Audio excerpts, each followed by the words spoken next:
Hey guys, back in Legends Arceus again, because we are very, very close to finishing the living decks. I have to change my target first though, because we are no longer going after Keldeo.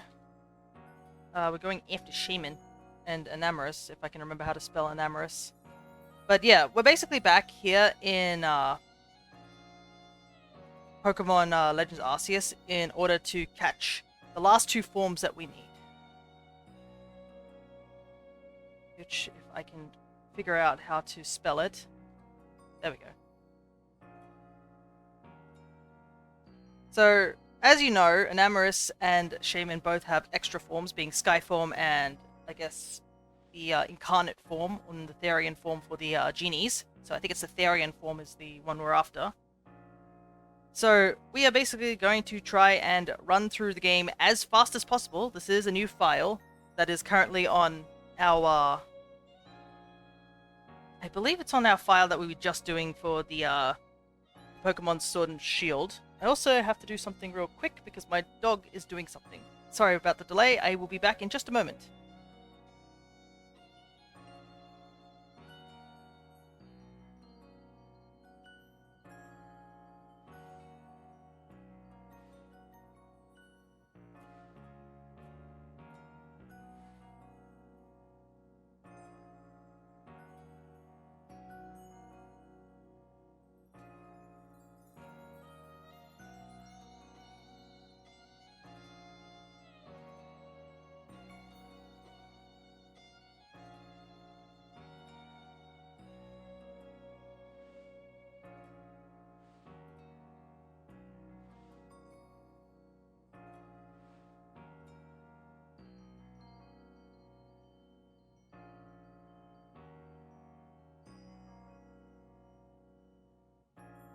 Sorry about that.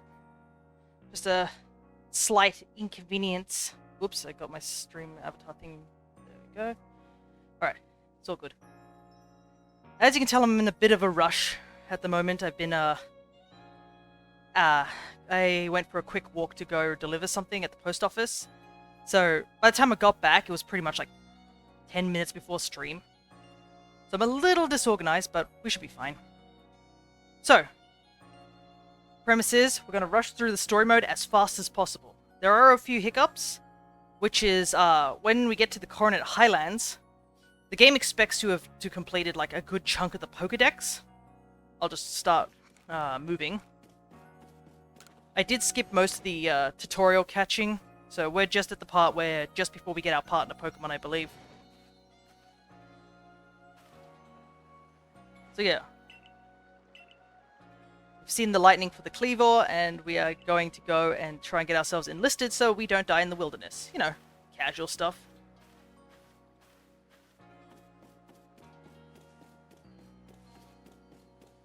Yeah, we're just going to be going through the story mode as quickly as possible because we've already done the story mode.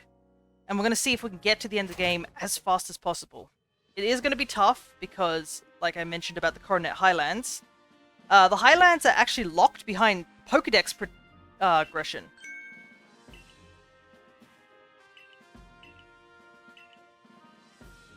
So, with Pokedex progression being the thing that's going to lock us behind, I'm just going to simply go over to my completed Living Dex file of our first playthrough and just transfer things over, just so we can fill out that Pokedex quite a bit.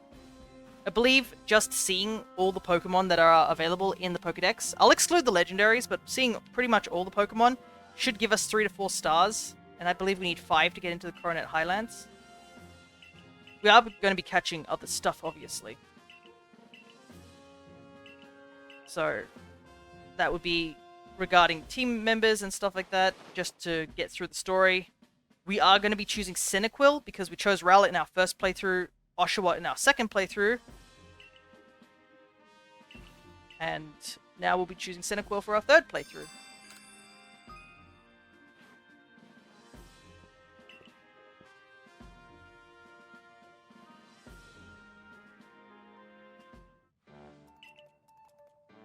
But yeah, it does kind of suck that the 2 mons that we legitimately need, like right at the end of the game, like in post game, And, like, I think the biggest one is probably Enamorus. Don't remember if Enamorus is locked behind Volo. I think it is. That's the worrying bit, because if it is locked behind Volo, that means we're going to have to actually fight Volo as well. So, it will be a little difficult, to say the least. Anyways, we're taking Cyndaquil this time. I believe Cyndaquil out of the 3 is the one I've used the least, or have gotten the least of. I've seen plenty of Oshawott outbreaks, and obviously we're hunting down Rowlets for the shiny, a shiny Rowlet. But yeah, Cyndaquil is one of those weird ones. I've already caught, like, I believe I caught a Cyndaquil or a Quilava in this game as a shiny. But that's it. I never really evolved it or anything like that. And I haven't really seen many of those outbreaks as well. Probably because I wasn't hunting in those areas. I was hunting specifically in the Highlands, where Rowlet has a chance of spawning.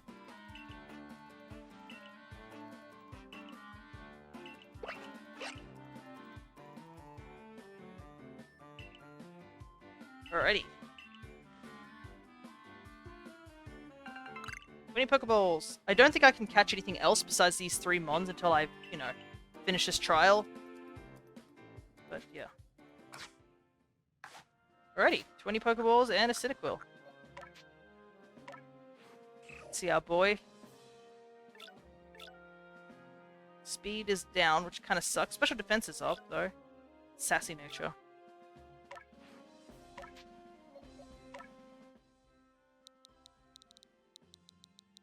Let's call him Flash. Because we're going to try and finish this game as fast as possible. Like, I'm not a speedrunner, I will admit, but we're going to be trying to get through this game as fast as we can. So our biggest hurdle right now is Kleavor. And Cyndaquil doesn't really do so well against Kleavor. So we'll probably have to catch, like, another, like a water type or something like that to deal with the rock type. There are some fast water types that we can encounter, obviously. And get I believe we could catch a Bibarel if we're lucky enough. And we could possibly catch ourselves a Buizel.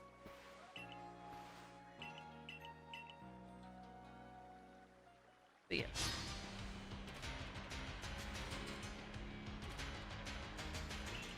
But that's pretty much it. We are going to be catching, I guess, a Bidoof for part of the tutorial. So I'm going to keep the 3 Mons that I catch. Didn't realize that Cyndaquil's fire on its back is really, really intense. Like, more so than I expected, to say the very least. Also, I should mention that AJ mentioned they were going to be making a pizza. So there's any listening, so hey AJ. Also, we took some severe damage from a Togepi.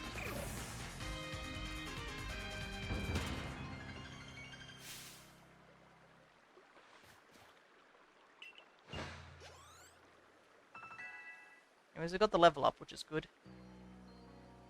And a new move.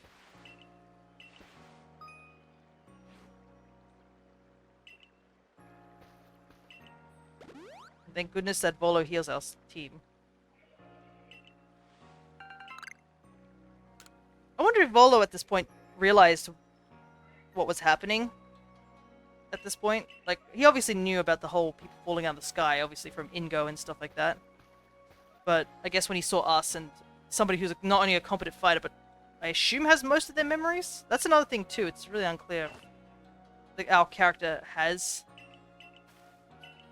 any like how much of his memories he has. Like, he obviously knows that he's not from here, all that stuff, but where he grew up, what his family's like, unknown really.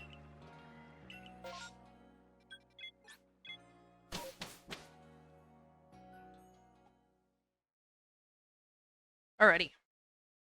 I don't think we'll find any shiny Pokemon because we'll be rushing through this game fast, but, like, I mean, previously we found 2 shiny Pokemon just by pure full odds.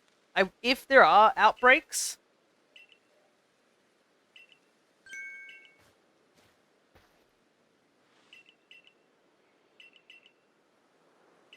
if there's any outbreaks, I will go to them because they will help increase the Pokedex regardless. And also, you know, the slight shiny chance. I mean, we did get pretty lucky with our full odds file. And we found, like, what, 3 shiny Pokemon? Was it like Growlithe, Mischievous, and another Paris? Obviously, that's not counting the shiny Ponyta that's in this game. It's good to be back, though. I do like this game.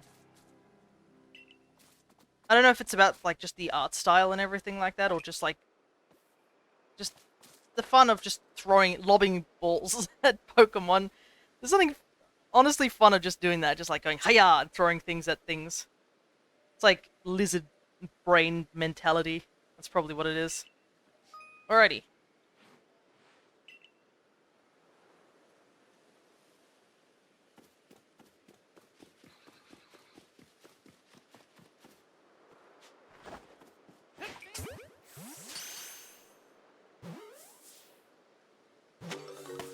Come on, be the blob.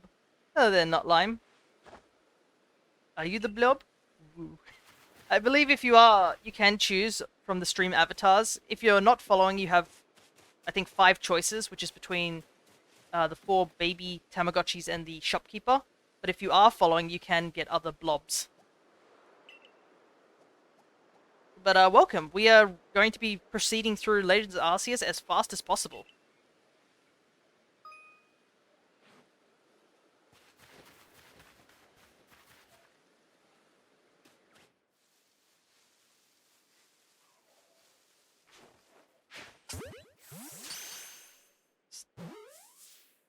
Got the black blob. Yeah, the black blob. He's pretty iconic. Speedrun? Sort of. So, the goal is to get to the end of the game because I will be needing 2 forms, which is basically I'll need a Therian, Enamorus, and Sky Shaymin.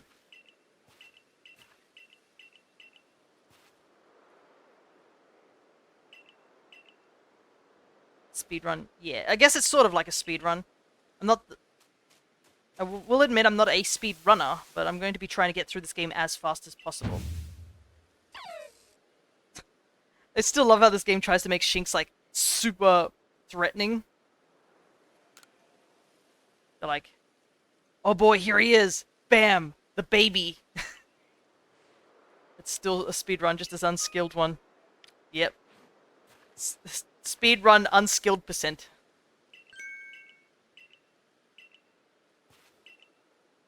Alright. It's time to fight a Shinx. Oh boy. Oops. Had it on the Pokemon already. Alright, here we go.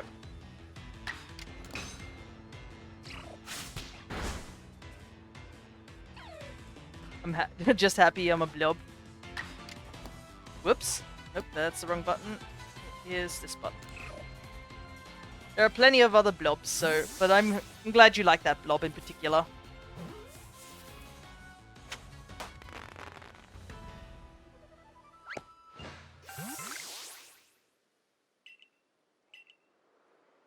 Yeah. I have no time for fear. Okay, so we're just going to be sent straight back, that's fine.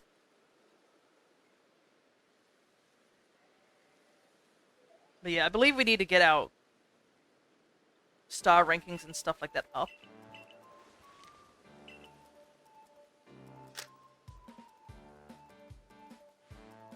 I like how, like, despite the fact of everything happening, always time for a photo. So, once we have the Pokedex, I'm going to be jumping quickly over to home, so there'll be some boring stuff we're going to do. Just to speed things up just a little bit.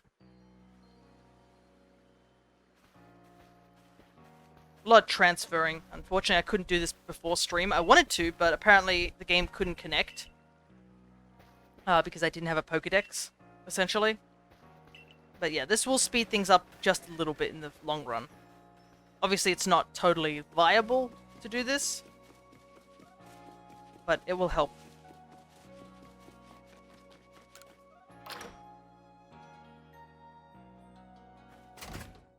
Because I believe it took us 4 episodes just to get to the post-game of our playthrough in home.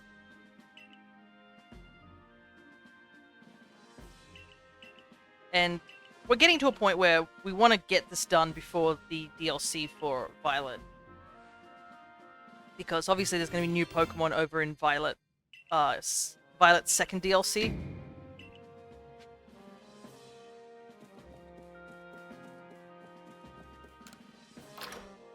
Oh, we need to get that done.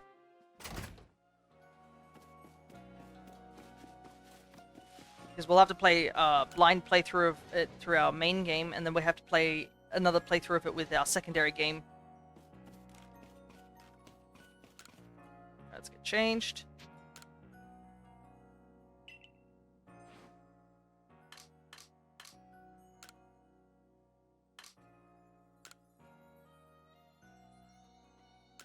Ready?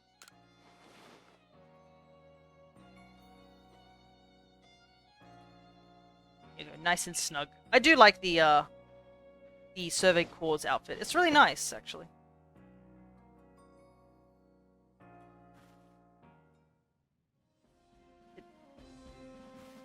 It is a shame, though, because there's so many outfits in this game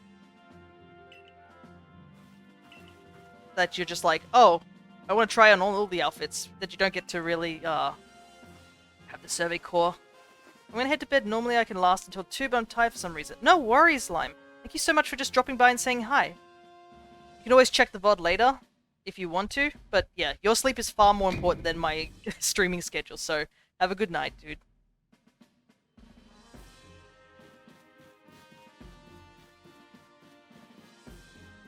Alright. Please run. Thank you.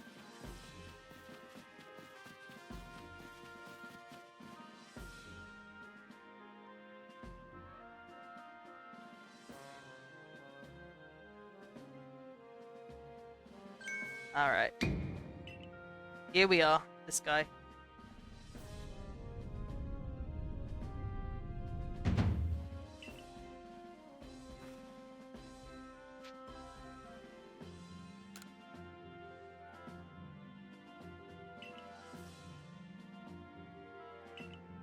Let's go.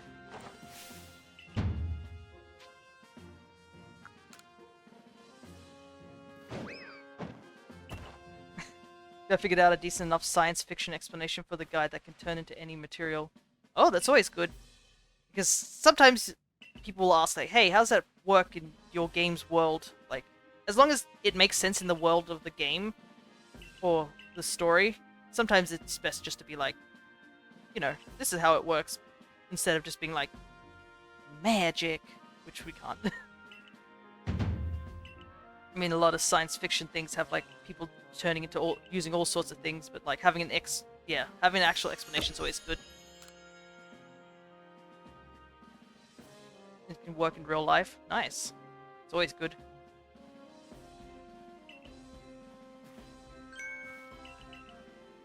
Alrighty, so I think we've got our Pokedex at this point.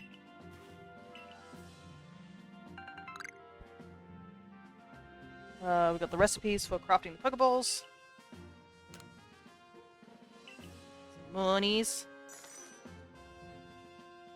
It has special microscopic enzymes that work on the nucleus of the cell. That's the explanation. Oh yeah.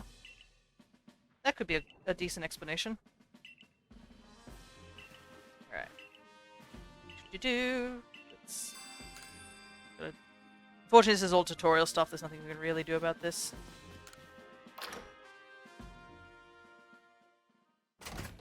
Gotta learn how to craft. Gotta learn how to catch Pokemon. We can't just go.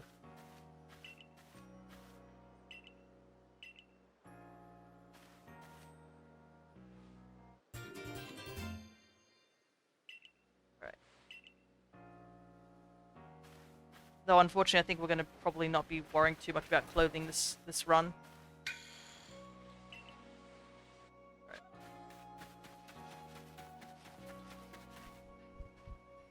Before it was going to be a nuclear fission, but I realized that would make him a walking atomic bomb. I mean, being able to change in different, like, materials probably would be equivalent to a walking atomic bomb. Alright. Let's make some Pokeballs.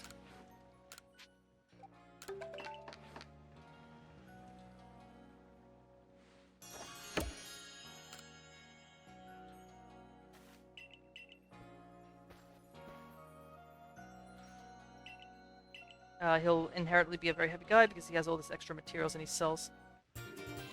Yeah, there we go, the Pokedex. Makes sense, makes sense. And I assume some materials would obviously be more different than others as well. Alrighty, we have the Pokedex.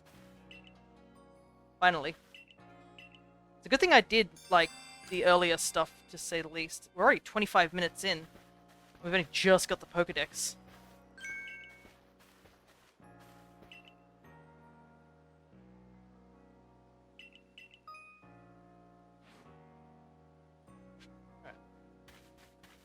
But we will take the time to do your one request.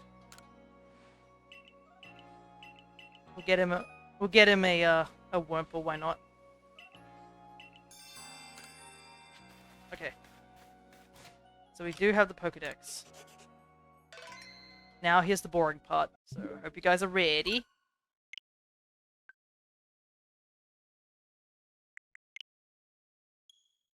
Now we're just gonna have to log into home real quick. So I hope you guys don't mind. Yeah, I think our biggest... Well, the thing is the funny thing is that we don't really need to use Pokemon to battle against Kleavor. If we work hard enough, you technically can beat all of the Lords, like, without ever engaging in a Pokemon battle with them. Obviously, if you do engage in battle with them, you can chunk a huge chunk of their HP off. So... I mean, if push comes to shove, we can always just, like, make sure that, we'll just fight them. We'll throw hands with them instead.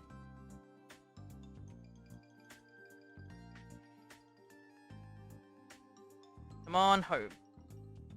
Alright. Goblin is giving us a lot to read, so this will make up for the empty time I'm doing, just trading things over real quick.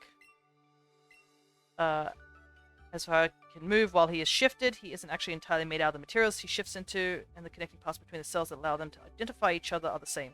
And the cell membrane is shifting materials.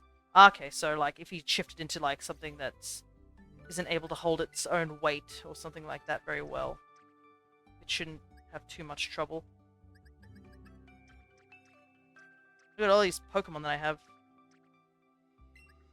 Alrighty.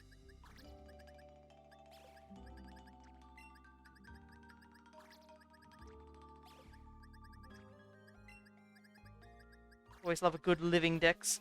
Basically, this is from my original file. File that I have the shiny charm on and everything. So we'll probably be using this this file. I don't have my Togetic on the team. Oopsie. Oh well. Should be fine. This is only just to boost it up just a little bit. Just enough that we can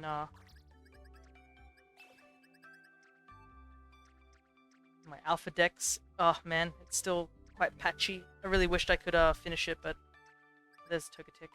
Just grab you and stick it there.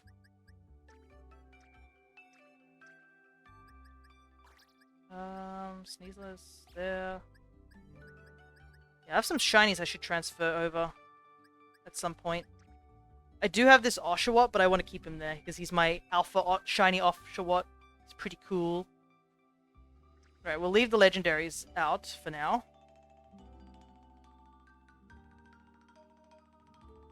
Some people might come to the conclusion that as a result he cannot intake oxygen into his cells due to the shifting, but remember he can shift materials. He can take all this extra material he has in his cells, turn them into oxygen. He can't stay shifted forever, but he can stay shifted for a solid 5 minutes. Oshawott is one of the boys for real.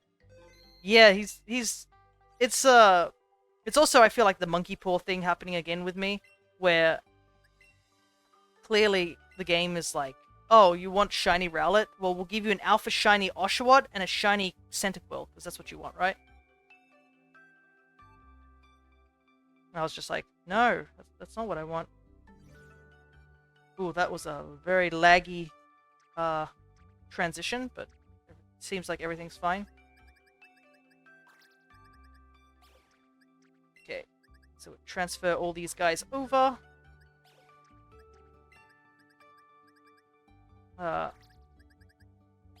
Oshawott and Rowlet have both T's at the end of their names, so it's the same.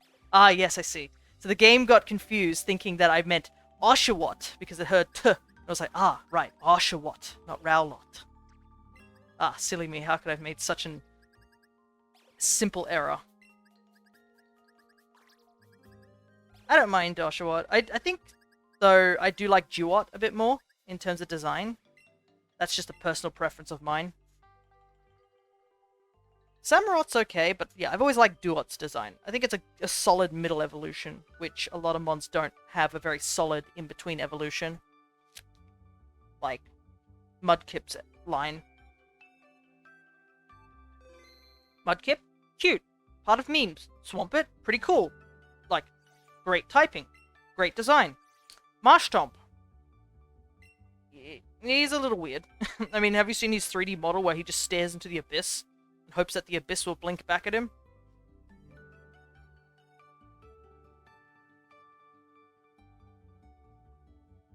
Grottel's another awkward one. Prinplup is definitely super awkward.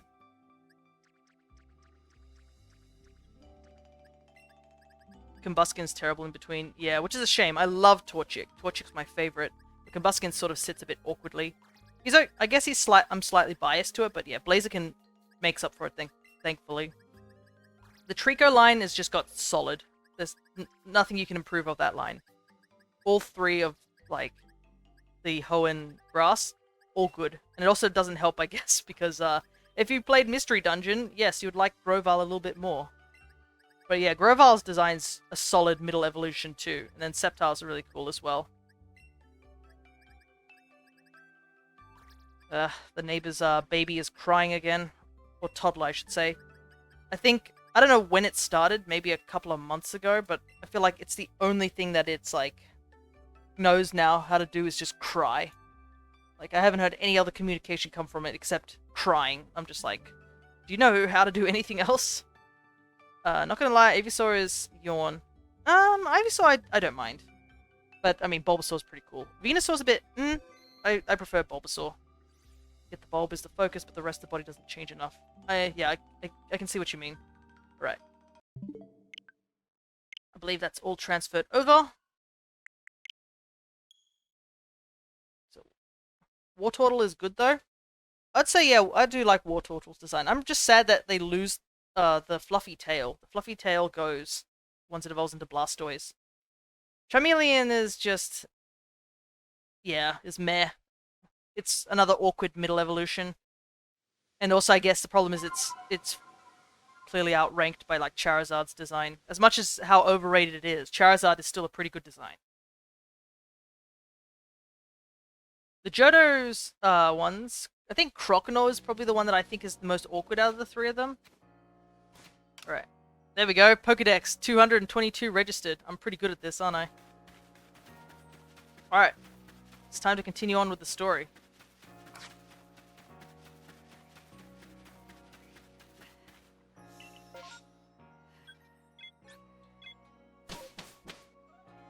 The other two are fine, if a bit simple. Bayleaf and Quilava. Quilava, I think he looks okay. He's cute. Bayleaf is, alright. I think the reason Bayleaf has, to me, is just a little bit better is because of the anime. Because, I mean, Ash's Bayleaf stays a Bayleaf for, like, the longest time. Later games seem to all have just okay middle evolutions. Well, Duot is definitely okay. Is the best out of the three of the Unovans. Let's do some catching of some Mons real quick.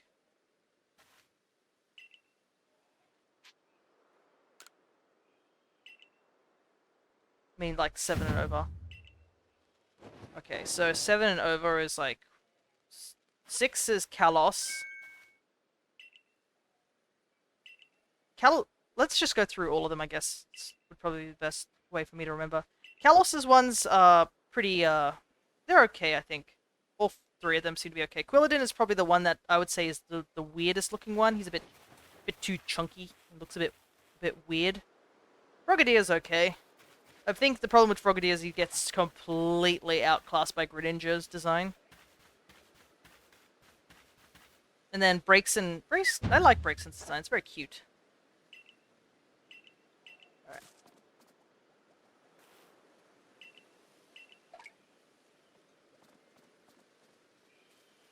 Alola's designs, Quilladin, honestly, I don't mind because he's like a chubby teenager who ends up having a glow up. He certainly does. Chestnut's pretty cool.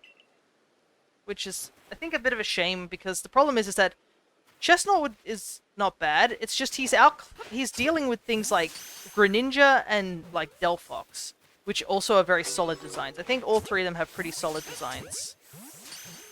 Let's catch some mons.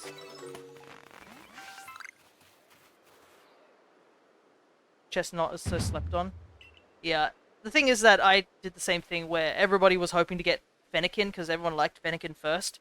And I was like, oh, I'll use Fennekin for a Nuzlocke, so I decided to choose Froakie instead. I didn't really vibe too much with Chespin, which is a shame because I'm a big grass type user.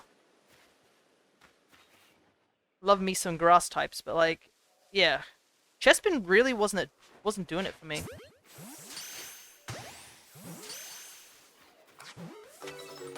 I was like, oh, okay.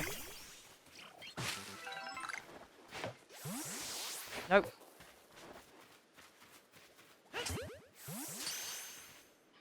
And then Alola is Boracat, Dartrix, and what is the Poplio? Rion, isn't it?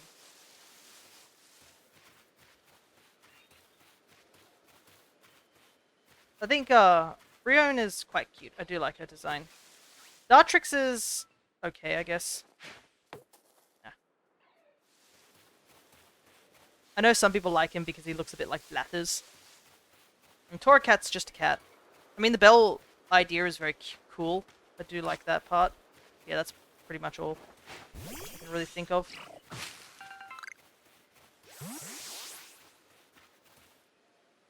Hey, is this the bite? No, nobody's biting anybody here right now. Ah, Buizel. We do need to catch a Buizel. So, better get one now and then probably head back to camp. But, welcome, Remoted. We're running through, Legends Arceus as fast as possible.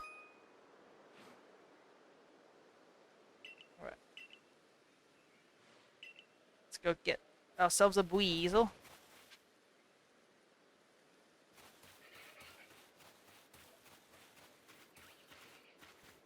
Problem is we're kind of in the wrong typing with this guy.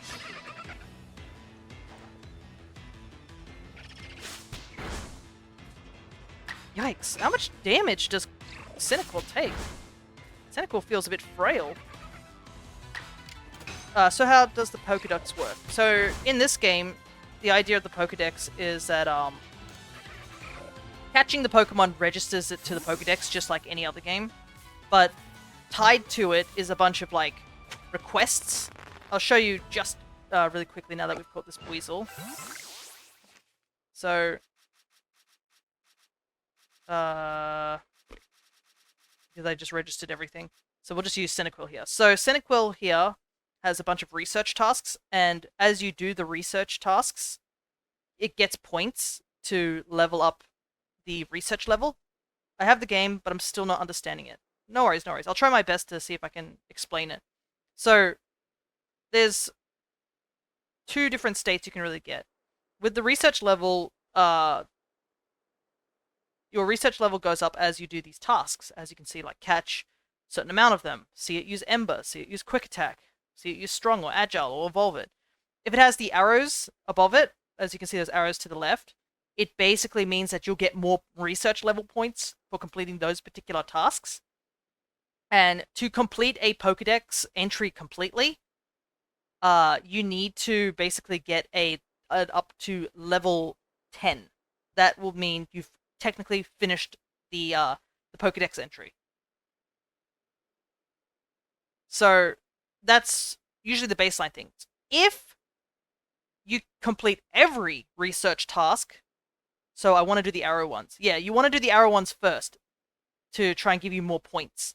But if you complete every research task in a Pokedex entry, so let's say I have this Cyndaquil, I catch 5, use all those moves, and just completely max it out, you'll get a perfect Pokedex entry. When you get a perfect Pokedex entry, the research level will have a Pokeball with a glittering effect around it to say you've perfected it. If you've perfected a Pokedex entry, you have a higher chance of finding shiny Pokemon of that Pokemon. Like, your odds get increased for doing that. So, getting the perfect Pokedex entry is often seen as like something to really do if you're going shiny hunting. You need to get every single Pokemon in the Pokedex, just catching them, to at least see Arceus. If you get everything to level 10 in the Pokedex, you are rewarded the Shiny Charm, which obviously increases the odds even further. Let me see what the shiny odds are.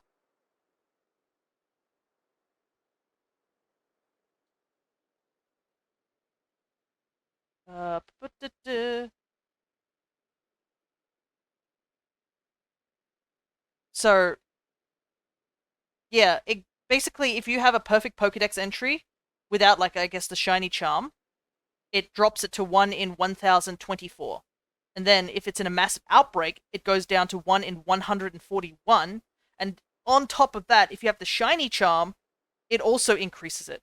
So do I work on level 10 first with all? Yes, I would suggest you want to work at level 10 first, so you can at least unlock the shiny charm.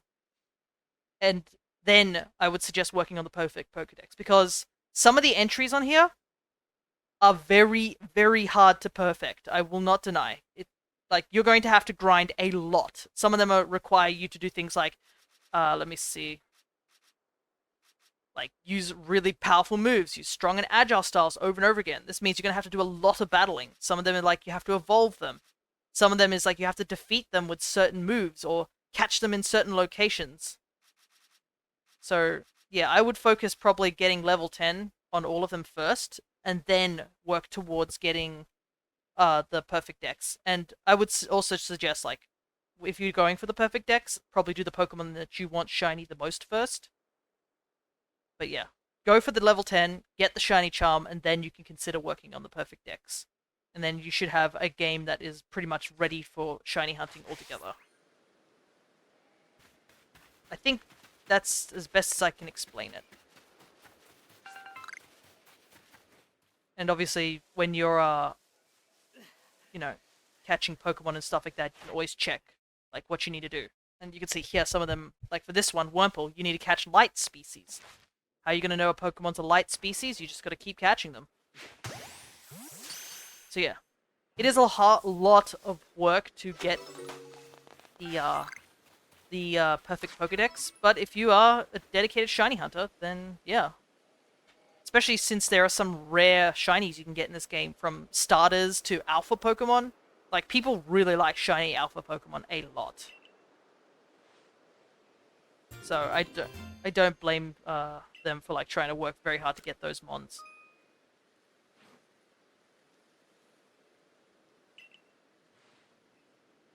I think the only Pokemons that are a bit weird to, or like weird in terms of like perfecting them, is Unknown, because once you catch every single Unknown, you immediately perfect the Pokedex, and catching Arceus gives you a perfect because there's only one of him.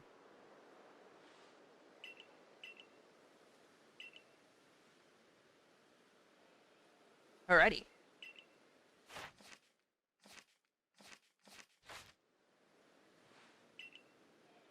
So this will definitely boost our thing, because we did transfer some Pokemon over from home.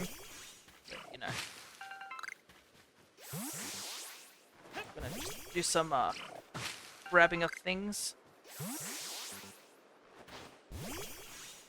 I think I might grab another Wurmple, because obviously we're going to give one to... I'm going to do this with you. No worries. I'm going to be running through the game as fast as possible, but yeah. Okay, I would rather you question... Okay. Let me try and read that. I think I just had a dyslexic moment for a hot minute. Okay, rather question for a very specific superpower. No, never mind. It's written. It's written like that, and I just... Yeah, if you have any other questions remoted, I'll do my best to try and answer it. I'm not an expert on the game, but I've played the game quite a bit, so I know at least the basics and stuff like that.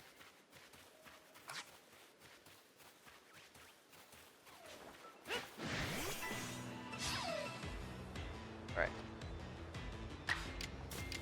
Let's try some embers.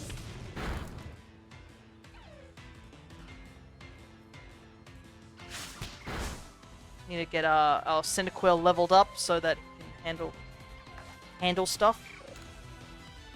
have you completed the Pokedex? So in this particular game, this is a brand new file, because our goal is for a home living dex, where I'm trying to catch every single Pokemon that is available in every form and put them in living dex order in Pokemon Home.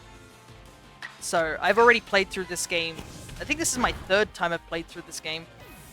In my original file, I have finished the Pokedex and gotten the Shiny Charm. If you want to see like a less sped up version of this playthrough, I didn't unfortunately record my first playthrough onto a VOD, but I do have a YouTube channel which has the current series of me doing this game and a couple of others to finish the living dex. Right, I think we should be a Wurmple around here somewhere, right? Okay, I can see Goblin's question. I'll answer that in just a moment. Let me just find this, let me look for this Wurmple real quick. I feel like I'm going the wrong way, somehow.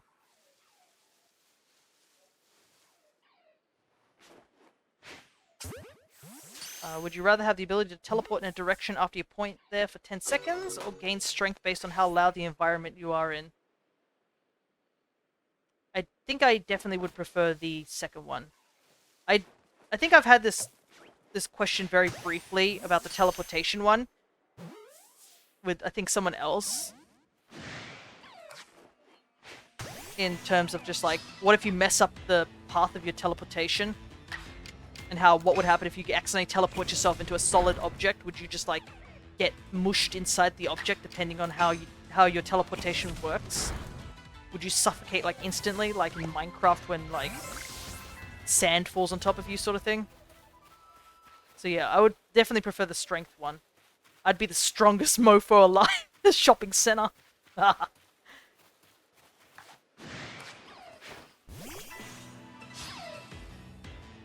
In this situation, your teleportation won't do that. It will stop if anything's in the way. Well, then what's the point of it? Use teleportation to get past certain rooms. And you have to wait there for 10 seconds, whilst it seems that this strength thing is available. No! Dang it. Quick attack, combo. Traffic. That is true. But yeah, just standing there for like 10 seconds seems a bit too long. If it was like 5 seconds, I think it might have been a bit more appealing. Plus, I'm pretty sure if you could teleport everywhere, you'd just get lazy. Let's head back to base camp. But yeah, I think I would prefer strength. Because technically, you said the strength happens with how loud the environment is, right? So, theoretically, let's say I'm at home in a quiet environment. And I'm like, you know what? I could go for a jar of something. You know what? And try and open a bottle or something like that. And then realize I can't open the bottle. All I have to do is just yell. Or just go, wah! As loud as possible, which I'm not going to shout into the mic. For the sake of everyone else here on the stream. If I just yell it hard enough, I should be able to open anything, right? Or I just play some really loud music if I want to be stronger. So yeah, I feel like that's a much better power. Literally Super Saiyan. And this is to go even further beyond. Just screaming as I'm trying to open a jar of pickles. Yeah, so I'll take the sound-based thing. And plus it works. I mean, think about it. What's the thing? In anime, when you yell your you yell your moves, you get 20% more power. It actually would work.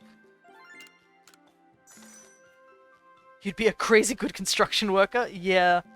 You're like, bro, I need you to go on that drill right now. Alright. Okay, so as you can see here, remoted, Rowlet is only a research 2, so there's no information, but Cyndaquil is research 10 at the moment, as you can see by the tick marks on my screen. And because we've done it to level 10, it gives us a Pokedex entry for it, so it is technically considered completed.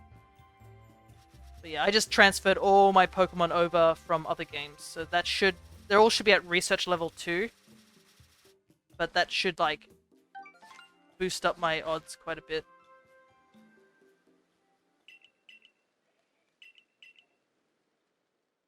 I don't know if it carries over. That's what I'm a little worried about, but we'll see. If it doesn't, then we'll transfer it later.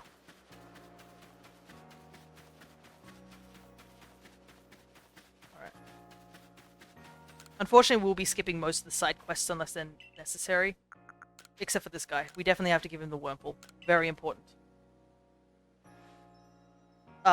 Wait, if I transport them, it helps? It helps only just, like, as a, you caught them. It doesn't help with anything else. So, as you can see, it gave me only, like, level 2, so it doesn't really fill up anything. It just gave me some points. Alright. We obviously have to call him Beautifred. Beautifred is such a great nickname. I love Wurmple. He's so cute. He's one of my favorite, bug Pokemon. Like, that early route bug Pokemon. He's unique. He gets 2 forms. That's probably why. If you know me, I love a Pokemon with, like, massive amounts of different forms. Something so unique about that. Alright.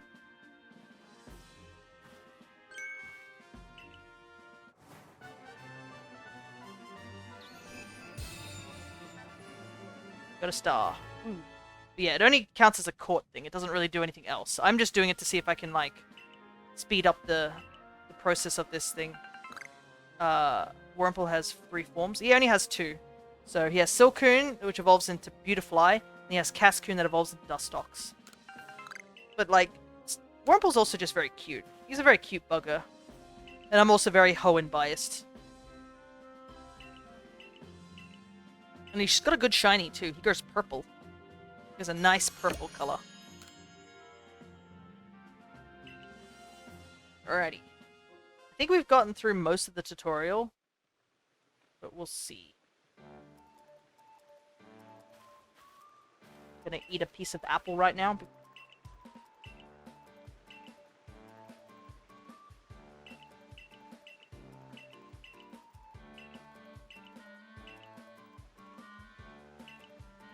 Alright, okay, what about this question? What would you do if you had a magic remote that works on real life? Had a rewind but oh, so like the click that that Adam Sandler's movie?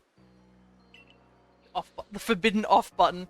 Don't tell people there's a forbidden off button. Have you seen the monkey behavior of some people? They knew there was a forbidden button, they'd press that shit real quick. Let's just be absolutely real.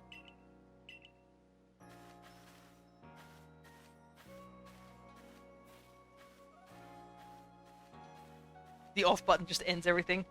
What's this button do? I press it. See, I told you! The moment you said there was a forbidden button, people would press it. I've seen people talk about the forbidden rock candy at the bottom of a fish tank. Because it looks colorful.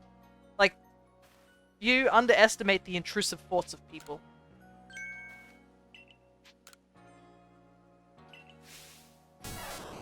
Bigger.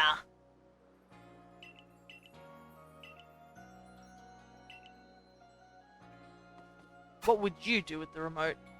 I think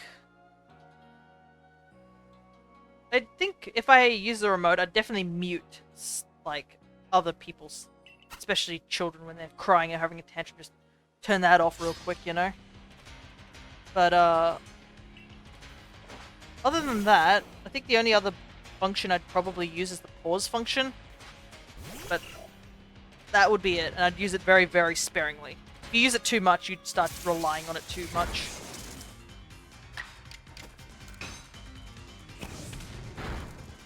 Whoa! Crit. Nice. I was a little worried that quick attack would flick through realities to see what happens. That is true, but that is a cool thing to do, but, like, you gotta be a little worried about, like, being put into an alternate reality. You might mess something up or just die instantly. Ready.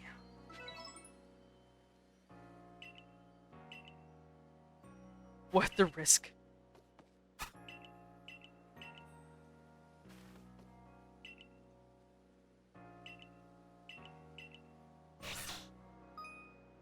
Type chart.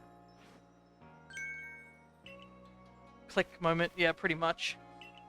Also, what happens if you see if you go to another reality? Do you stay there? What happens to your original reality? Let's say you flick from into reality into reality into reality. Do you remember which reality you came from?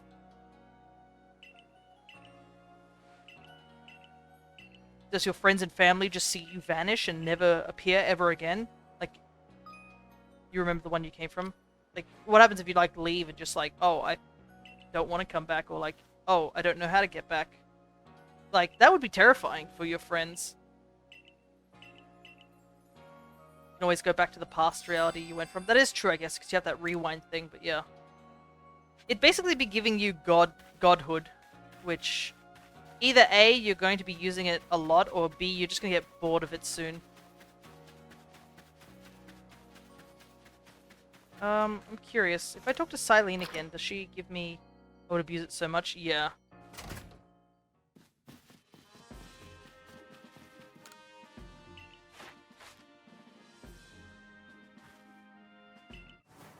Okay, so I can just keep talking to her until I get enough stars.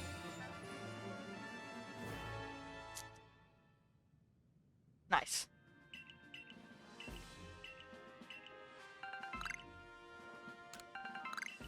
This will help us catch some later Pokemon too.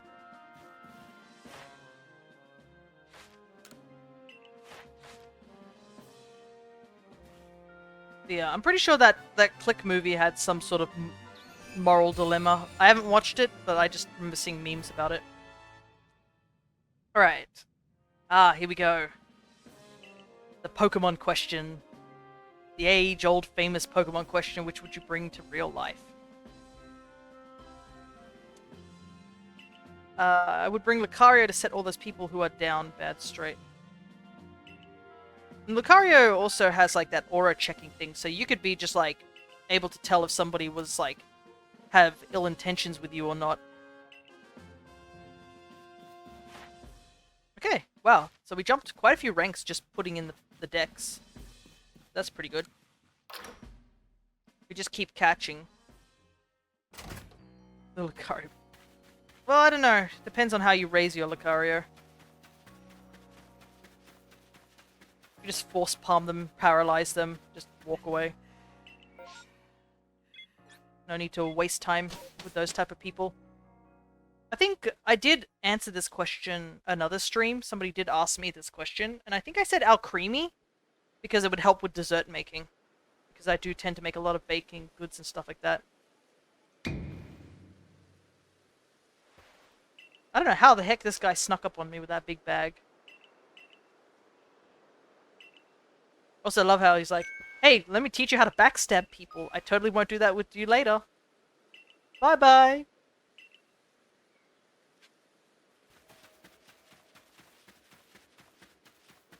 Alright. I'll just catch a couple more Bidoof.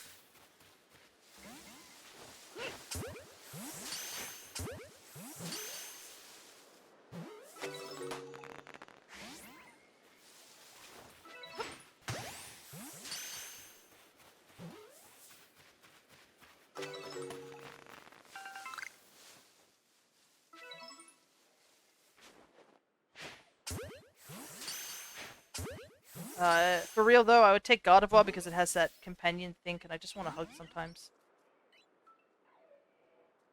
Yeah, Gardevoirs are quite loyal as well, aren't they? They like will protect you to the death. So if you need somebody who will keep like who keeps you safe, then yeah. I mean, one of its Pokédex entries mentions that Gardevoir is capable of making miniature black holes in order to protect its trainer. So yeah. It's not messing around, that's for sure. I've always liked Gardevoir, to be honest. I know a lot of people always do that thing where they're like, oh no, Gardevoir. It's over-sexualized and stuff like that. Which it's not. It's flat as you can be. But also Gardevoirs can be male. Bidoof because he is God. You just have to deal with him chewing on things. You get him a good chew toy and it should be all good.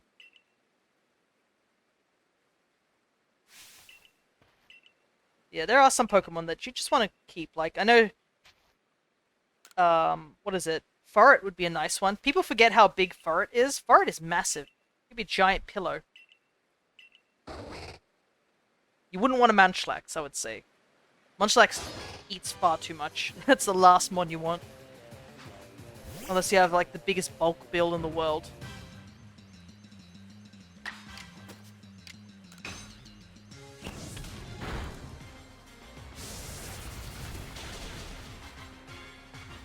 Oh, that's bad.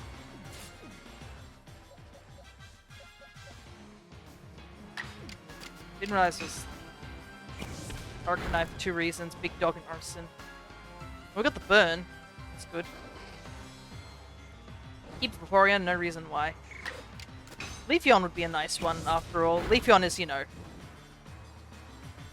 best evolution, so we're not going to make that argument. Fix California's drought, please. Yeah, anything with Rain Dance or Sunny Day could, like, fix things. Like, crazy fix things.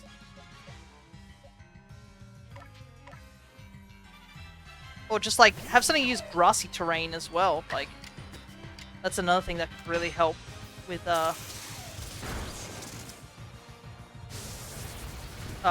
issue. Come on, burn damage. I think this should be enough.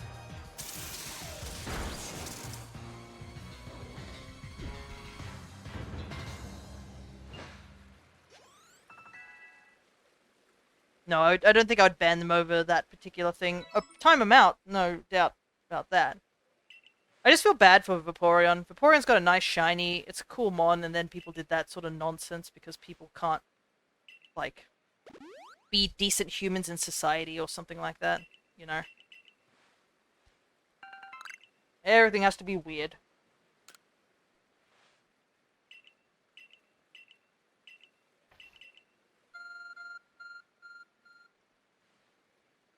Hi, Goat Dad.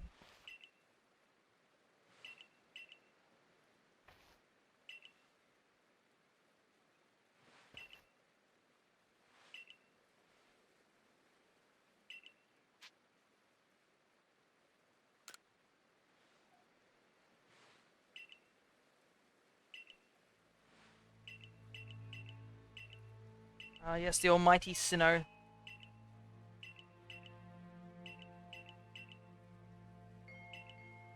Alrighty. Thankfully, we're fully healed again after that particular excursion.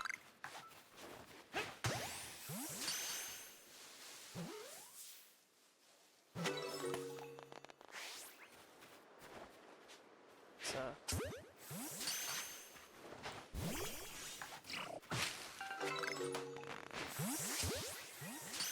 catch some mons.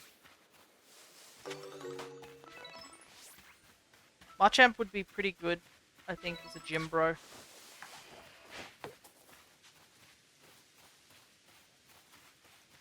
That is true. Like, a lot of the fighting types could help you with, like, that sort of thing. I'm running out of Pokeballs, but that's fine, because that's the idea.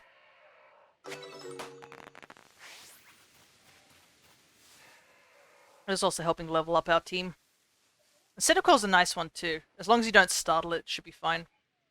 That's kind of the issue, is that startling some Pokemon causes them to, like, just combust.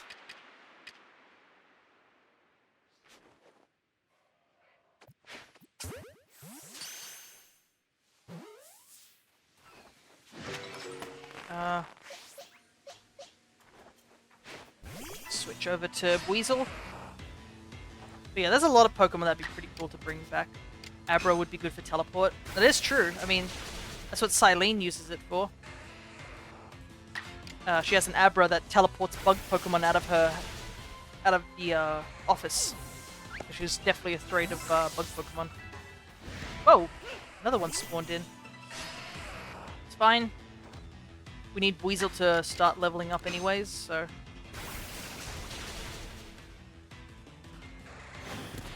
for it to do a little bit of combat would be good.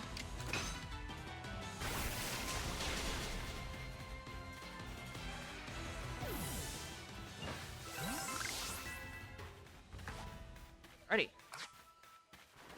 Yeah, there's a lot of Pokemon that could be useful for little different things. But if I was a supervillain... oh no. Look, it's the wrinkle in this situation.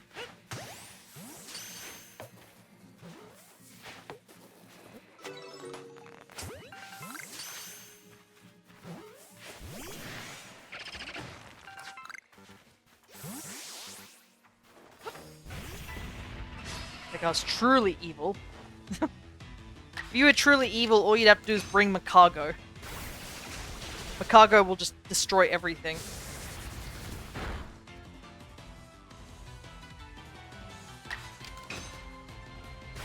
Well, what was the guy in the Detective Pikachu movie? Where he used the Ditto? That was freaky. Because, like, sure it had Ditto, like, transform into other mons, but then they had, like, Ditto actually, like, transforming into people, and that was weird. And terrifying if you think about it. Until Mr. Mime walked into the room and everyone realized they wasted it. Oh, right. Here he comes. He has such a silly running animation, this man. I still can't believe that this guy is, like, related to... I think he's, Hop and Leon's ancestor? Because he's from Gala, I believe. And if he's not wearing the beanie in the concept art, I believe he has a similar hairstyle to them. So, yeah. Have Mr. Mime put invisible walls and doorways. Yeah. Though, I feel like that's not super evil, that's just petty evil.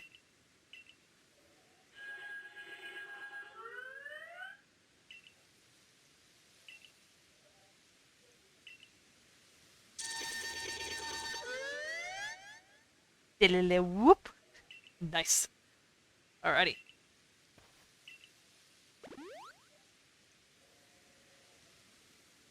But yeah, the Detective Pikachu movie, I think not only that, I believe also the Detective Pikachu game used Ditto as, like, an actual, like, bad guy.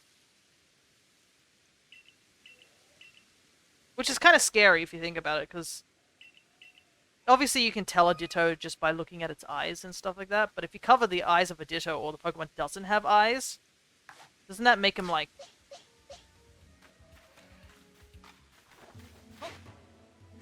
Oh, I have to actually encounter it like this.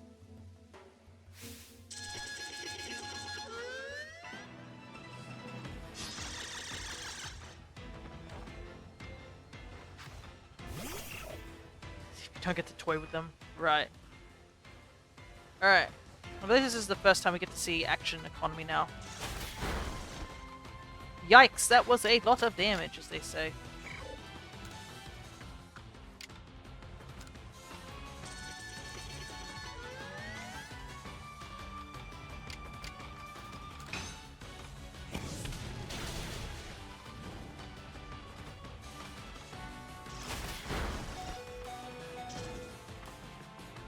Are we living? I mean, you can always... I like how autocorrect always says Whopper. Like Whooper. There's no H, but I guess a Whopper is a thing. I'll throw a Pokeball. I don't have many, but why not?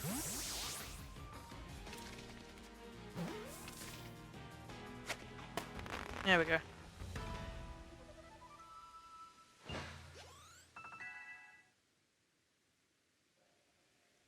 Probably need to get rid of one of these Bidoofs. We might put the Cricketune on our team for now.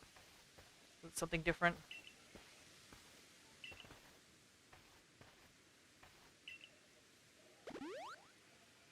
Kind of crazy. Kind of crazy how often they heal our team.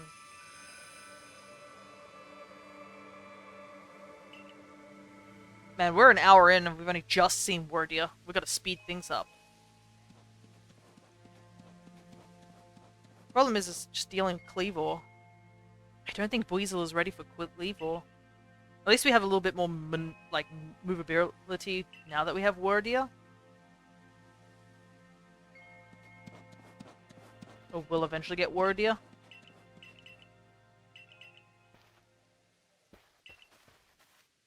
And we'll also get this base camp up here too, so that will speed things up.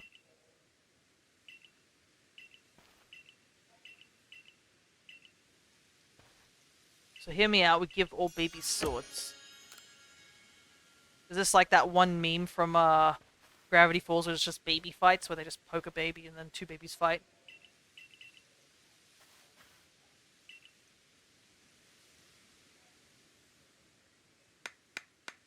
Oh, good. Though it feels like a lot of pit bull owners either are like actual responsible human beings or just trash, unfortunately.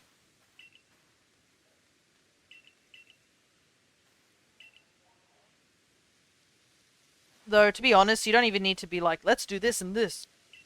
Just like, go outside. People are pretty bad out there. Anyways, you probably shouldn't be, like, mentioning all this stuff because this is just going to be put on YouTube and you'll be incriminated for this behavior.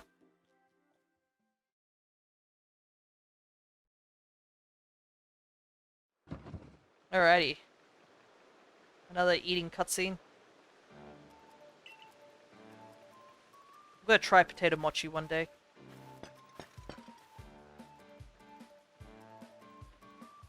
I love the little, the style of the bowls. Definitely Japanese styled. Keep the heat in.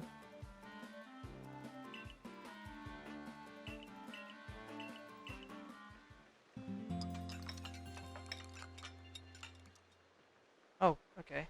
My mic just went weird for a moment. I don't know if that was from the game or that was from, like, the wind blowing in.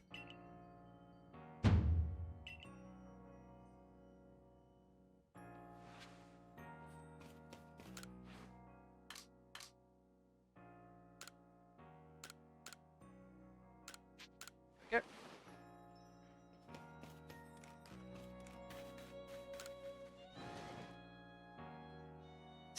I'm not gonna bother reading all that.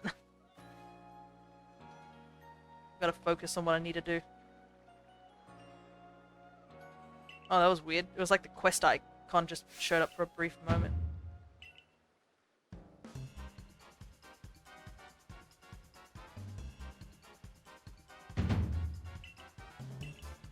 It's funny how these two are immediately fighting.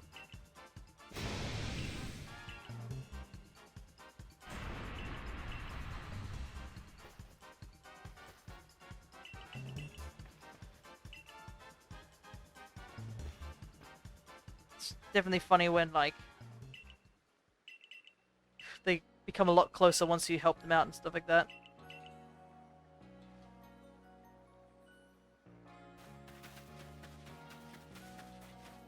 So you gotta wonder if Dialga and Palkia are just watching it and just like, what are they talking about? Because clearly, we find out later, obviously, that their versions of Sinnoh are like, you know, two very different Pokemon, being Dialga and Palkia. Like, obvious Dialga and Palkia are totally aware of the nonsense that these two are going through. And they're just like, should we just continue watching? Like, I guess we can't really get involved. I mean, technically they don't even get involved until, like, Volo and Giratina try and, like, mess with Arceus.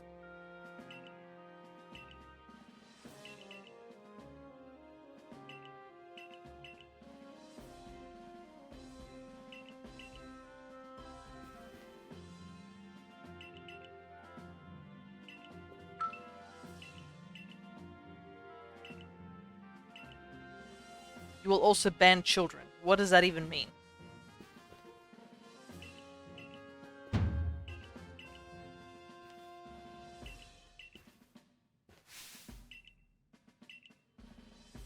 They just will not be allowed? Just... You realize your reign would last very, very short.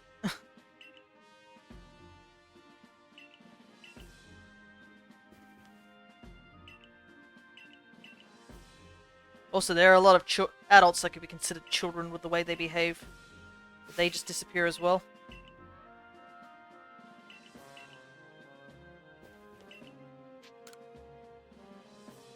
But the president can only hold office for 4 years. Yeah, that's true. Though I have been hearing rumors about what's-his-face. Was it Trump going back into office over in New Americas or something like that?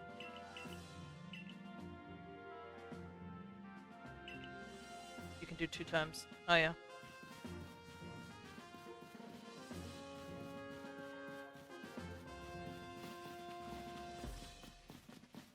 So 8 years total. Yeah.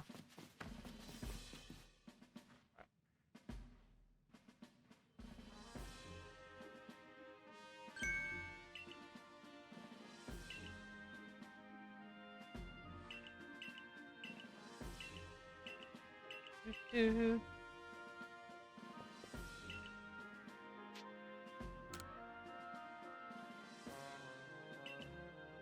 So we're gonna go deal with Cleavor.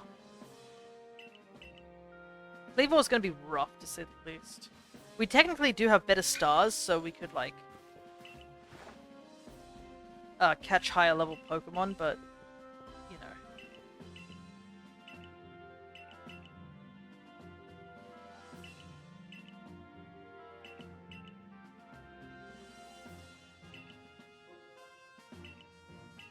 Both the clan leaders are cool characters. I do like how Adaman warms up to us very quickly, and he seems like a chill sort of guy, despite, you know, constantly just on the move due to time. Irida does take a little bit while to warm up to us, but it makes more sense. Like, hey, you can't totally trust a stranger. But she seems alright as well as a character. I think I just prefer Adaman just slightly more.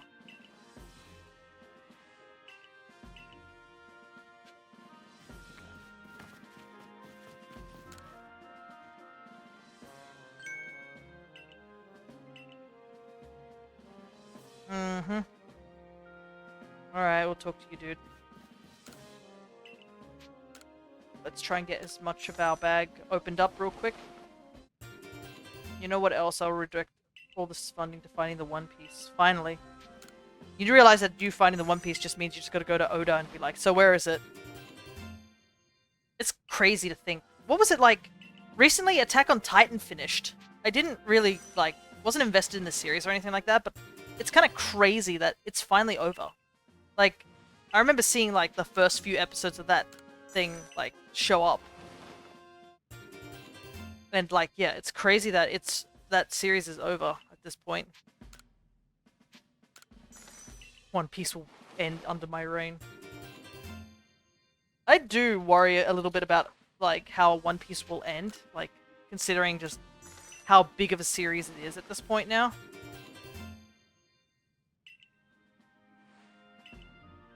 Alright, we got this done. If you want a true final boss material, bag in is like pure boss material. I don't know how much money you have to pour into that guy just to finish the quest. Nuts. I don't even think I finished it. Alright.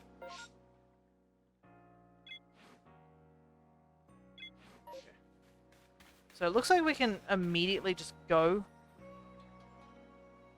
over to Cleavor at this point.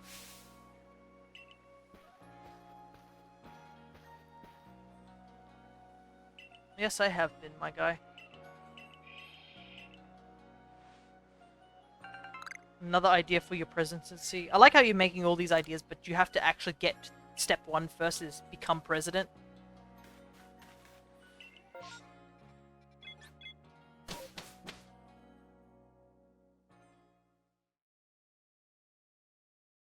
I returned from dinner. Welcome back, AJ. Probably been hearing all the nonsense that has been thrown out at the moment.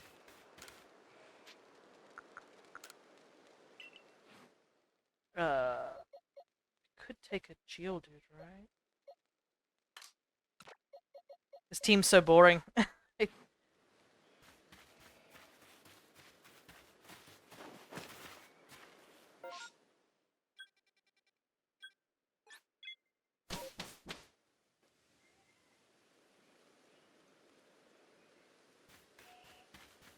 Alright. We need to make more Pokeballs because we're out of Pokeballs.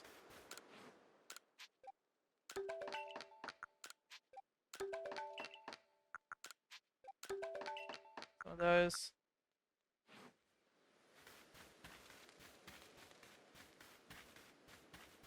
You realize that you doing all this stuff will get you assassinated, right? I'm pretty sure. Just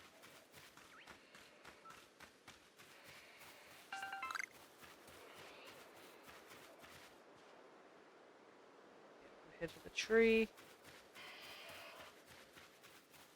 I think we'll just try and fight Geodudes along the way, just to see if we get Weasel up a bit of levels.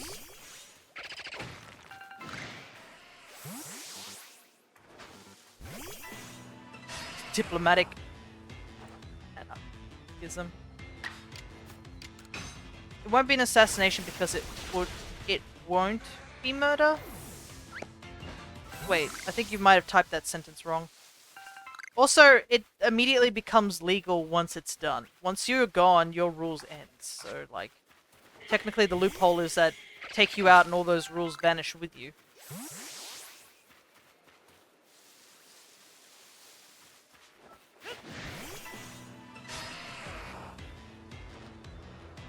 And also, you also doubt the human ability to just flat out ignore rules.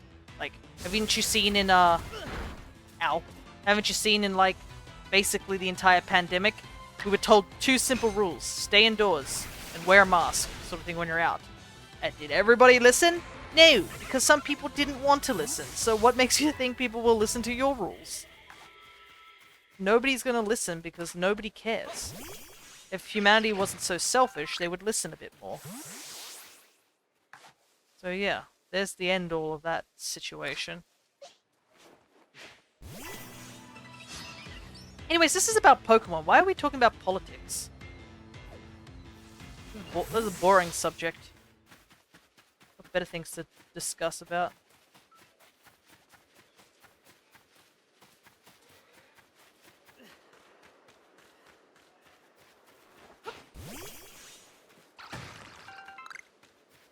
Grab some of those.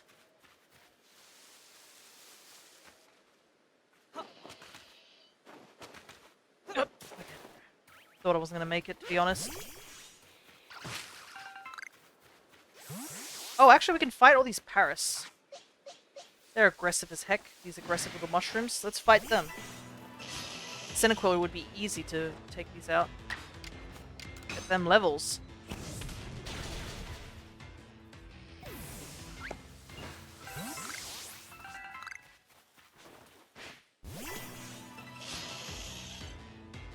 I still find it funny how they decided they looked at Paris and was like, yep, that thing would be aggressive.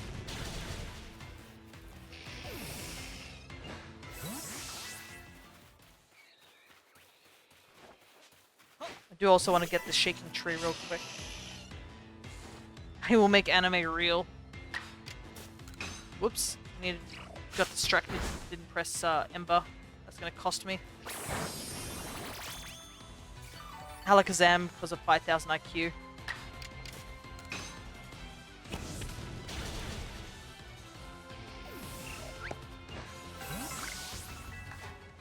Honestly, if our world ended up like Attack on Titan, I can assure you a bunch of people wouldn't know what to do. My comma button is broken, don't just me for using periods instead. No worries. Ooh, Burmy, it's male.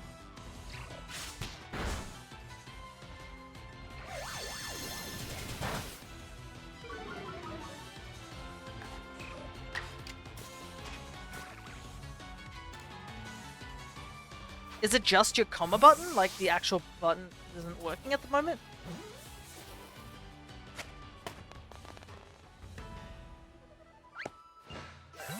Got ourselves a Burmy.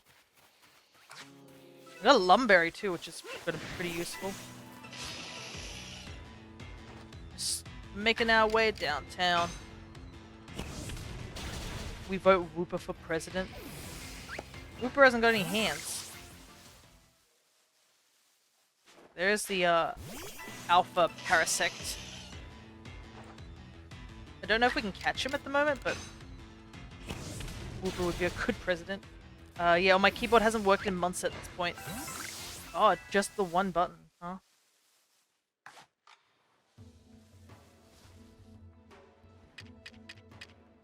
I have a heavy ball, but that would imply I have to sneak up towards that guy without getting caught.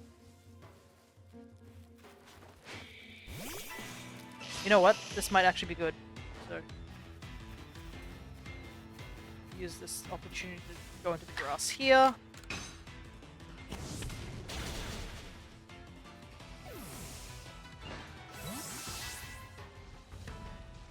Okay.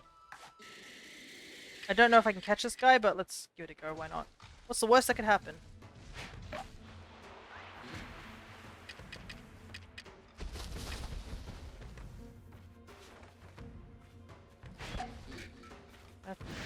that was not what I wanted to throw.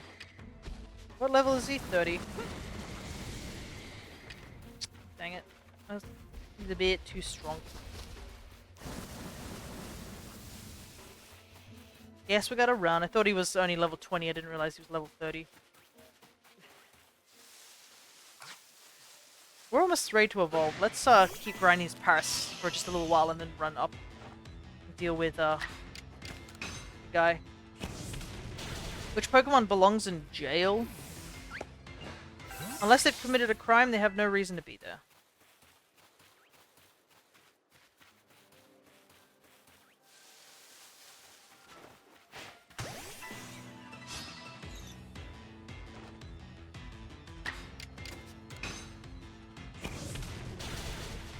Because technically, even the most innocent Pokemon can belong into jail.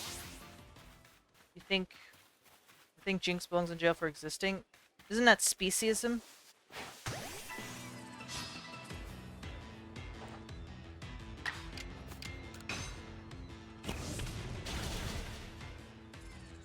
What's that episode in the anime? There was an episode in the anime where there was a really evil Togepi, so like anything can really end up in a jail.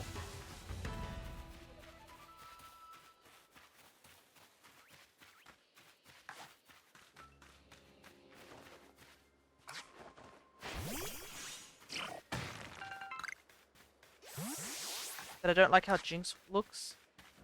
Well, that seems a bit much, doesn't it? Saying it like that.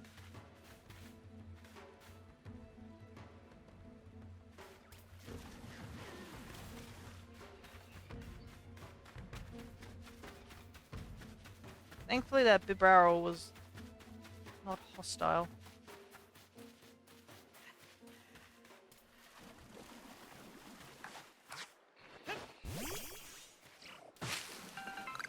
I can give a reason, but it's a very touchy subject. And everything else you've been saying, I have a legit reason. Yeah.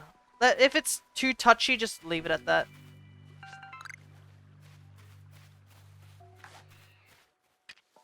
If it's not worth discussing here, then it might be for the better.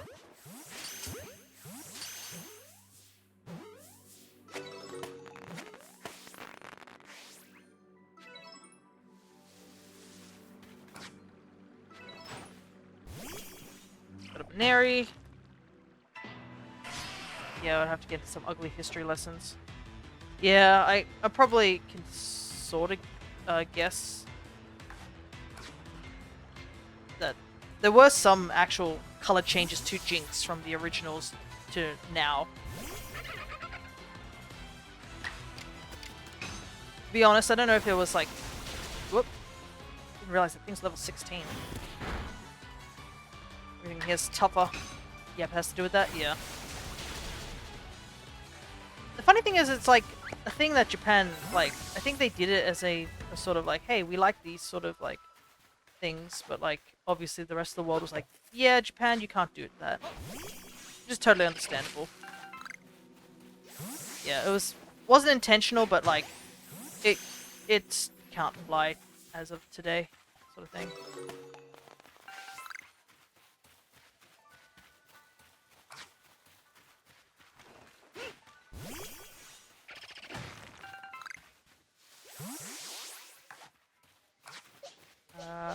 How is Cyndaquil not ready to evolve? Seriously.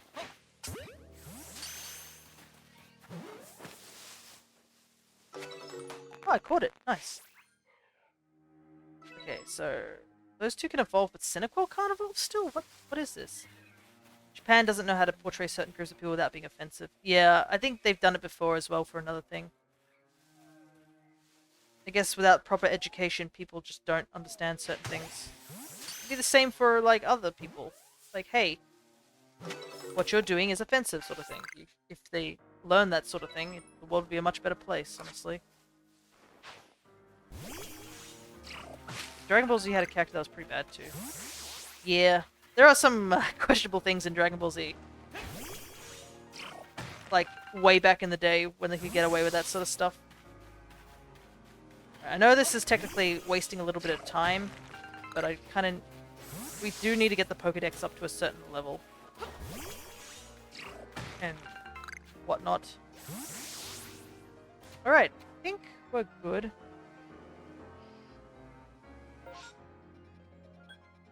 I guess we should head over to the Grand Tree because we need to go back there anyways. I don't think we fight Cleavor today. Heavily out of context, lol. Yeah.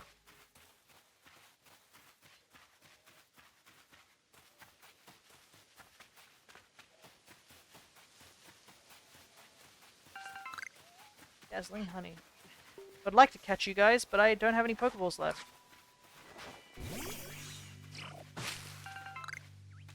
Just gotta run through without Pokeballs. Whoa, my screen just flickered crazily for a hot minute. Oh god! There's a Geodude in there too. This is bad.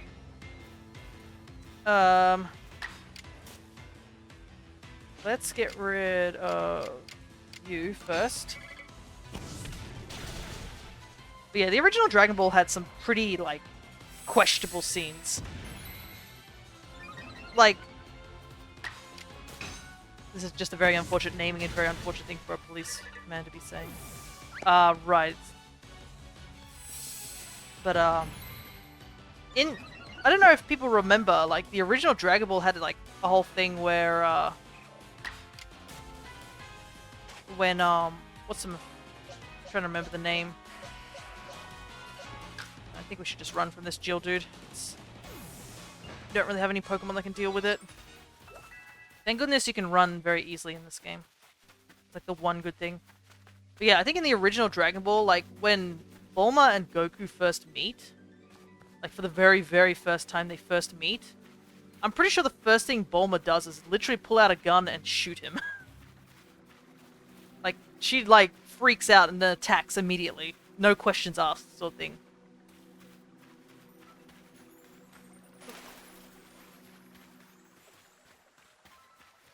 And there are other things that I can't mention on stream, which I will not.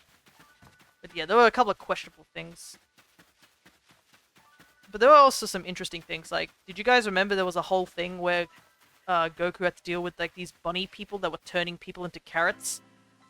Turned Bulma into a carrot at some point. And then, to punish them, he just made the staff that he was holding, like, really, really long and just literally put the rabbit people on the moon. And they were, like, stuck there making mochi, which is obviously a reference to the Usagis on the moon story of the rabbits making mochi on the moon.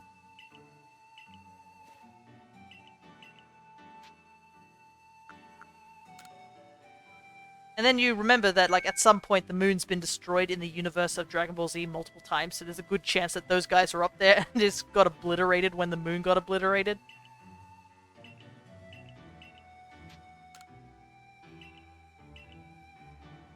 Yeah, Dragon Ball was a weird series.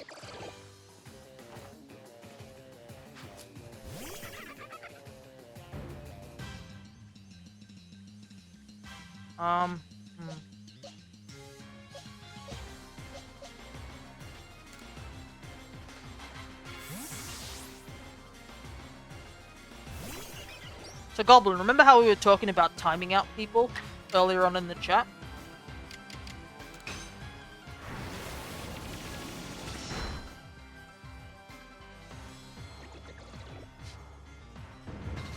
So true, bestie. Goblin vanishes all of a sudden. Nah. I'm just not gonna say what he said. It's a low-hanging fruit of a joke. Not that interesting, to be honest. 2 out of 10 doesn't require any effort.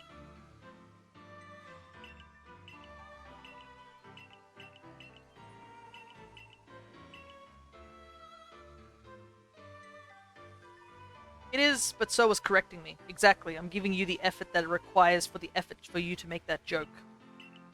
You think I'm gonna put more effort into your, like, answering your joke? Then you're wrong. Oh, I didn't realize that Leon has a tiny little itty-bitty pickaxe.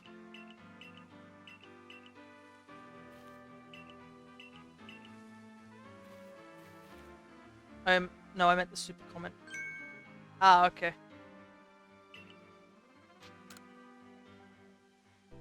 Alrighty, so... this should send us back to, camp. Oh, wait. Text message from God Dad. Goat Dad. Thanks, Goat Dad.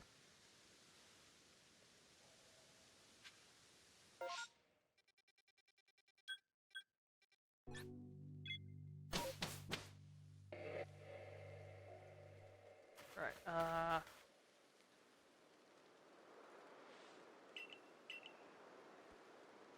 gonna take another bite of apple.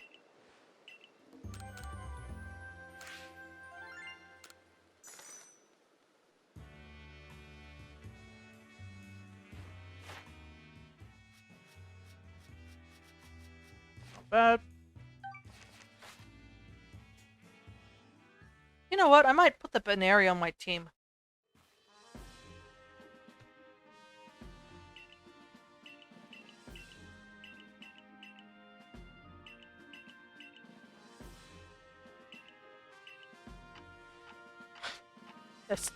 Love escalating situations.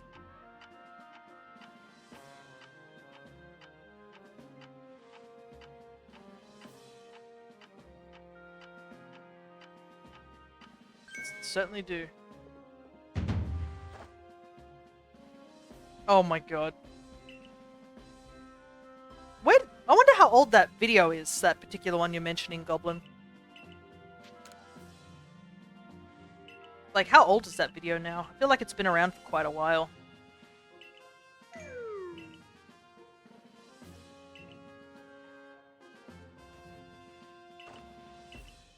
Alright. Tea time bowls. Time to get some tea time bowls. Oh, I also just saw... Hello there, Awkward. Good to see ya.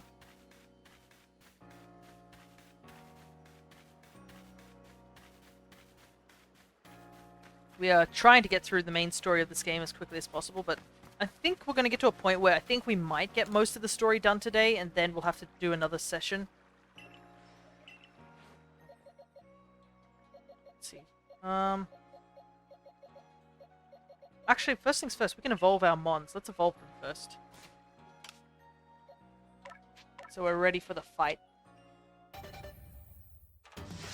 It's only 2 years old. Huh. I thought it was a lot older. Maybe it's just the format that feels old.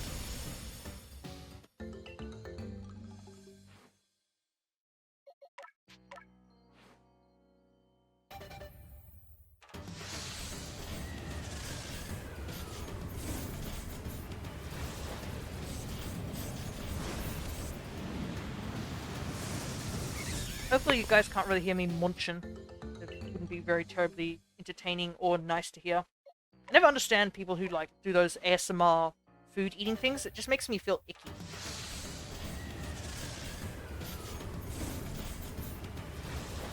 You're just listening to people just eat loudly with their mouth open. Like, why would you want to enjoy that? Just like, shush. I don't want to hear you eat.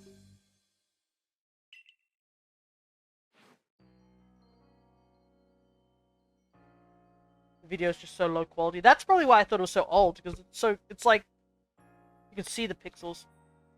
Someone agrees I hate the sound of people eating. Yeah, I try to be very conscious because I do tend to snack a little bit when I'm on stream, just like, oh, get a little bit of a bite to eat so I'm not terribly starving.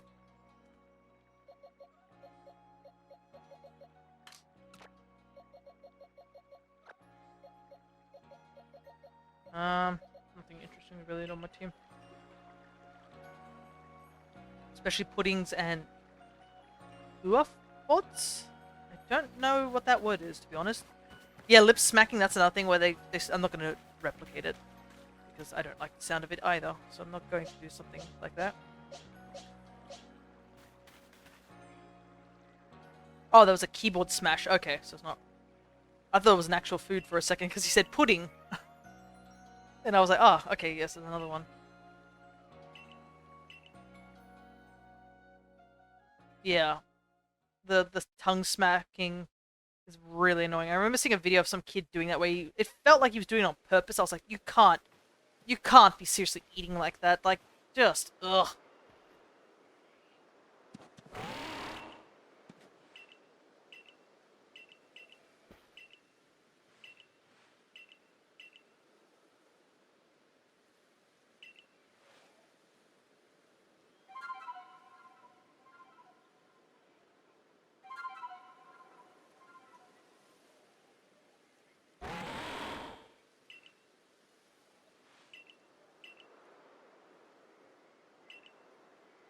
wonder where they get these things from.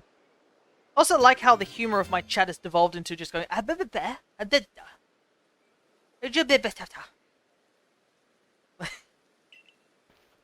We're babies.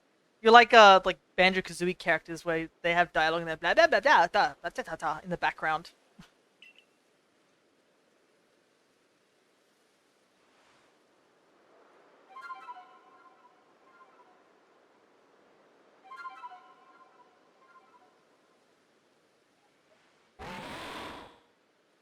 Alrighty. I present you Rock. Thanks for the rock. Goodness, guys. But yeah, like, I've seen like those videos of people just eating like excess food, like mukbang sort of things. And they're just like slurping and making the most egregious noises, and you're just like, how can anyone find this like fun? You're just watching someone eat, like, and there's like very little description time. They're like, I'm eating this, and just like blah, blah, blah, blah, sort of thing. Mukbangs, yeah. And people were earning money from that. Like, I remember when like people were, you know, talking about mukbangs earlier, and like I think they did it on YouTubers React. A lot of the YouTubers are like, clearly I'm in the wrong field. Like, why didn't I just learn how to just consume food, you know? Ah, right. But it can't be that great.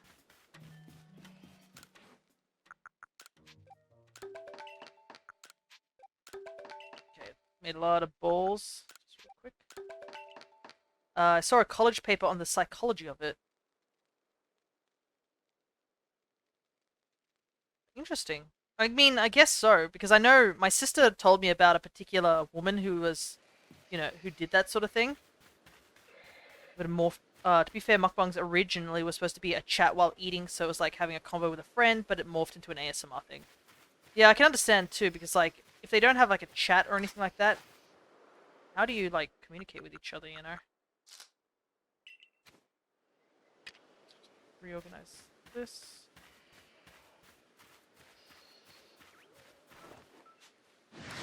Ah, dang it, I wanted to catch it without it getting aggroed.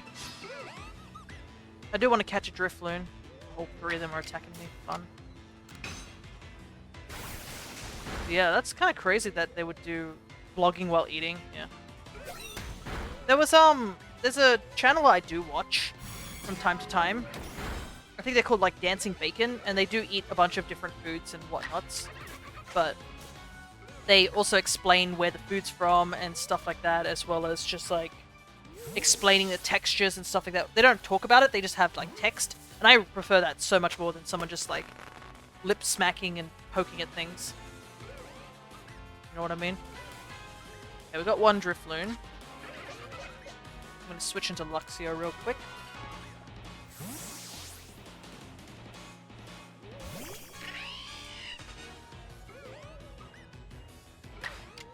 Also, yeah, now that I remember, I was a bit sidetracked with something. Yeah, my sister was mentioning about a person who was basically doing a mukbang thing, where she would just go to a sushi train-like thing, and just, like, consume, like, absurd amount of food. Like, I believe she had to, like, starve herself to a certain point, and as well as, like book ahead of time, to let them know that she was going to, like, basically clean out their entire shop. Which is, like, nuts if you think about it.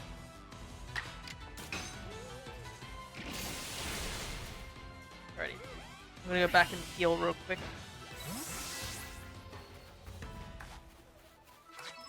Luxio definitely helps having on the team at the moment. Just having some evolved mons definitely help. Quickly heal. I could put Drifloon on the team, but I mean, we already have a flying type in Staravia. So I think we'll just skip that for now. There are a lot of mons we can catch now that it's nighttime. But yeah, I think we should try and get going, to be honest.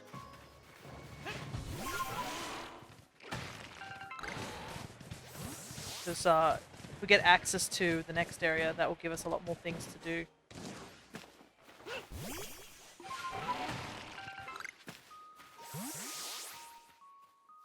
Should we catch a Pikachu? Yeah, let's catch a Pikachu. Why didn't that work? I literally threw the ball at it. Heck. Did it hit the ground? Like, I definitely threw a Pokeball at it, right? Weird.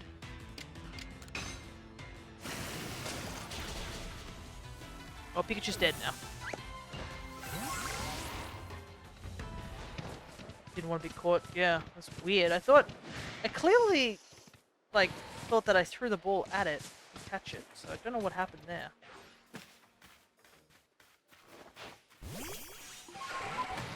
Anyways, I think it's time we deal with Cleavor now. Spent enough time waffling.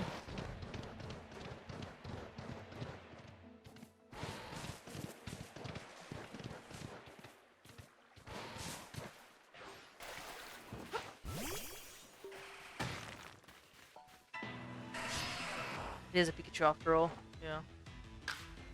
I just don't know why the physics happened, because I was looking at the Pikachu, and I'm pretty sure I had the Pokeball, like, on deck, so I don't know why it just sort of missed, or, like, didn't do that. I think that happened earlier with another catch, too, so I don't know. Go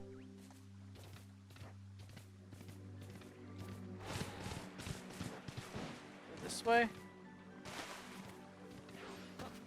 Alright, here we go, I guess. Oh, actually I should save. I haven't saved in quite a while. There we go. I know I have autosave on, so, but, you know, always gotta save as well. Just in case.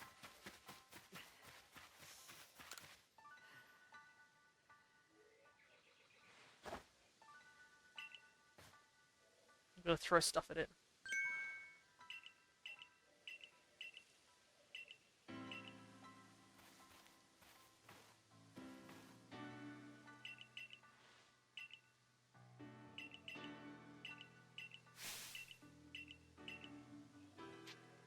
Ah, right, we have to fight the Glaceon. I should have probably put Quilava at the front. Because right now, Weasel doesn't really seem to be doing too much work. It is unevolved, so that probably doesn't help it.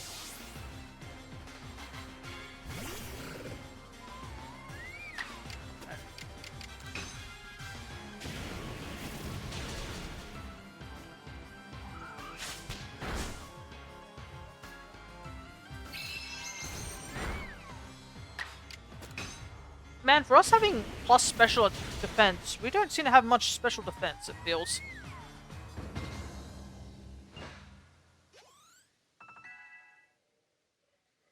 Well, can't complain about a good level up.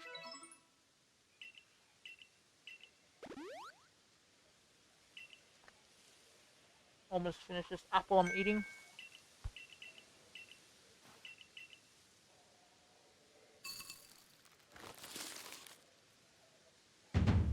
Ta-da!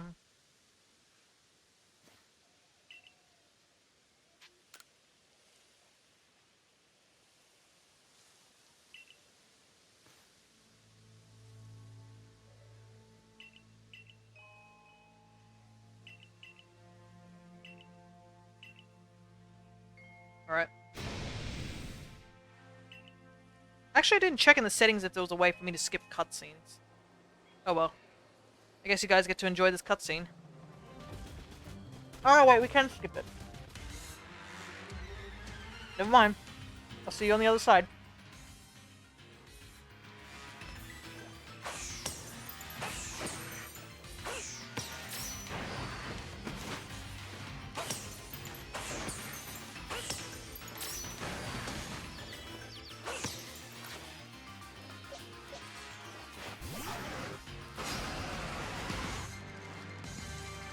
I like how I saw jump and then I saw bomb go off instead. Yikes, Weasel. You take like half your health down immediately.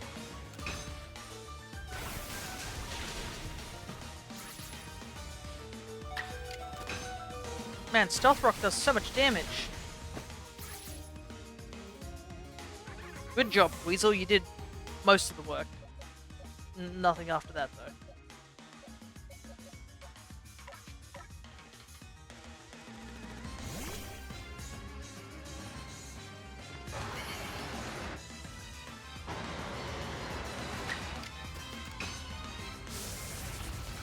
Bombs are like jumping if you think about it. Yeah, AJ, I know, likes to do that a lot.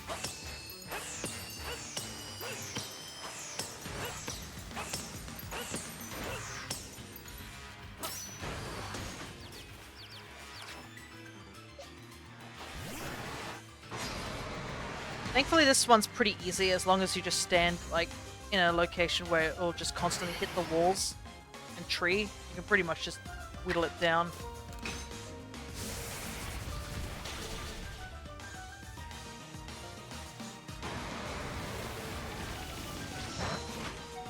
Oh my goodness. That was not super effective and it still shredded him.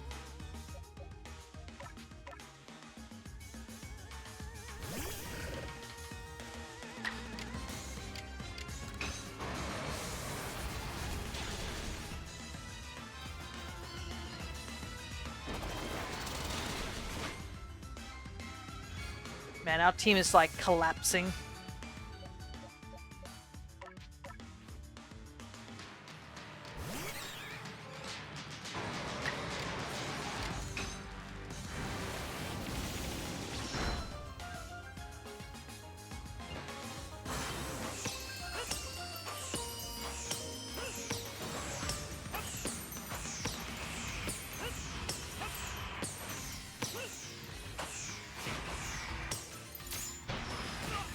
Didn't dodge fast enough.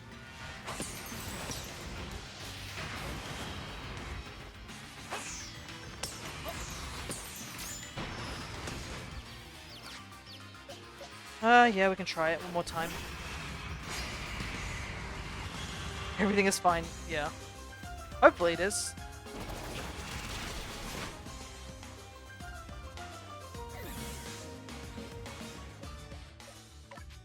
Our team is getting kind of cooked.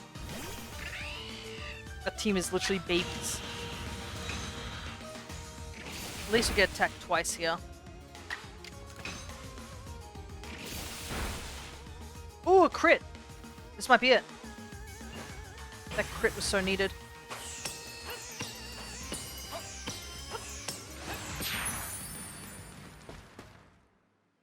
Alrighty.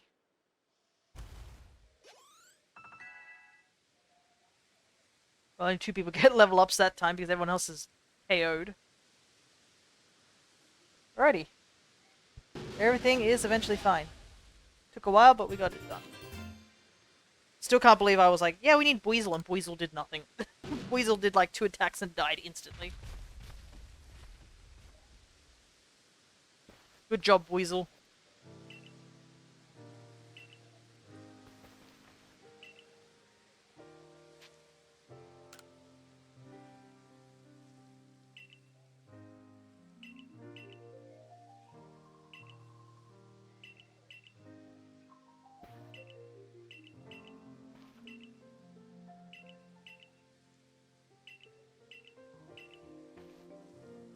Alrighty. 1 down, another 4 more to go. We're about at the 2-hour mark, so... At this rate, we probably will only have like 2 others done, but that might be for the better. Because I was worried that if we get too far into this game, we wouldn't have a long enough stream for the second half. Yep, we are done. There's not much we can do here. Time to head back. We can also change out our team. Whoa! It's foggy weather, apparently. Alright. Goodbye, Buizel. You didn't really accomplish much. Yeah, you can come onto the team for now.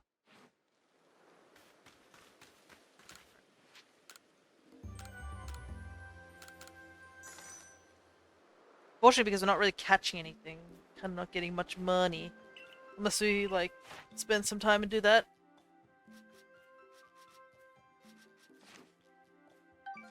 Okay, we went up a rank at least, which is good. I believe we need to at least be rank 5. So we're already at rank 4, so just if we spend some time in the next 2 areas, that should help us get enough.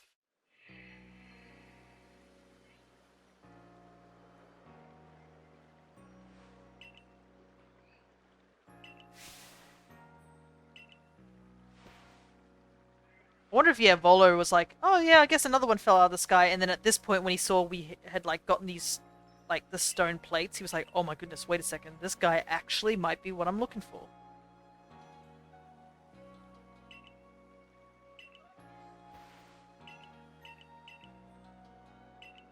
Chosen one. The protagonist, as some might say.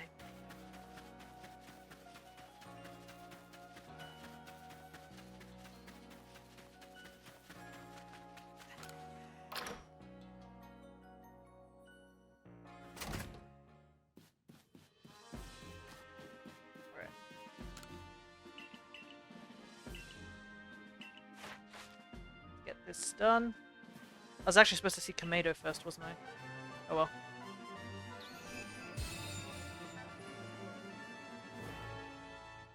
Okay, got that done. I guess the good thing about this is that we're actually getting recipes for, like, way stronger stuff. Like, we're already able to make Great Balls at this point, which we shouldn't have been able to make. And having Great Balls on hand definitely helps some of the harder captures if we need to do any. But I think we'll be just focused. Once we get, like, a solid team, I think we're going to be just sticking with that team for most of the time.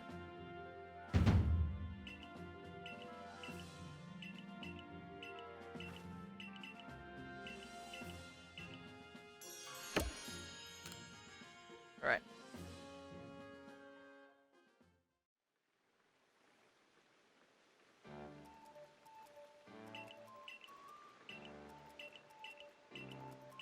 It's time for that potato mochi.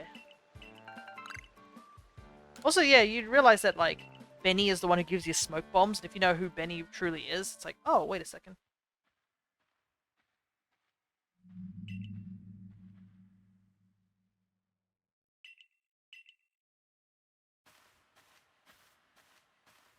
Hmm.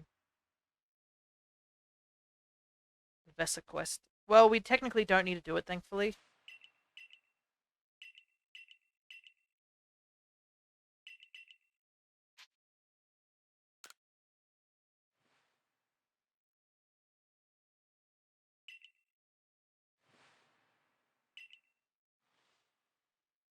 Because we've already, like, transferred over the Spirit Tomb.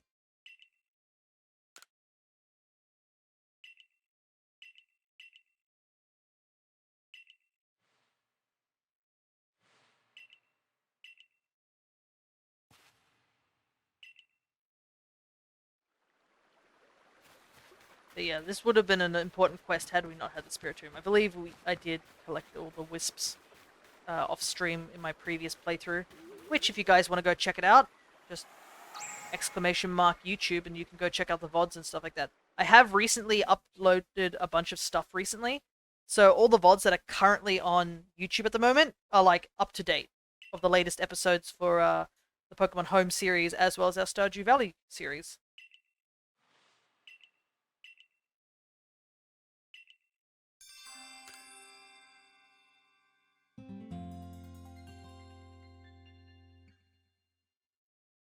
And I guess if anyone is curious, I did make a little custom thumbnail for the Stardew Valley one. So if you're curious to take a look at what that looks like, just a little nod. Hey, I can catch up on the Stardew Valley stuff I missed. Yeah.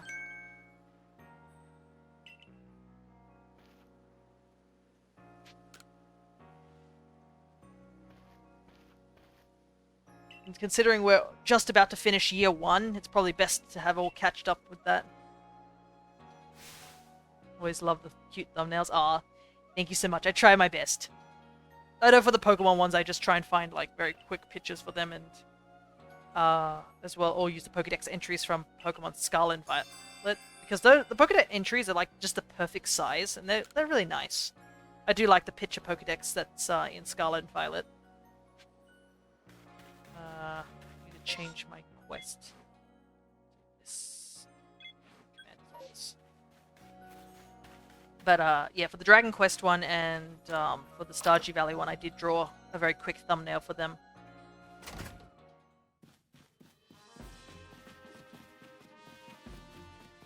Went crazy with the Dragon Quest thumbnails. Oh, thank you so much. I do enjoy that game and its cast, so I wanted to put a little bit of special effort for it. But for the Stardew one, it's going to be a bit more simpler. But I did make the Stardew one based off the whole thing of us being able to carry everything above our heads.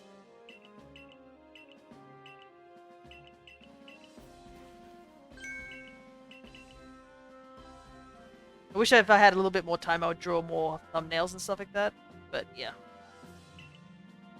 Sometimes I'm just like, oops, I better get a thumbnail ready. But I'm glad I was able to just catch up with all my VODs and stuff like that due to that inconvenience earlier where I wasn't able to catch up with that.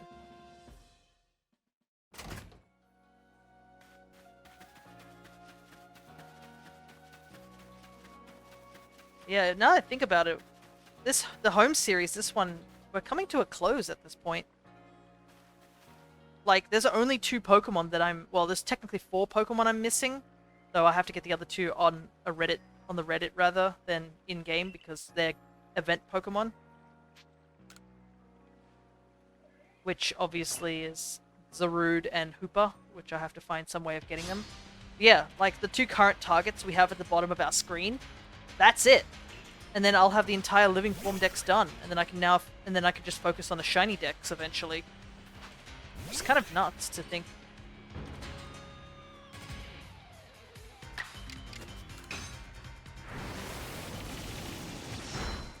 Exciting. Yeah. I started, I think, did I start at the beginning of this year or like... I think I sort of started in earnest at the beginning of this year. I might have started a little bit earlier, but yeah, this is when I really started getting into it. And was chipping away. I definitely did a good thing of chipping away during, before Vivillon patterns were introduced, because I was able to get some pretty rare Pokemon with River pattern Vivillon, to say the least.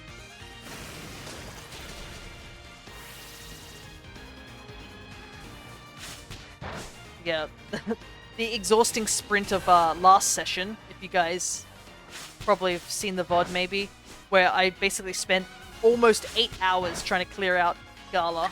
I was exhausted by the end of that. I was just like, bro, I can barely, like, function.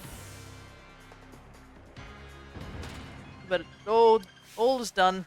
All of Gala was caught. I honestly thought I was going to have to evolve Cosmoem and Silvally off stream, but nope, we got them all. And we were able to catch Virizion in a Pokeball, which was pretty interesting. Though that was totally on accident. Oh, I can see Blub is wandering around in the chat. I made the clip for you, Blub. Considering you are somebody who likes to catch all your Pokemon in Pokeballs. Got in the end even through the hail. Yeah. Though we did have to do a little bit of date manipulation for that one, because the hail was a bit of a pain. To say the very least.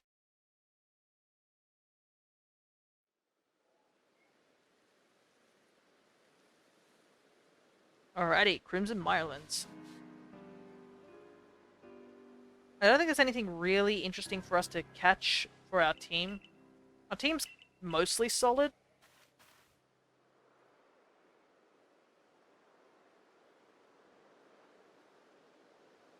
I don't think I really want to go changing it around a bit. I think the only thing I would probably do is gather ore and apricorn berries, you know, just to like make sure that I have a good stock of them. Plus, we'll probably use our Baneri for picking up stuff, because that will help with its friendship. If I don't accidentally throw it into the river.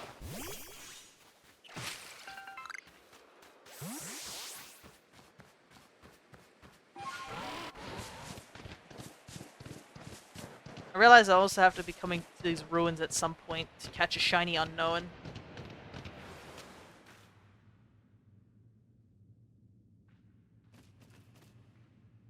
Because it's kind of one of the few Johto mons that baths also help with friendship. I guess so.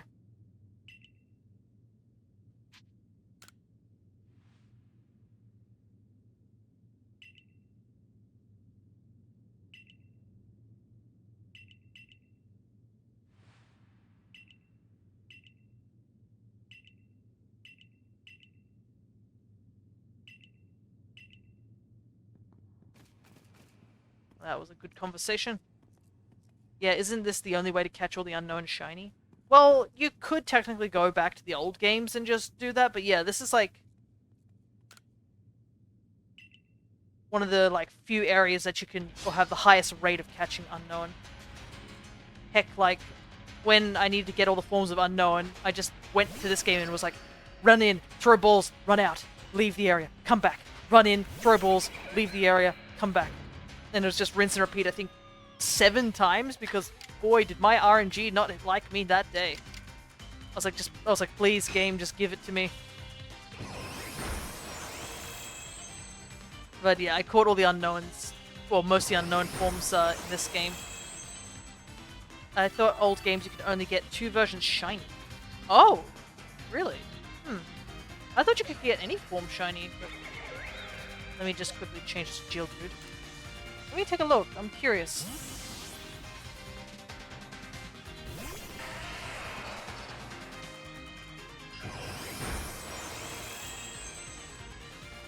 Oh, okay. Interesting. Wait, is this for Pokemon? What Pokemon game is this for? Oh, let me just also...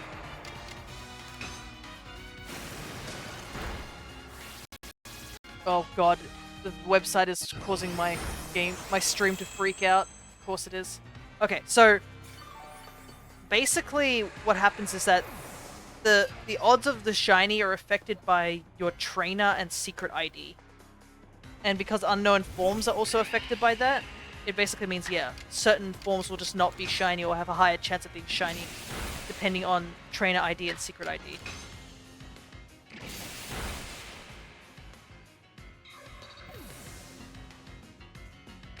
But yeah, I can imagine, I would even assume in this game that that might be the same thing. Far out, we are getting steamrolled. Everything's like level 20s. I might have to do some grinding to catch up. It seems that everybody is too strong.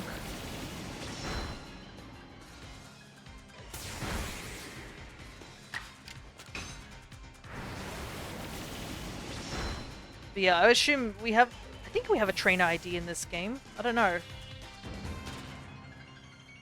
We certainly have something, right?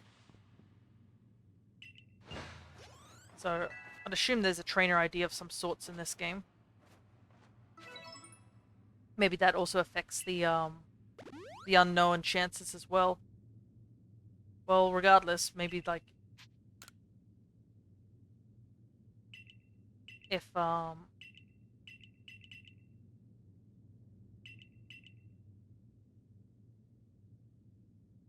I do go hunting for the unknowns in this game, which I will have to eventually.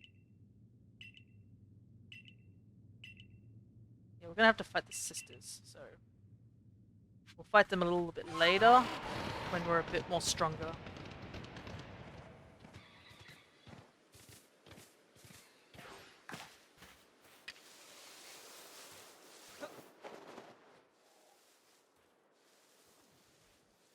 Let's do some catching of mons. Get our levels up.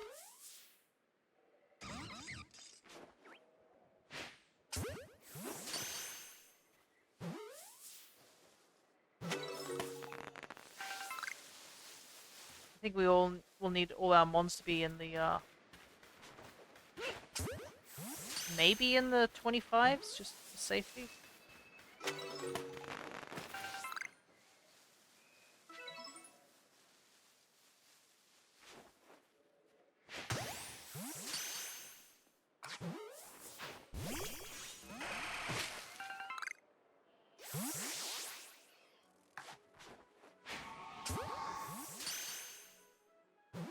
Come on, go in the wall. Thank you. give us a lot of XP for the fully evolved mons.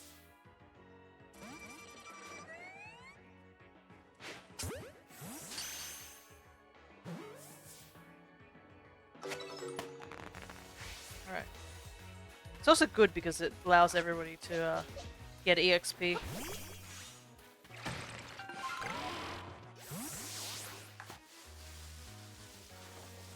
Plus, you know, catching mons gets that dex up a little bit further. To get to our wanted level 5.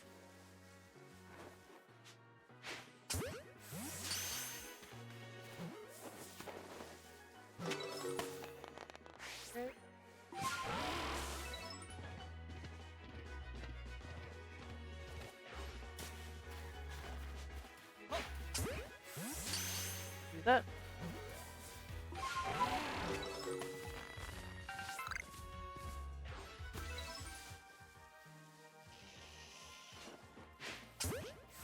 Some Paris.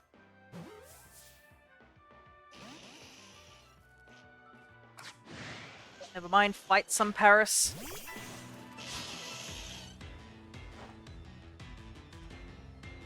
What is this? Is shiny unknown in Pokemon Go rare? Yeah, unknown falls under some of the rarest catches. Encountering its shinies variants is scarce.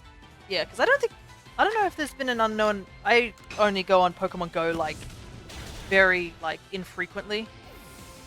So my knowledge of like events that happen during Pokemon Go is very limited. So I'm often not sure like if there's been like a major event or anything like that.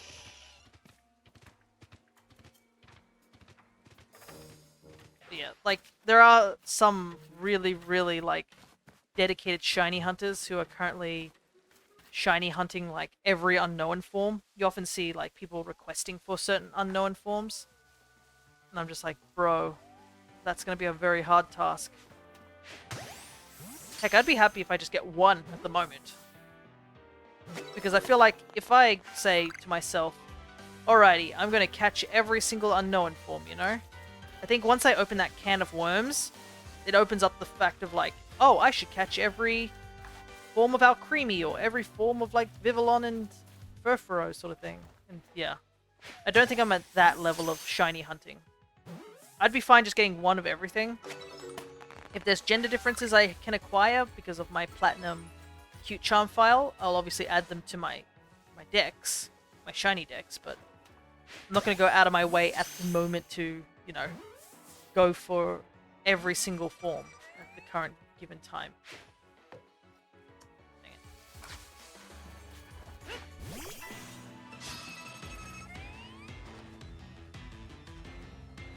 No! I need the EXP! You can't run!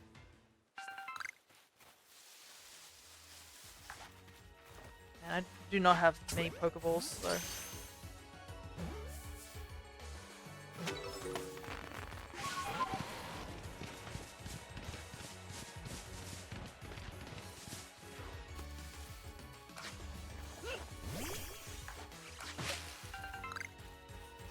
Gotta get more stuff.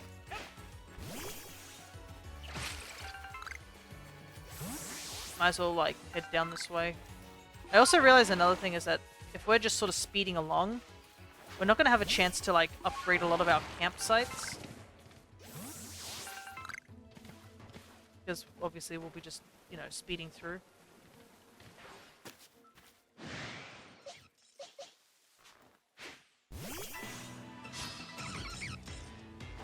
Yeah. The problem also, I guess, with the Alcremie situation is that Alcremie is shiny. They all go the same color when they're shiny. It's only the toppings that stay, like, the same. So, oftentimes, it's probably better just to go for, like, every topping as a shiny. I have 2 different toppings at the moment.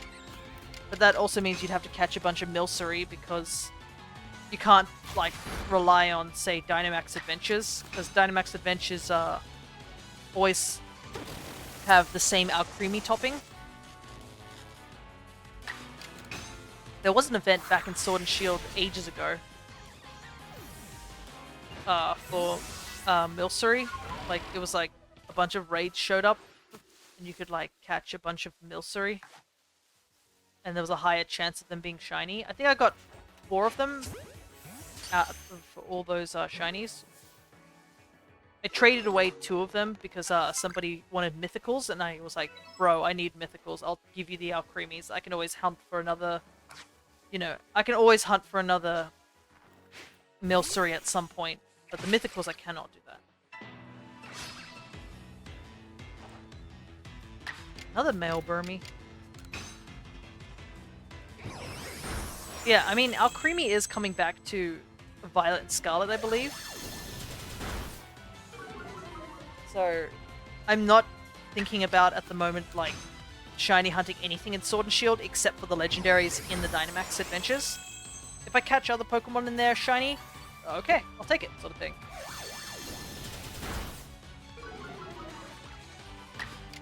But yeah, we don't know what's returning completely. I think we know what most of the ones that are returning are, but we don't know all of them.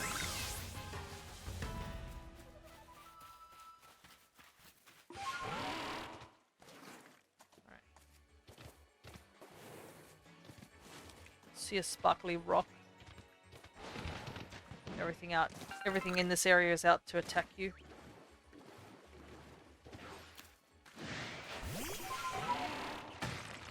Gotta go fast.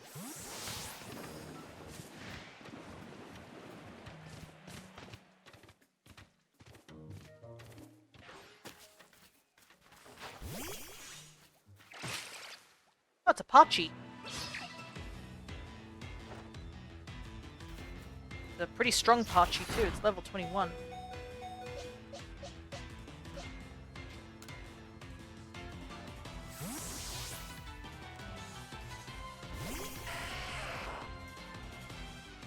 Nope.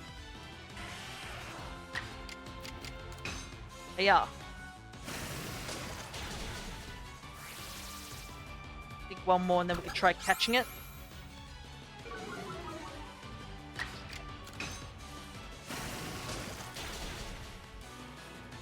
Ooh, that was a crit. Nice. I mean, we did get our stats lowered, so that makes sense.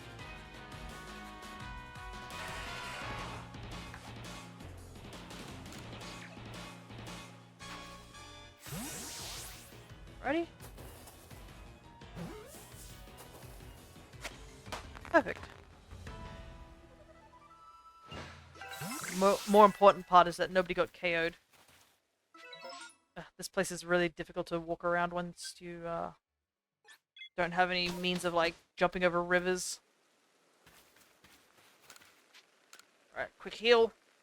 I think we should be okay to deal with the sisters. I don't know. Problem is that they have fully evolved Mons at this point in time, so they're a bit hard to deal with. What's our levels at?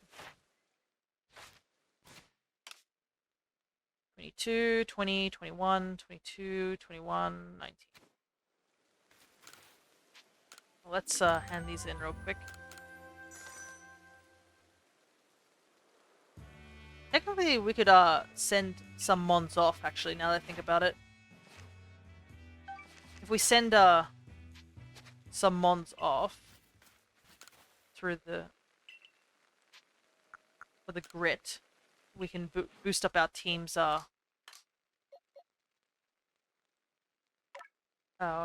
like can I not mass release at the moment?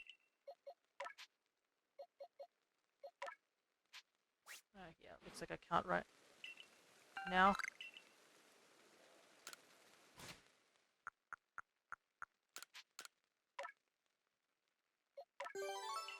Right.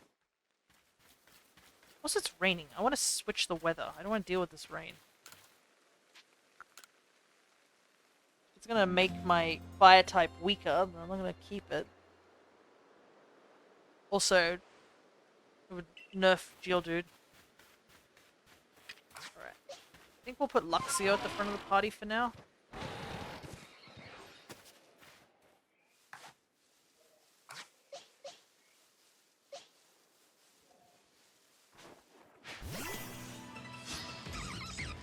Now we'll fight the Venus Flytrap. It's so funny how common Carnivine is in this area. Considering, like, if you played, like, Diamond and Pearl, Carnivine is, like, locked to a daily encounter over in, in the Safari Zone. I think when we were playing through Shining Pearl,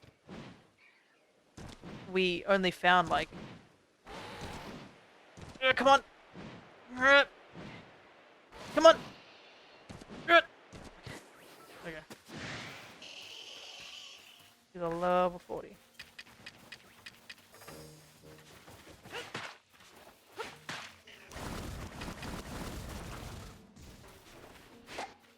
What the hell? Why did I throw that?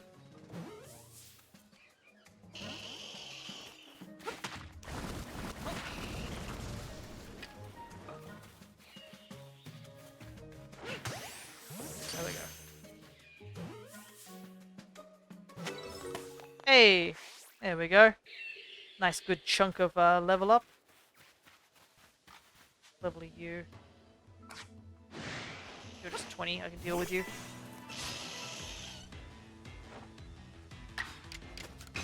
Paris gave us a good chunk of EXP. Normally we shouldn't be able to catch it, but because we have, like...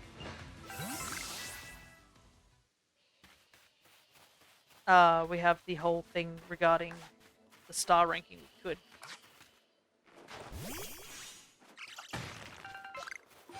There is another one on the other side, but we have to go past the Alpha Raichu. I believe, and the Alpha Raichu probably will attack us.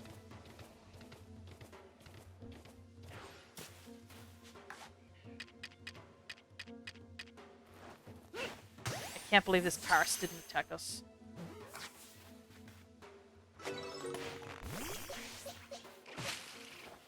Let's grab the stuff here.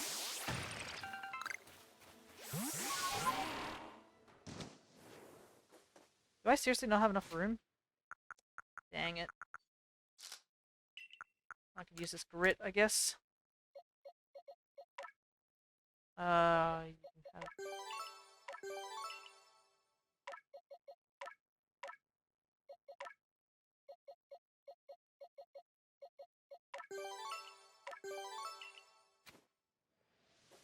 Can't believe bag space is becoming an issue yet again.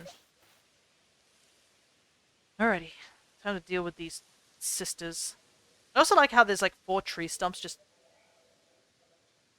casually just sitting around in a circle.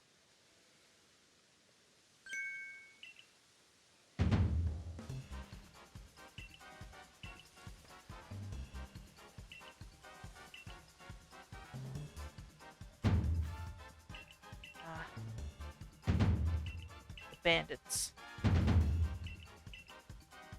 I don't know how to feel about the bandits. Their design is okay.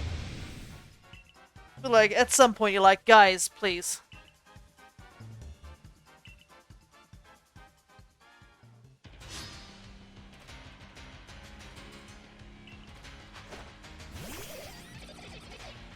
At least you get to listen to the trainer music, which is like super awesome.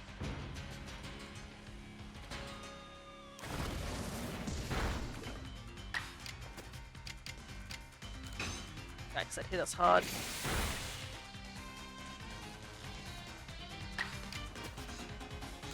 Should be okay though.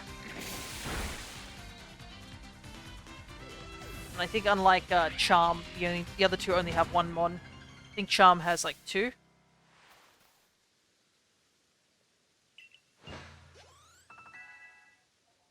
Good level ups all around. Which makes sense seeing that it's... Also, they just have this wall fragment. What were they even going to do with a wall fragment? They're the worst thieves ever. Like, what are you going to do? Sell it to somebody? Oh, never mind.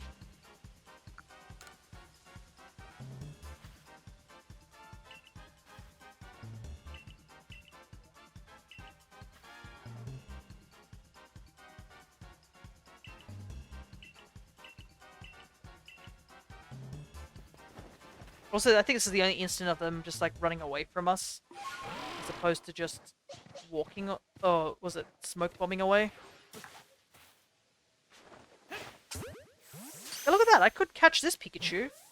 I could throw the ball at it, but for some reason the other Pikachu couldn't.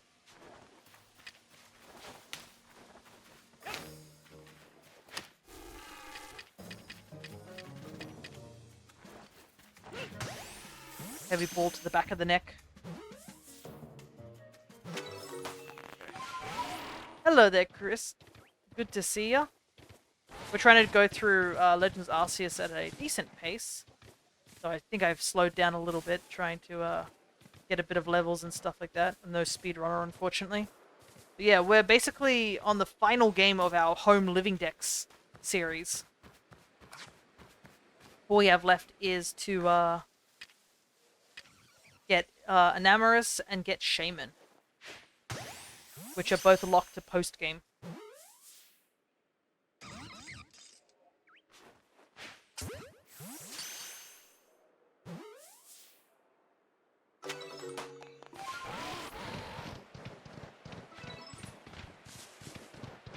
We also do need to get our Pokédex up to, I think, 5-star in order to go to the Highlands.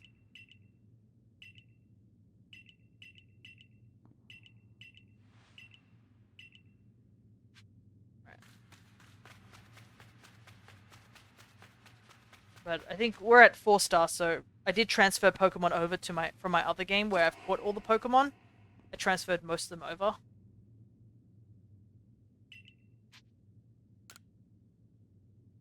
How's your day been? I think it's been okay. I was rushing a little bit at the beginning. Because I needed to go and deliver, like, go post something. And it turns out the person I'm posting to is quite a distance away. So I was like, they were like, it's going to take a week for it to get there. And I was like, maybe I'll do express. But after stream, I have to give that person the tracking number.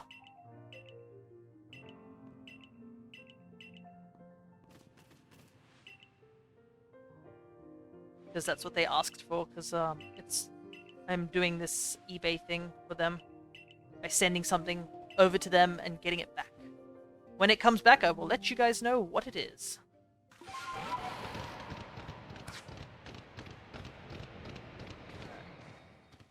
Better head to the Sludge Mound and deal with Ursaluna.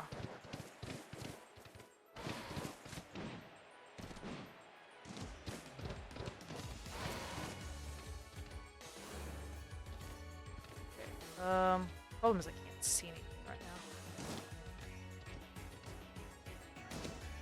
now. Oh my god.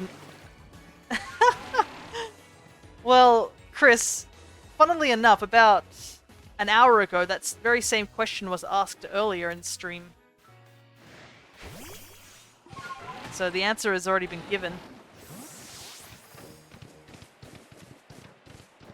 I have no room in my satchel.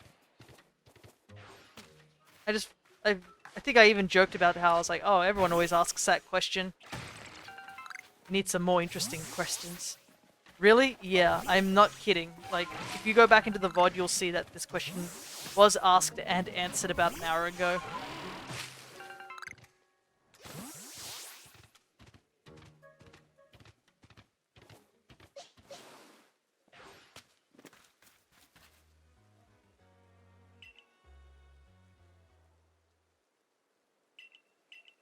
Alright.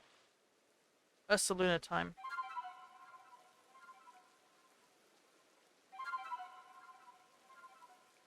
Yeah, I feel like the top 2 questions I've been asked is, what's your favorite Pokemon? And if you could have a Pokemon in real life, what would it be?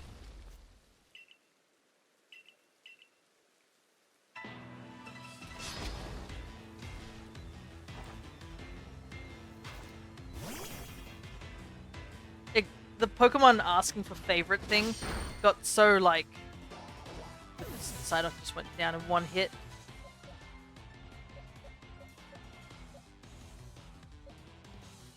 I didn't even get a chance. I knew he was going to be strong, but this is pretty rough.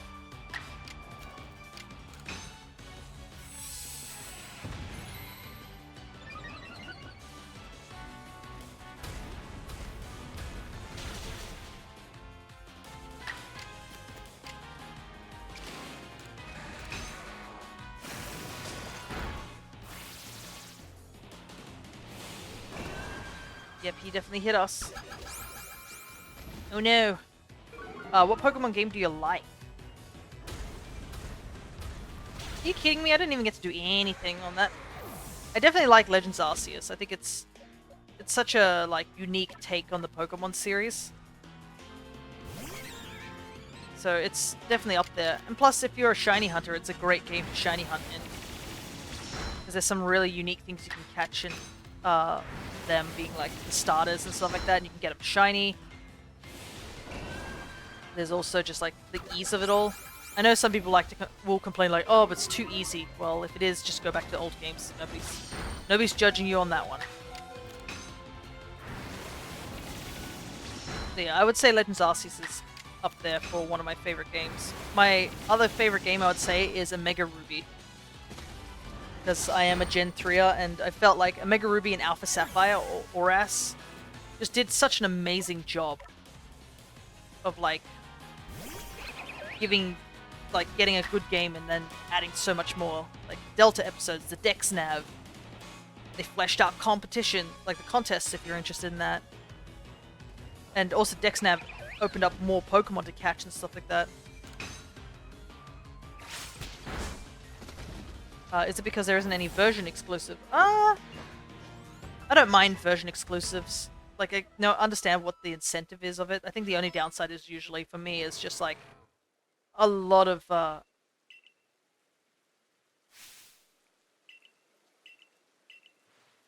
like whatever version exclusives. Like for a lot of games, whenever I get like the version I want, I'm like, alright, I got the version I want because I like the box legendary. And then I look at the version exclusive, and a lot of the version exclusives just happen to be better on the other side. And I'm like, no, why? But it just happens to be like that.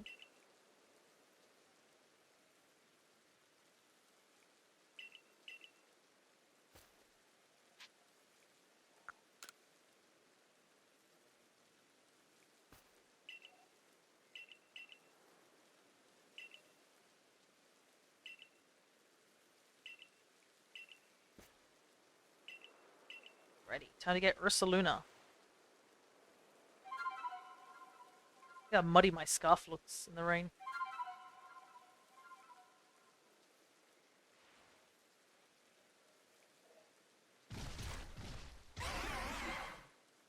So, I do feel kind of bad for Ursaluna.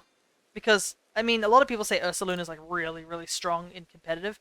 But then they were like, they added, what was the Blood Moon Ursaluna in Scarlet and Violet. And now nobody on the dang GTS of Pokemon Home want anything but this Ursaluna.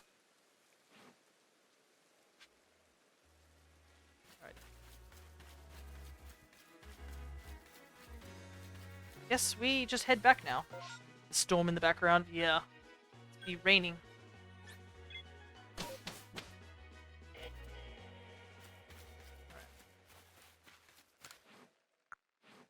Didn't really make anything, so I guess we should just head back. Let's see if I can go mass release.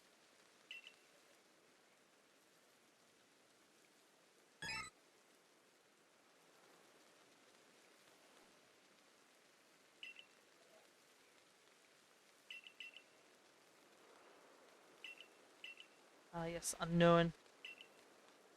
The special unknown decks. I realized I should have transferred over the unknown from my other game, but oh well.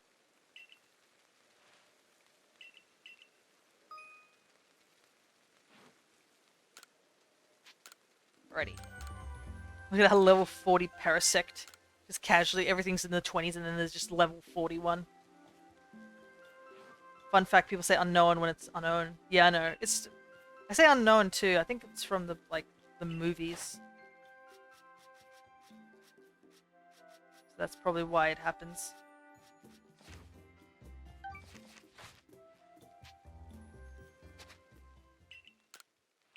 I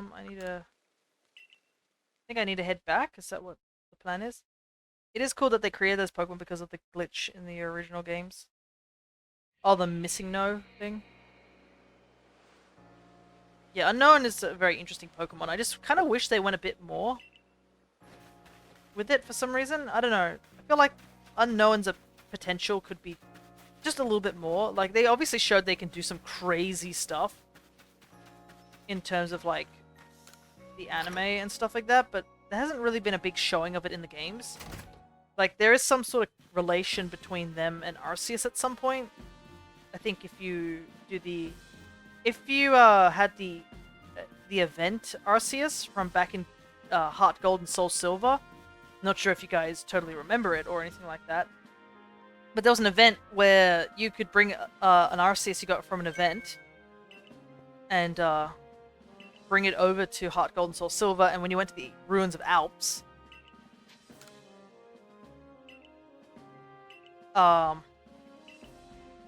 they had this special event where Arceus would create either a Dialga, Palkia, or Giratina egg at level 1 for you. And I think a bunch of Unknown would fly around the screen, and then a strange collage of, like, real-life areas. That was strange. And then you get an egg of just a god, which is kind of crazy, too. Because it implies that, like, Arceus could just easily make another Palkia or Dialga whenever.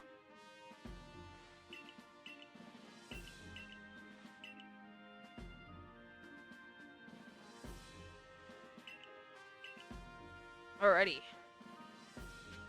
Lilligant's gonna be a bit of an annoying thing to deal with because it's fast. Like, Cleaver was fast, but Hisui and Lilligant, I believe, is faster.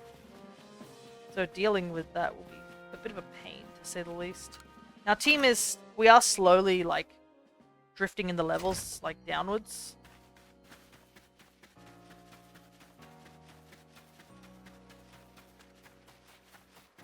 Which Pokemon game had the best story between them all? That's hard, because obviously everyone has their own opinions of what they believe is, like, the best, you know, the best games and whatnots. Can I really not do mass releasing at the moment? Ugh, that's annoying. Well, I want this grit, so you're gonna have to watch me slog through this, people.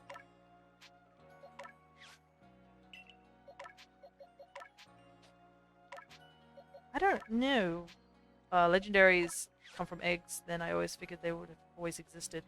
Well, Arceus has just always existed. And Arceus created the 3 gods, so all the other legendaries come after Arceus, so they have to have been created from things.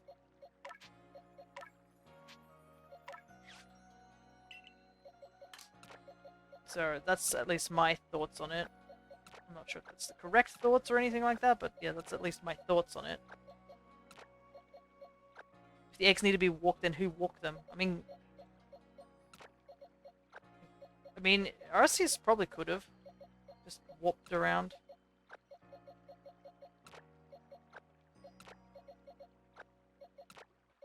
I think that's all the repeats. I'm just trying to see what we have as a repeat and keep the ones we don't. I don't think it's terribly important. We technically could just release everything, but that would take far too long at the moment.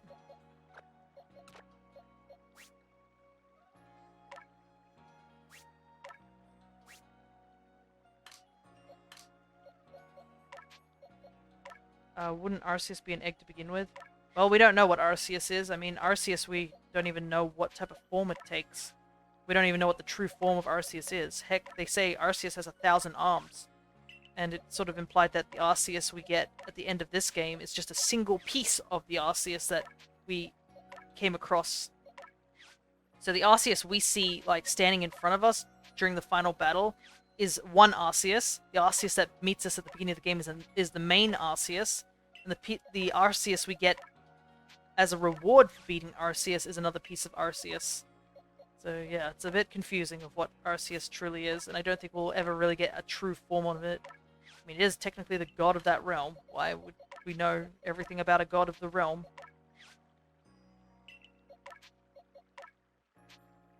A lot of Arceus. Yep. For all those people. And you could also say that the Arceus you meet in Brilliant Diamond and Shining Pearl is another Arceus. And every so often, some of these Arceus is also shiny as well, so there's probably like a handful of Arceuses that are shiny. It's all very confusing.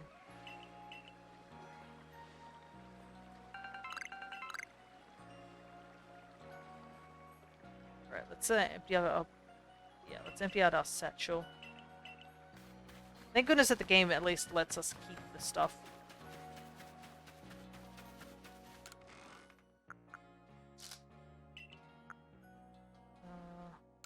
Don't need that. Don't need those.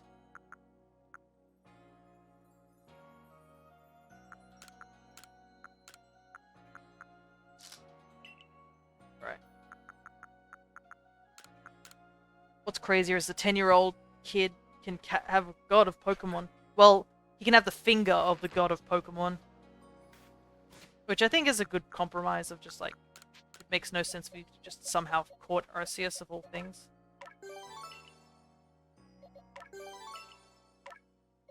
Alright, let's bolster up our starter Pokemon because they're going to have to do most of the fighting.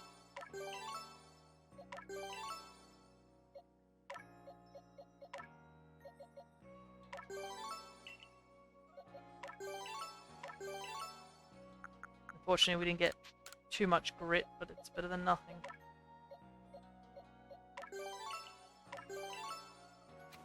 Alright. I think we should be good.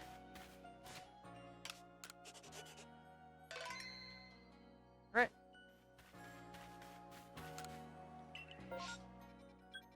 Let's find the potion. But yeah, I know that a lot of people made that joke back in the day where they were like, we've caught every single Pokemon in the Pokedex, who do we catch now?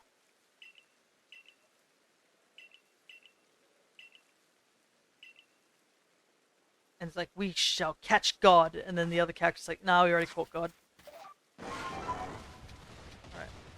Well, we kind of know where she is, so we'll just head on over to that direction.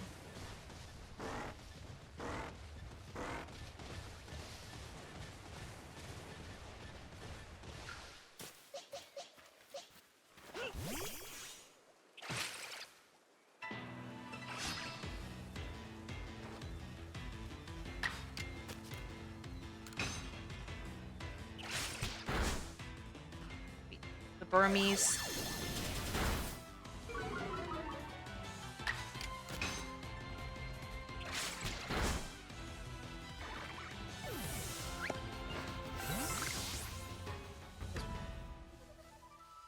Any extra levels definitely help.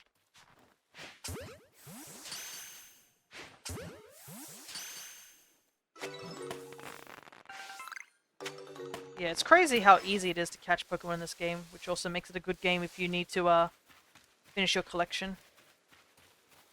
Do you know your Pokemon quiz? What Pokemon has the highest speed? Isn't it Regieleki at this point now?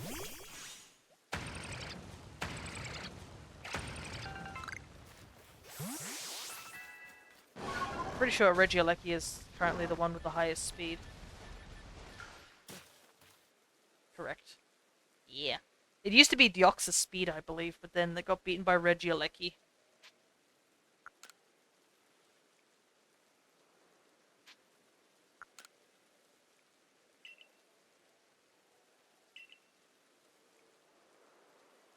Well, Pokemon has the highest defense, though.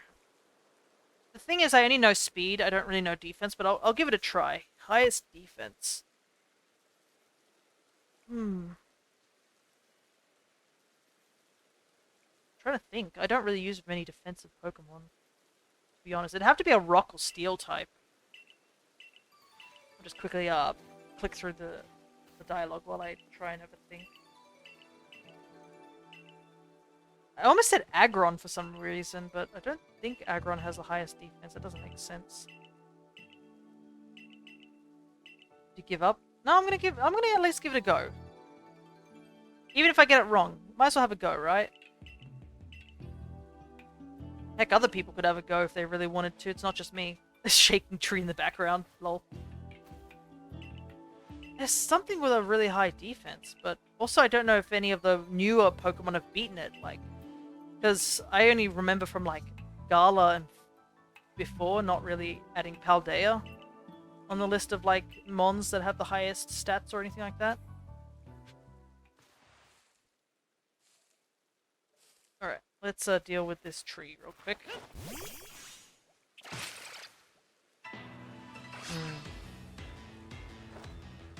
Is it Shuckle? It might be Shuckle. Shuckle has a pretty high defense.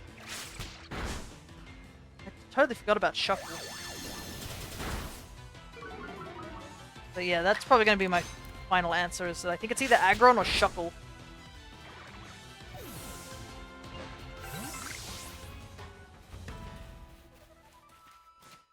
We need a...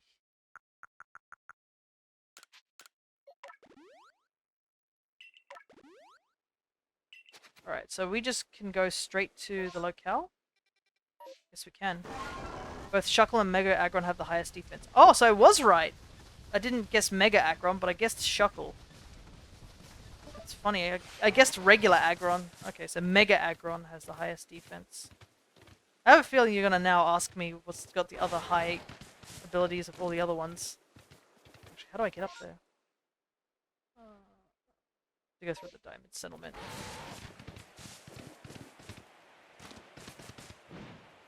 Can't cheese my way up the mountain, unfortunately.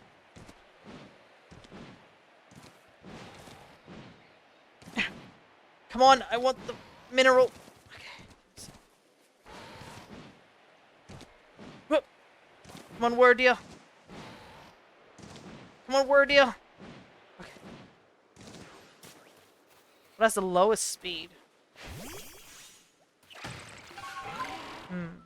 That's actually an interesting one. I don't really know. Lowest speed. It'd have to be something that uses Trick Room a lot. Or like, someone want to use in Trick Room sort of scenarios, right?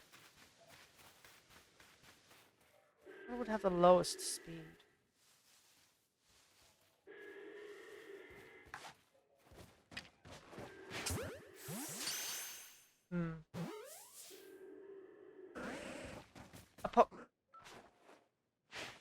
You could think like it'd be Slacking, but Slacking's actually quite fast.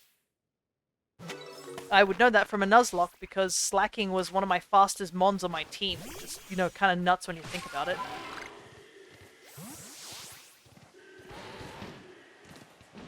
But I'm trying to think. Yeah, I'm not really sure what has the lowest speed. Slowbroke or something like that could have the lowest speed.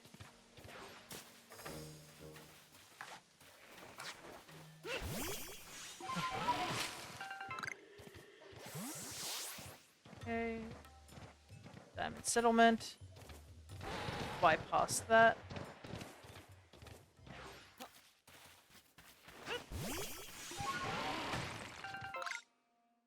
We're gonna go this way.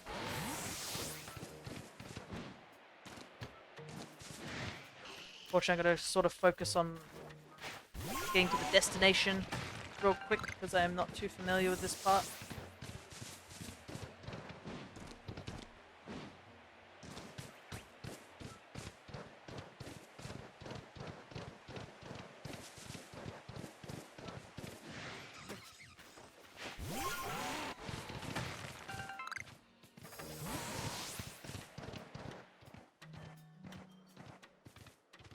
How did I end up here?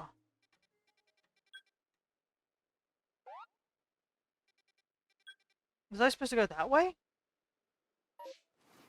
I can see where I need to go, I'm just going the wrong way.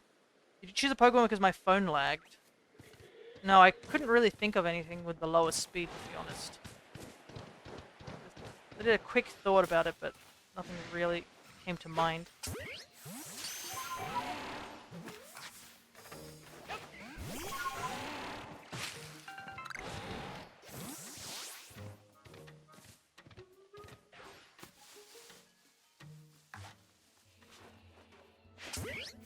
I don't think I can catch this Rose Raid. Even with the better Pokedex.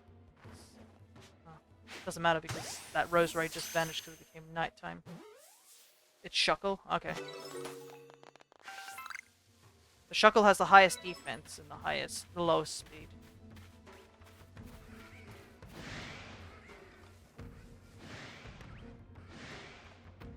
Oh boy. The Murkrows are attacking me and that's causing the Honchkrow to search for me.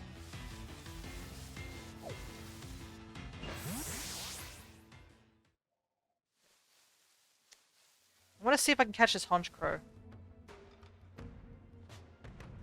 No, it's in the red. Don't think I can catch it. Pretty sure the Pokeball will fail immediately.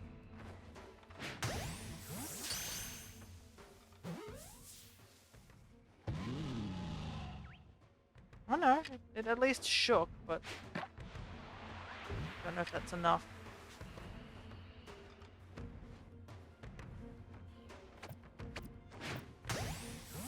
I'll try. Why not? I don't think I can control it, but I'll try.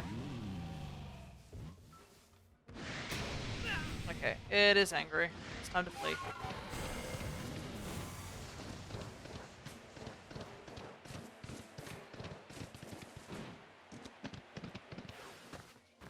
Okay. Oh, I should have changed my team out. Got distracted.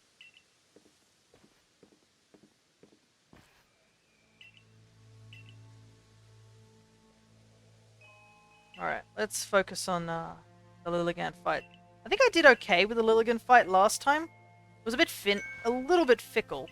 I think we nearly got taken out, but I think we were okay.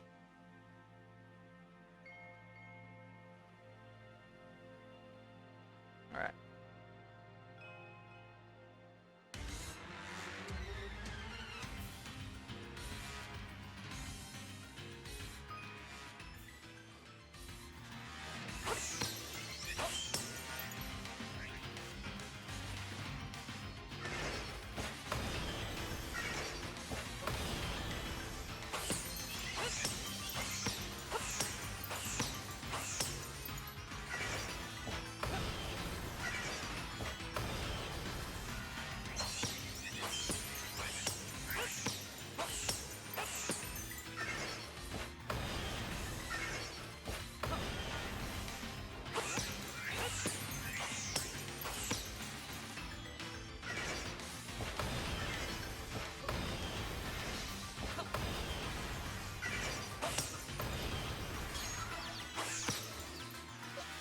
Okay.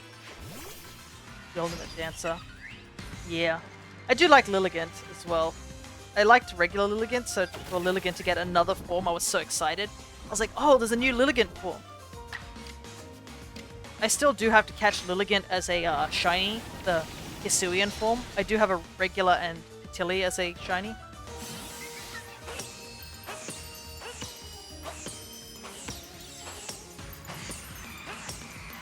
Okay, we're at the halfway mark.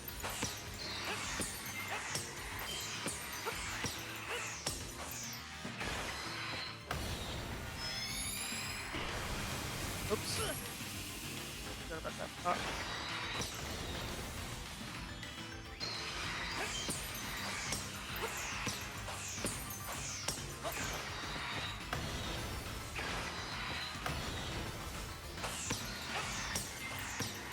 Okay, the orange ones mean it's gonna do like the wave as well.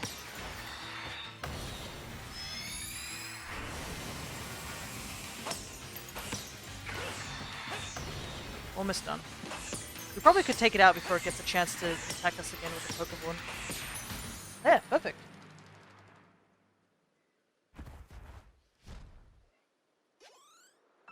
We only have to battle it once. And we can evolve Geodude straight. Soon as well.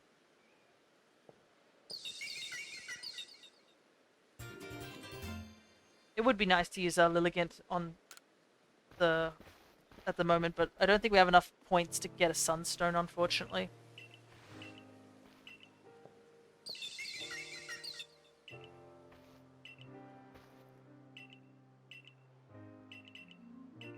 Alrighty. That's 2 down. 3 more to go. And we're at the 3-hour mark. We're actually doing pretty good progress, I must admit. We might be starting to slow down, though, at some point. Because a lot of the stuff in, like, at least for, like, let's say the coastlands has got a really big distance we've got to, like, travel.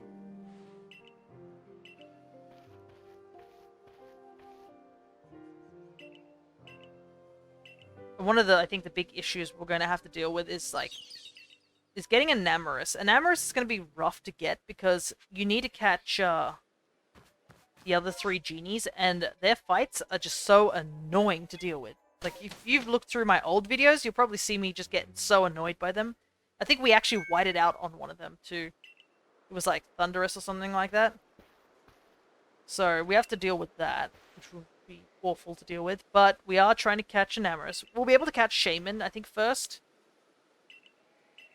But yeah, Enamorus is going to be probably next session.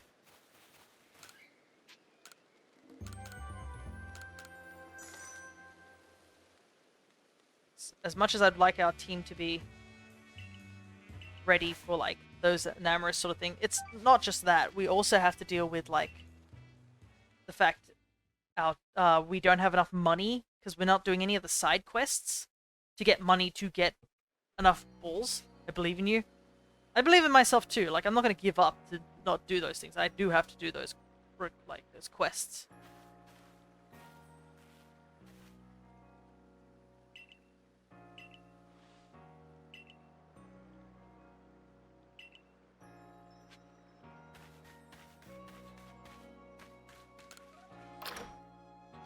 Because I think I used up a lot of my early money for bag space. Heck, we're already running out of bag space already. It's crazy. But yeah, you can see all these side quests I haven't done because I'm just, like, plowing through the game as fast as possible. Yeah, I think it'd be a good accomplishment if we can get most of the trials done. Get the lords defeated. Bag space in video games. Yeah, it is kind of funny how they made it into, like, its own mechanic in this game. After have, like, it reminds you of the old Pokemon games. Like, I think Diamond and Pearl might have been the last one, but, like, I'm pretty sure from, like, the GBA games and before, all those games that pretty much have, like, limited bag space. At least ones that want you to gather a bunch, yeah.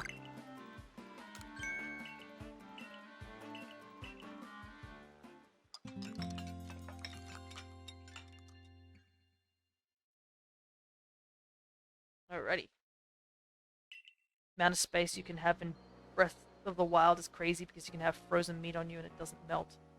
Yeah, that's another thing too. Like, even in Stardew Valley, I'm catching fish and they can still be alive even though they've been in my treasure chest for, like, who knows how long.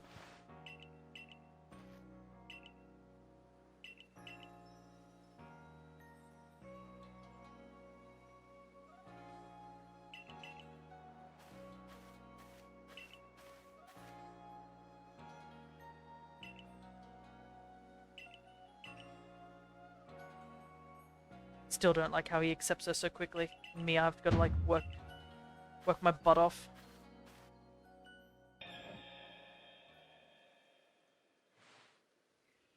Here is the new recruits.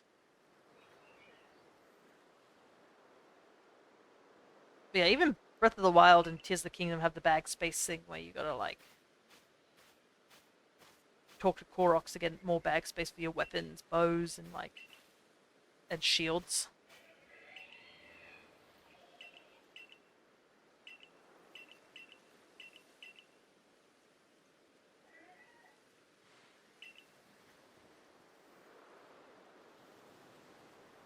At least, I think if you can at least upgrade your bag space, that's at least good. And also, like, if you think about it, I'm also dealing with bag issues in Stardew Valley because we have, like, one more bag upgrade that we need to do. But we've been spending all the money on, like, establishments and, like, building stuff and buying animals, so I haven't had a chance to buy the last bag upgrade. I'm just like, maybe I should soon, you know? Which nun Pokemon game is your favorite? I'm going to assume you met one, and I would say anything that's related to 3rd gen.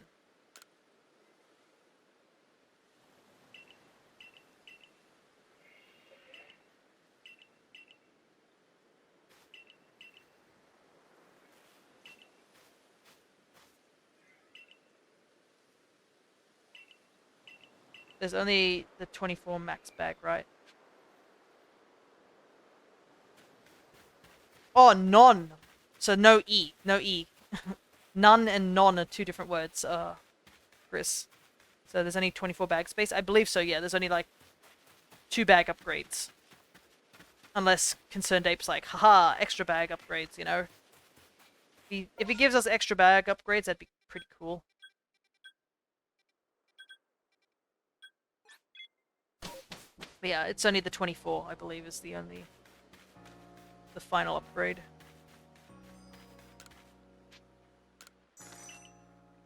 This is important, by the ways. Haircuts.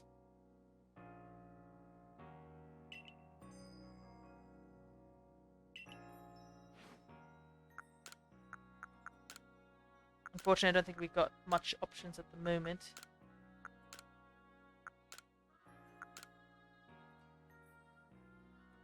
At least we can make it the similar color to what our hair color is.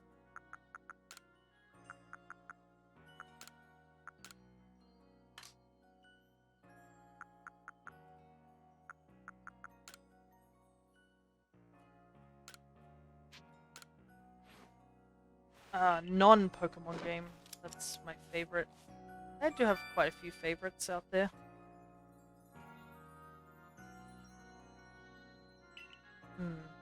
What would be my biggest favorite game, though? So many to choose from. Smash is definitely, like, Smash Brothers Ultimate's a pretty good game.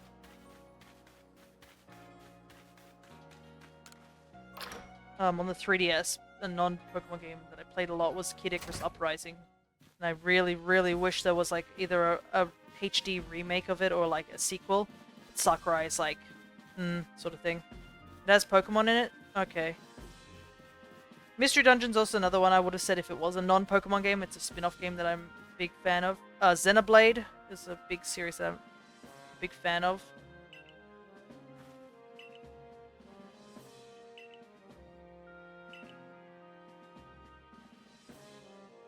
I definitely enjoyed Dragon Quest XI when I first played it. And I replayed it on my stream.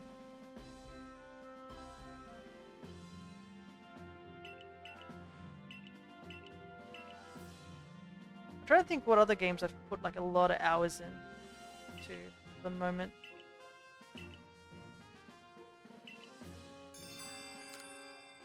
But yeah, I just have a lot of games that I do like. Oh, Monster Hunter, that's another one. Me and Dad play a lot of Monster Hunter too, and my dad's been sort of awaiting for news about the next Monster Hunter series.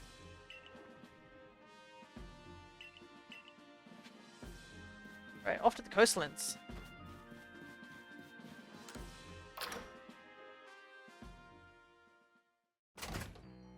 Let's see. Our team is, well, we can evolve Geodude at least.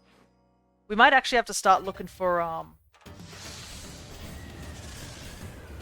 Lost Satchels.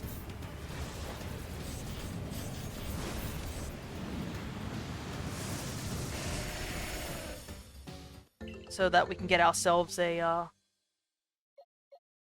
golem.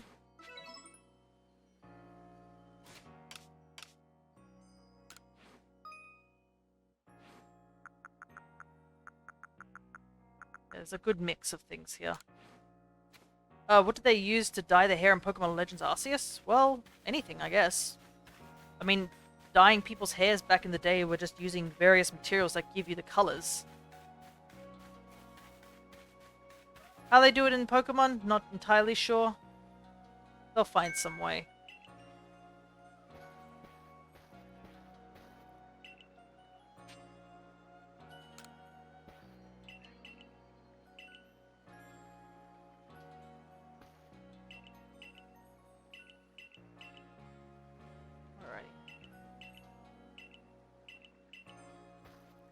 It is interesting that they mentioned about the special stone at this point. Alright. Ah, we have no room in our bag as per usual.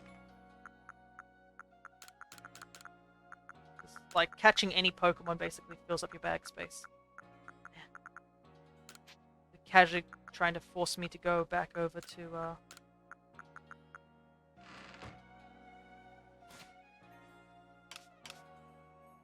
I am wondering because the Pokemon here are violent. I don't think that has anything to do with hair color. I will admit. Whether a Pokemon is violent or not.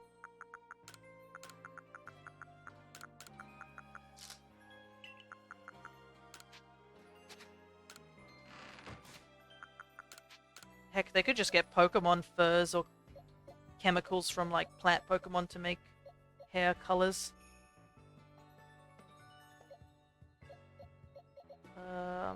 We haven't used Psyduck like at all.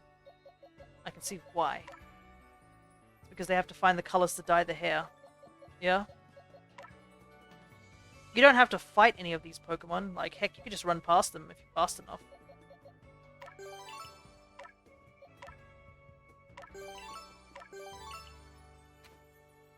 Like, it's probably a hard endeavor, but you can at least get a haircut. You don't have to dye your hair. I just dyed my hair because my hair's not that color.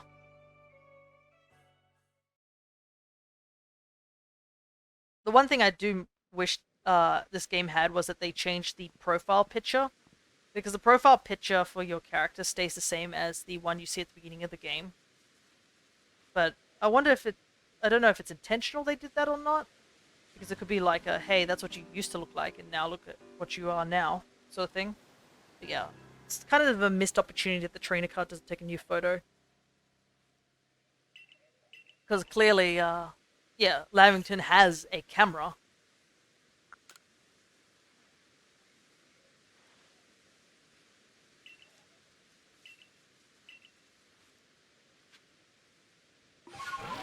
Alright. Wait. Because I believe Irida fights us here again, so I was just like, whoops, that change. I realized that, yeah, you fight Irida quite often. You do battle Adamant at times, but I think you fight Irida the most.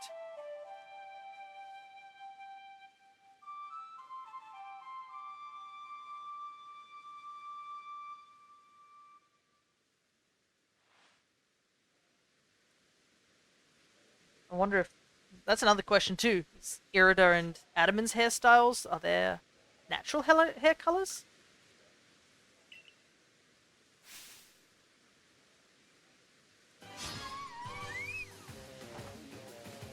Right. Just knows the shoes are like Pokeballs. Yeah, she also has like a pearl aesthetic on her clothing as well. Okay, good. The Eevee doesn't attack. Yeesh, throwing out Ice Beam at this point in the game.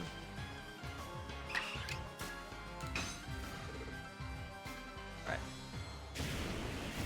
No Frostbite for me, thank you very much. I think that's the first time I've seen Frostbite in quite a while. To say the least.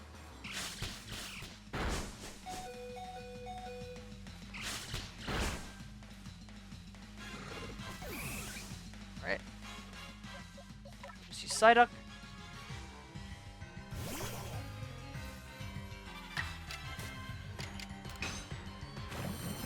I don't know if I really want to keep Psyduck on the team. Like, he doesn't feel like a mon that I want to keep on the team. It's just sort of like a filler mon at the moment.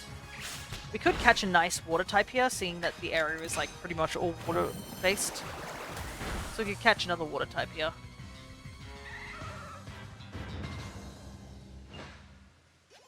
But he is cute. Yeah, he is cute, but then you evolve him, and then, no, not as cute.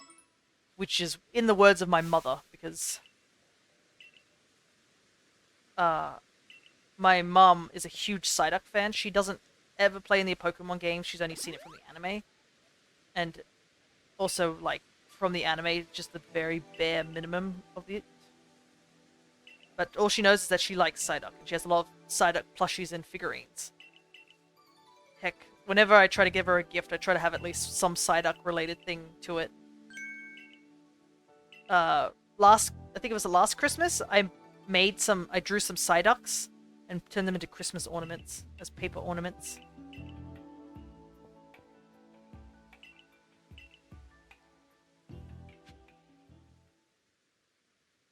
Alrighty.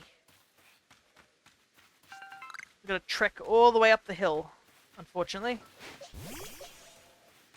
This gives us a good opportunity to, like, grab other stuff. Because we do need to grab items and such. So cute. Oh, thanks.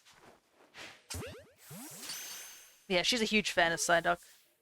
She wanted to get a Psyduck beanie from the Japanese store over in the Pokemon Center, but unfortunately Pokemon Center doesn't ship over to Japan, ship over to Australia. So she can't get the beanie, unfortunately. You know what? Let's have a Walrein on our team. Let's have Spheal.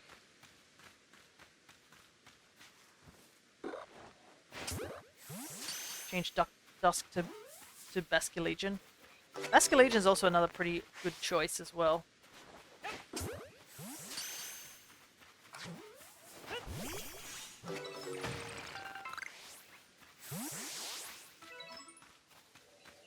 Some more things to catch.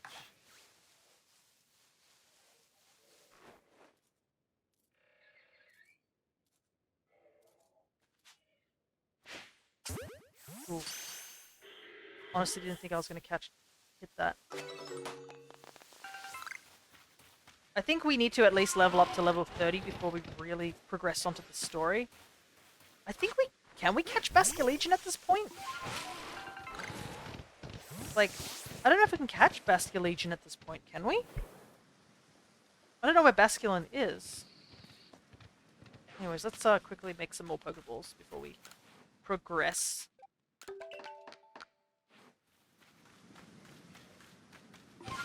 Fortunately, we don't have enough material. Yeah, actually, let's change the Psyduck now while I'm here at base camp. That's another problem, is that without our upgrades, we don't have many base camps or items we can buy from the shops unless we do the Choi quest. If we don't finish the game, which I have a feeling is a high chance of happening, we can always just, like, come back later.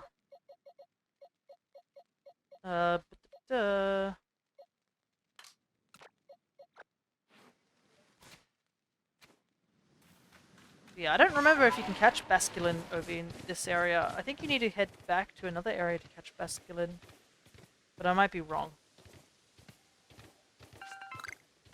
So if someone could fact check that for me, that would be nice. Because I wouldn't mind using Basculegion. I really do want to use Basculegion on my team. I haven't had a chance to. Because I've had water types already on my team.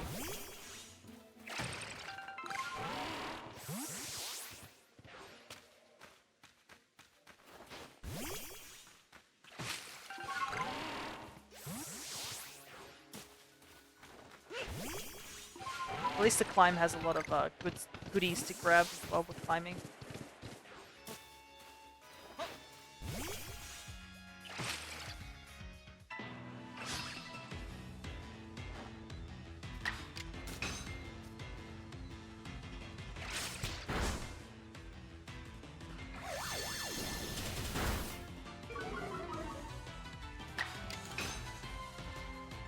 Yeah.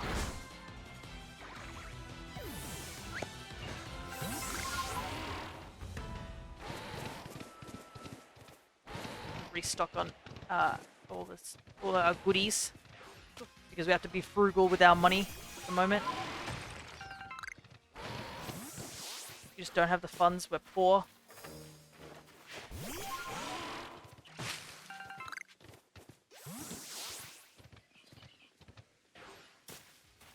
Yeah, before we do anything of the fire spit islands, I believe we probably would want to get everybody up to level 30. Ooh, this guy is level 32. Maybe 35 might be better. Okay, so it can be found on the coast, so we can catch one around here. We're just gonna fight some bugs real. I am not 100% sure what you are asking. No, that's fine, that's fine. I was asking for Basculin, because I do want to get a Basculegion, but obviously Basculegion doesn't spawn in the wild. So finding Basculin would definitely help. Are you kidding me? It's raining now? Tranquility Cove and Isle Spire, sure.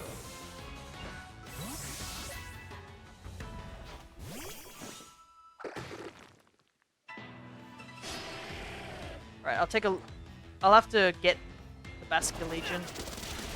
Ow. goodness, I didn't even get a chance to attack.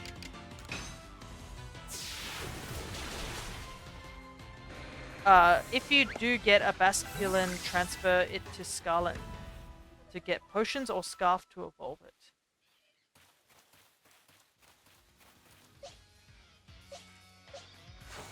I mean, you can just evolve it in this game.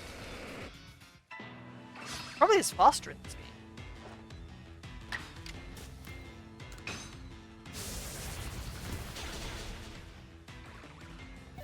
I mean, every Pokemon that you can get in this game can be evolved in this game because this game is primarily single player.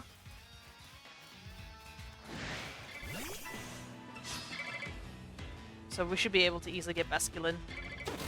More the question is if we get female Basculin or male Basculin, because they actually have different stats, which I found out only recently. I did not actually know this, but apparently male Basculin is more attack based, while female Basculin is more special attack based.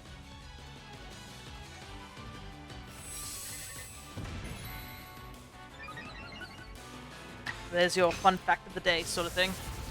Because I was researching about putting a Basculin Legion on a team, and I was like, oh wait, they actually have different stats.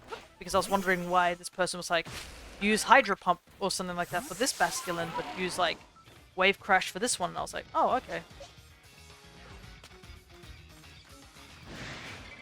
Which is better for the moveset?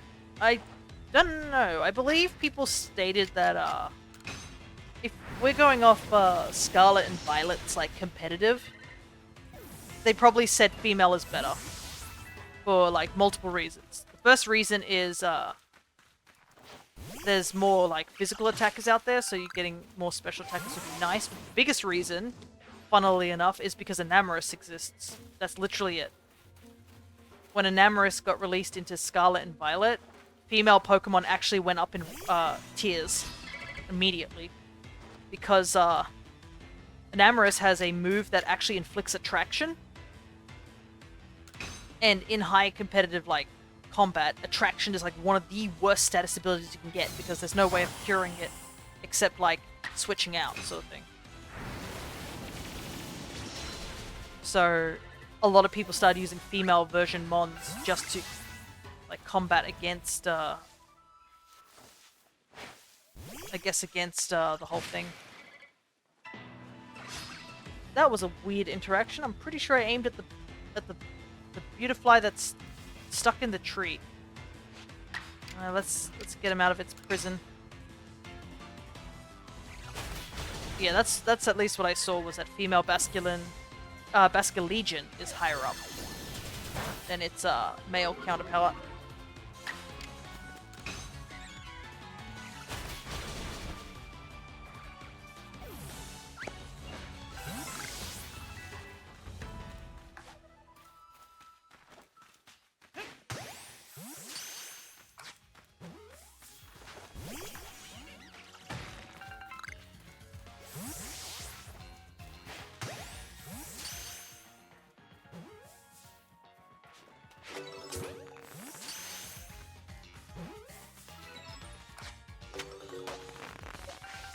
Why is it raining all the time? I want to level up Quilava, but the rain is not helping.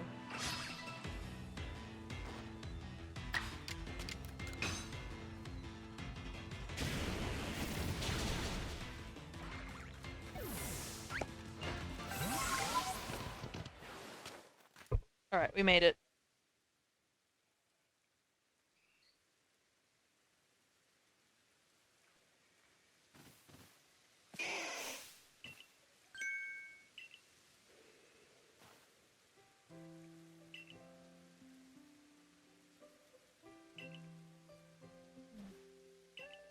I realized that she has like a diver's visor on her like neck, so it was always something that like puzzled me of her design. I was like, why is that there? But it kind of implies that, yeah, she swims a lot.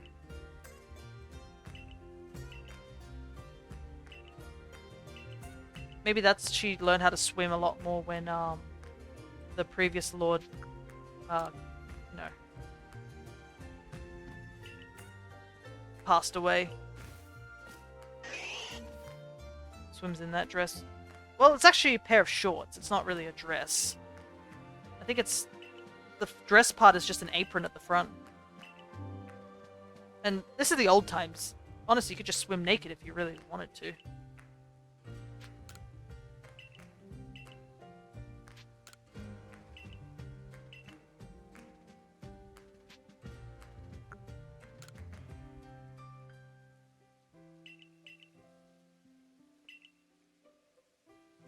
Actually, I think I clicked the same answer twice, unfortunately.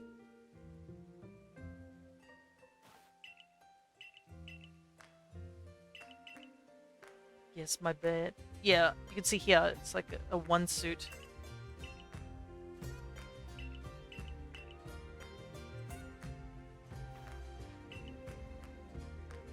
But yeah, I mean, she wouldn't have to go swimming terribly far. Maybe she does some diving. After all, deep sea diving, people diving for food has always been a thing. Heck, there's an interesting thing over in Korean history. Me and my mum, we went to visit a place called Jeju Island. This was pre-pandemic. We basically got back from Korea just before the pandemic shut down all the borders, essentially.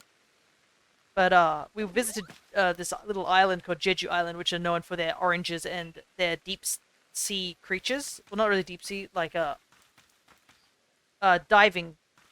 So the women over there back in the day would just do free diving, which essentially means like you just dive in down to like huge depths to either like collect things or spear things, and you did it without an oxygen tank.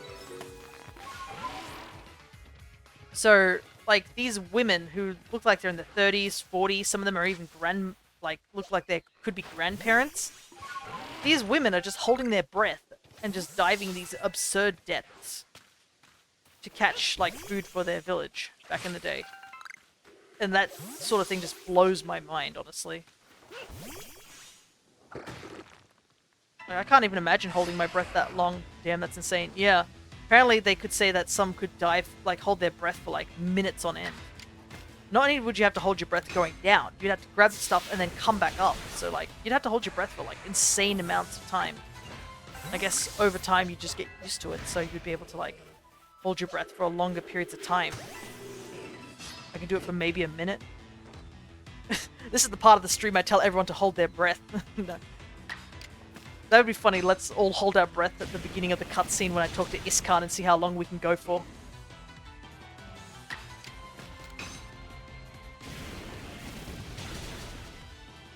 Set a timer. You can use the Twitch stream because I think there's a counter at the bottom of my screen.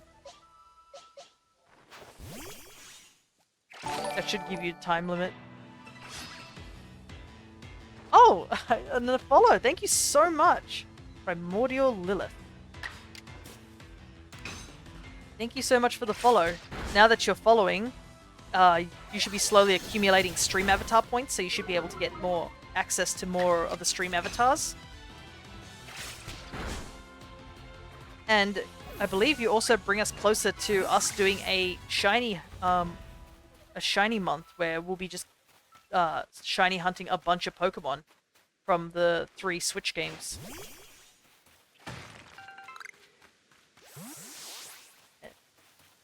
So, question. Go ahead.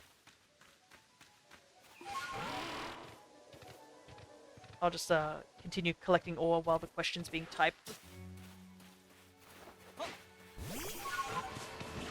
Also, I noticed that you said Henlo. I know another viewer did the same thing too. He said secret greeting. Probably not. How do you feel about people that have... Okay. Give me a sec. I'll get into a cutscene where I know I won't be attacked by any Pokemon before I read that. Excuse me, suspicious tall man. How do you feel about the people that have their chat set to follower-only mode and they have, like, a 10-minute time limit? What do you mean by a 10-minute time limit? Does that mean, like, they can only start talking for 10 minutes, or they have to wait at least 10 minutes? You might have to just quickly explain that bit.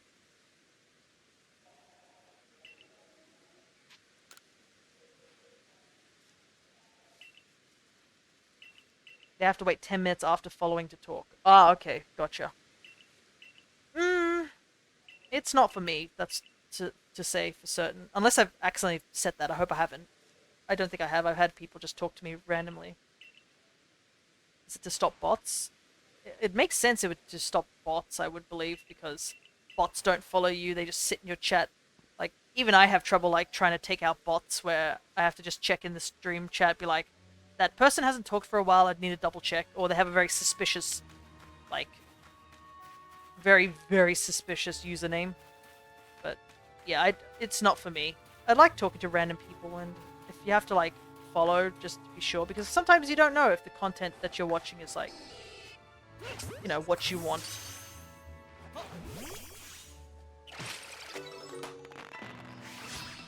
And it's not like a bad thing either if you don't like a person's content. Sometimes it's just not for you.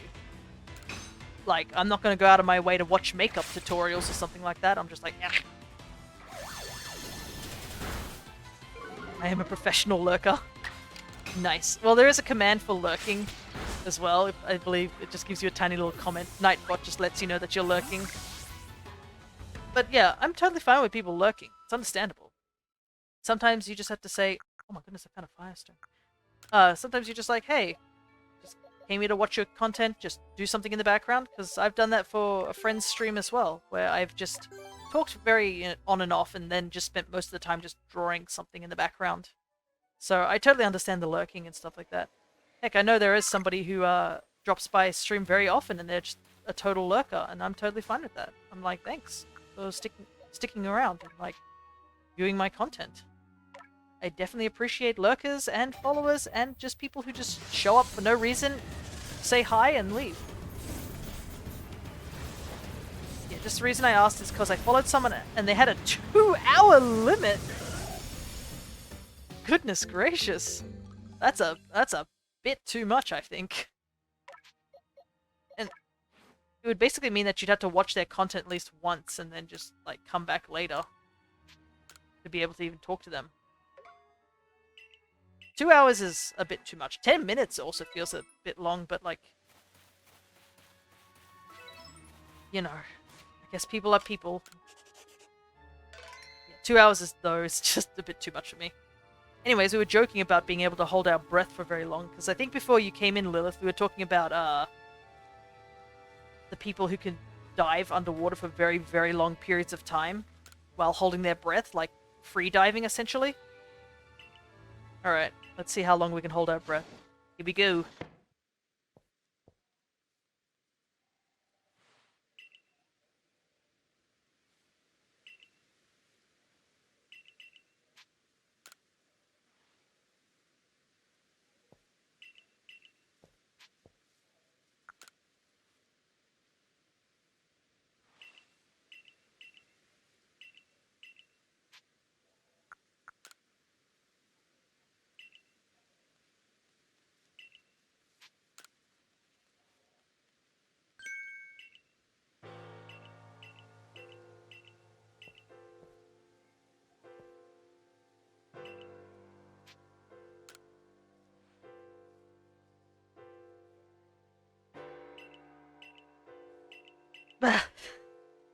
Oh, I think that's as far as I can go. Oh, I think that was about like a minute for me, like maybe a minute 20, but ugh. I don't think I could do that any longer. Like, chest was starting to hurt. Goodness. Oh.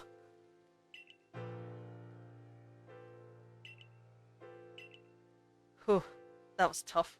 Anyways, we gotta go catch a Dusclops. Good thing it's nighttime, so we better mosey on over there. Yeah, I was around the same. So, I should look up, I'm now curious to see what the longest time someone has done that. Because there's gotta be, like, you know, some sort of record of how long somebody can free dive, right?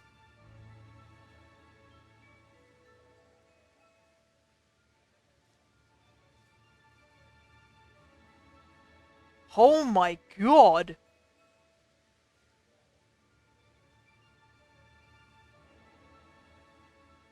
Oh, this is a Guinness Book of Records sort of thing, but, like, take a wild guess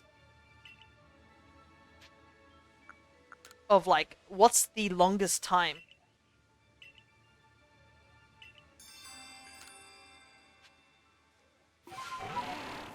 7 minutes. Like, I would have thought, like, yeah, 10 minutes or 7 minutes. No, the longest time is 24 minutes and 37 seconds. Whoops, that's a bit too deep. Like, somebody held their breath for almost half an hour underwater. Like, that's insane.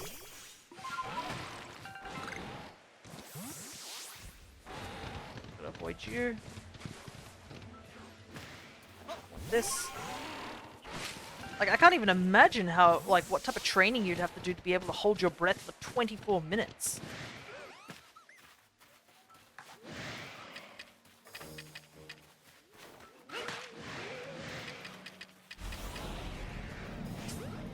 Kind of dust ball.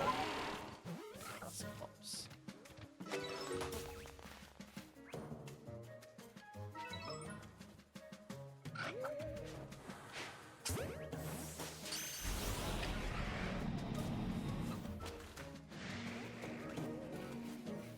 Yeah, different match.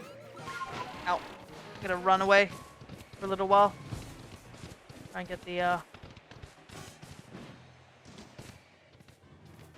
heat off me for a moment. I thought the brain wouldn't function without oxygen that long. Yeah, during a breath hold, the level of blood CO2 rises and declines. The initial increase in the urge to breathe, 30 seconds. Yeah, so I don't know how you could hold your breath that long without your brain just shutting off. Yeah, you'd have to have your heart rate at something super low. There's a video I remember seeing where it was like a dude, what he did was, I think he was like, jumped into like an icy lake and just swam under the ice for like a whole minute, and it's like the most nerve-wracking video I've seen in a while. Because like, there's no opening for him to get back up if he even hesitates. And I was just like, oh god, I can't watch this, this is terrifying. But yeah, he made it, don't worry. Because that video would be on a totally different website had he not made it.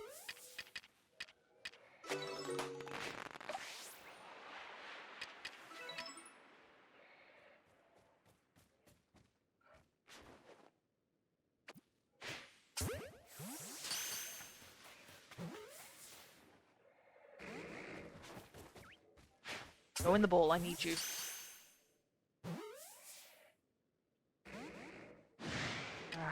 Gotta do it this way, shall we?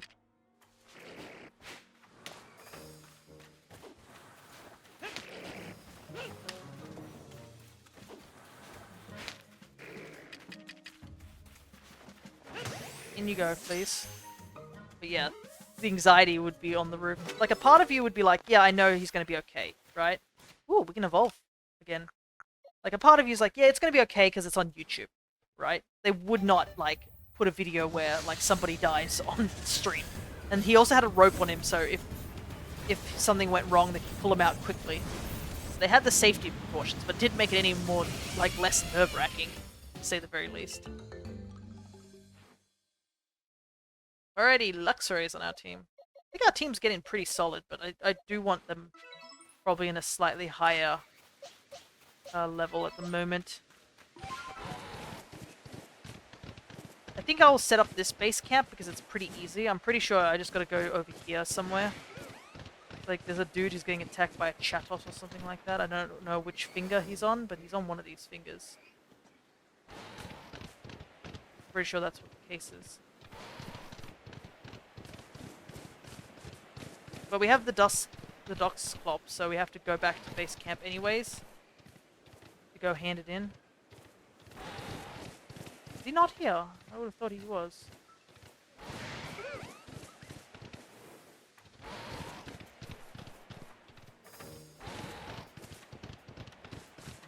Anyways, we're just gonna run over this way so we can, Okay, let me double check what, someone said about, like, what the Bascular Legion could be. Tranquility Cove, which is probably over... If it's a cove, it's probably in the water.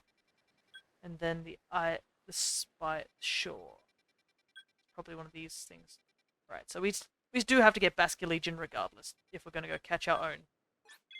I also need to get more Pokeballs real quick.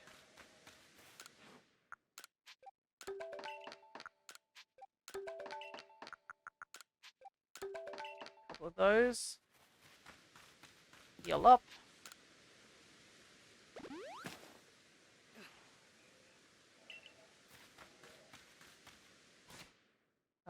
empty bag. Gotta do that real quick.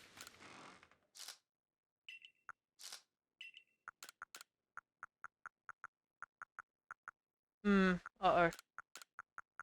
I can smell something very delicious all of a sudden. Somebody's cooking something good. My stomach was just like, oh boy, bro. Eh. Gotta endure. Gotta get through this. Ah, I forgot to get the Dusclops. It's like the other day where somebody was cooking, like, definitely cooking something barbecue related. It smelt so divine. It's like the good quality stuff too.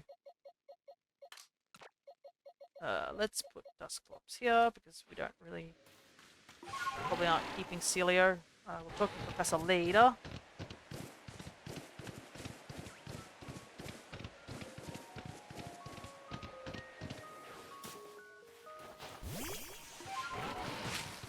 It's trees. Might as well get all the apricorn that we can.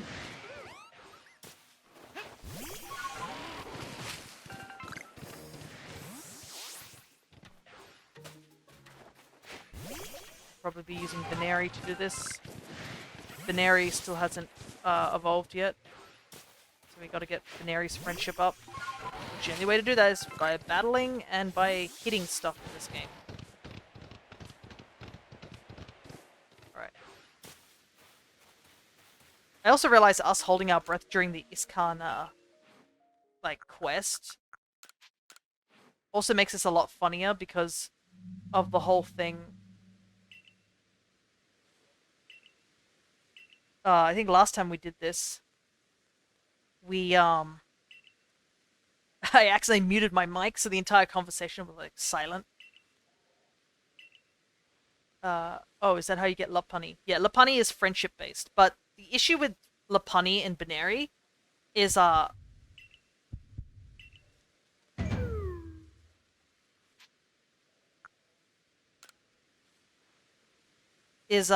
Benary's friendship, like, every Pokemon has a base friendship level when you, catch them. Benary's is a whopping 0. Like, when you catch a Benary, it despises you. Like, that's as low as it goes.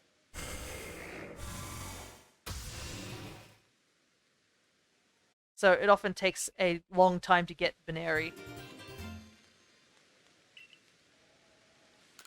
Alrighty. Time to get ourselves Basculegion, which would definitely help.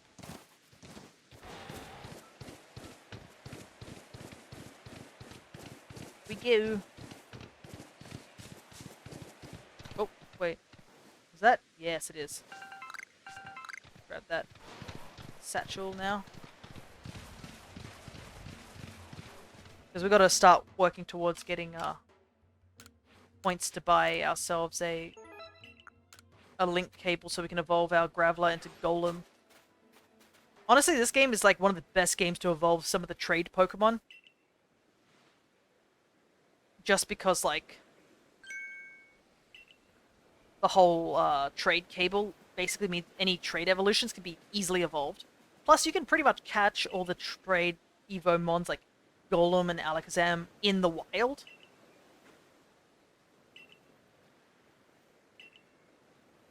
So it's one of the best games for that sort of thing. Especially like Porygon and Porygon Z. You can catch oh, Porygon 2 I should say. You can catch them easily in this game and get their trade item, like the item that you need to trade them with to evolve them. You can get them pretty easily in this game too.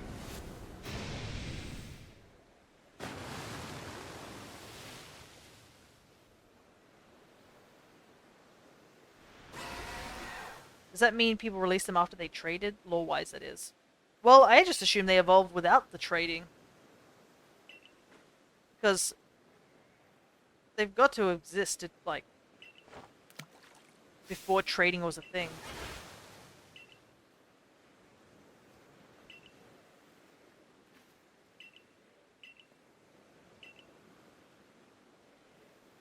I just think that trading seems to speed up the process of a Pokemon being able to evolve. And it's not all Pokemon that evolve via trading, too.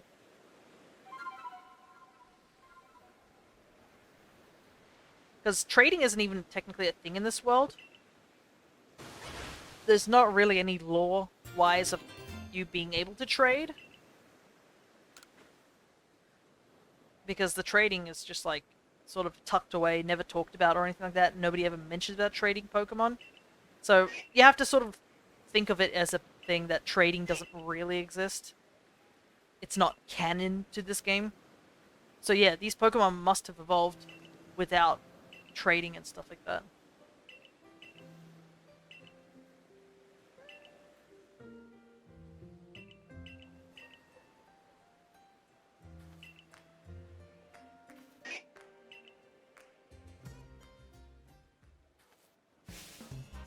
Ah, look, a nice cutscene. How could this be ruined by maybe some bandits doing just annoyances?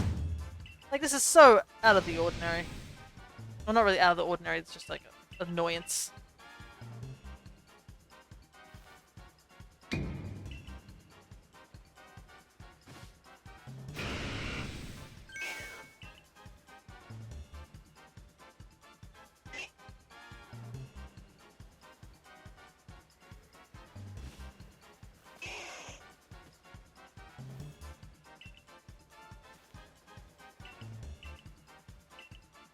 Ah, right. So they caught it for powerful Pokemon, and which they're gonna force this Pokemon to evolve because, you know,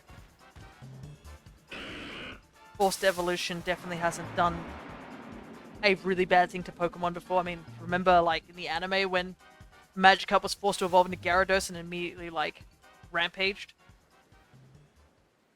I don't understand why so many people are like, let's just force this Pokemon to do our bidding. Like, they're creatures that have higher intelligence than animals.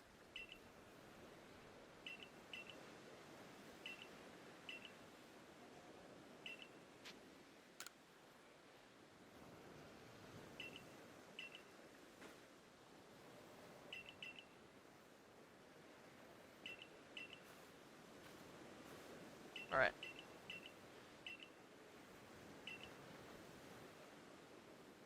We force them to fight for entertainment in-game. Well, it seems like some Pokemon do enjoy the battling aspect. I guess it just depends on the personality type, too. Alright, let's go see if we can find a Basculin. Like, some Pokemon obviously don't look like they want to battle, like, at all. And that's totally understandable, you know? But some Pokemon look like they're itching for a battle. So I think it's just merely whatever the personality of the Pokemon is. But I gotta say, Pokeball throwing on the water is my least favorite mechanic in this game, unfortunately. I just can't do it for some reason. Okay, so this is Tranquility Cove, actually. So we're in the sort of right area for a Basculin to show up. But the problem is also Basculin flee. So I guess this whole section is just... That's a Remoraid. This whole section could be considered tranquil. Bunch of cool fish. Let's see what says on my map. The handy dandy map. Yeah, these two islands are sectioned off. Oh wait, there's one there. And it fled immediately.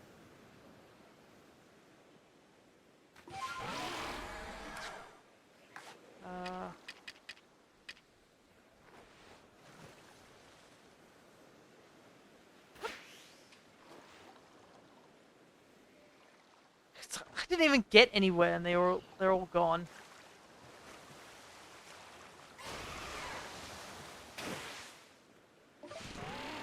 Dang it! I didn't even get a chance to like get the ball out in time. They all fled.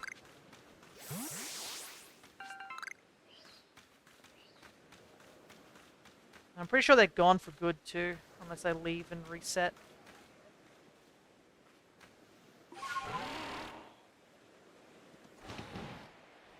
Well, we'll at least grab these collectibles up on these areas.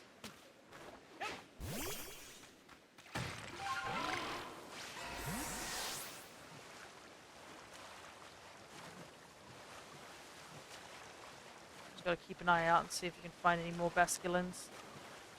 But it seems like those ones just all fled.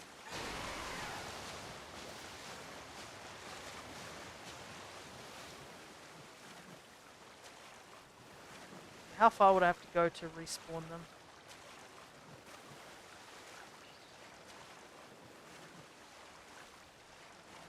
I am going to try a little while, but if it's not, nothing happens or we can't get the Basculin, we'll just move on.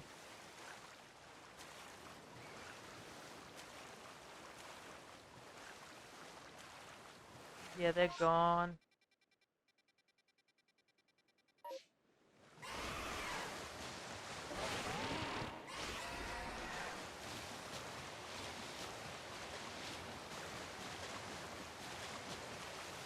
Whoa. Oh, I was like wondering why those bubbles were a lot bigger. There's an alpha.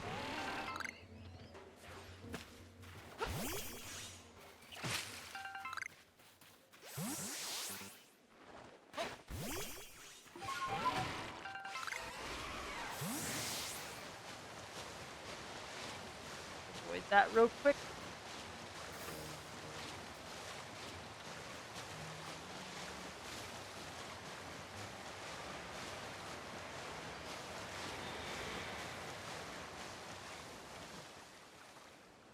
Luminions. Big Luminion.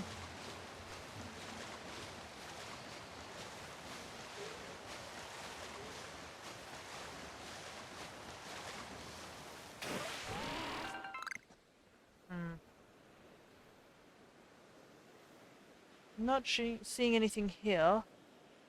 We could always just re-enter and reload the area. But yeah, Basculin is a rough one to catch. Which makes shiny hunting it even worse, technically. Because the fact that they can flee so easily, I've actually seen shiny Basculin, but it fled, and I didn't have a chance to catch it because I didn't even know where it was. And wasn't, like, didn't understand how to do the whole resetting thing. So yeah, I've had a Basculin flee on me, which is not fun, to say the least. Oh, that's too bad. Yeah, and the worst bit is that I'm going to have to catch it multiple times because I need a female and male one because they have two different forms. Right, let's just leave the area and come back real quickly.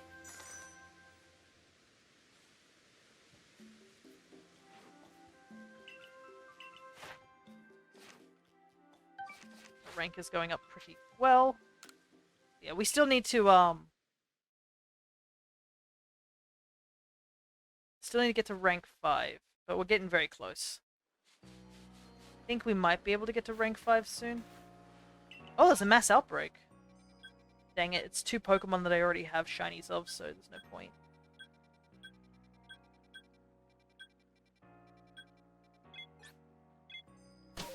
Especially Paris. I have caught shiny Paris in this game too many times.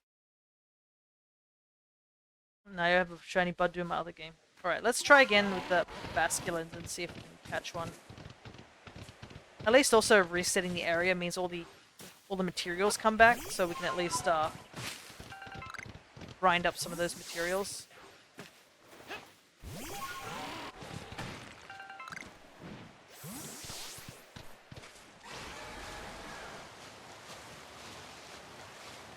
A big plume of cloud over there in the distance.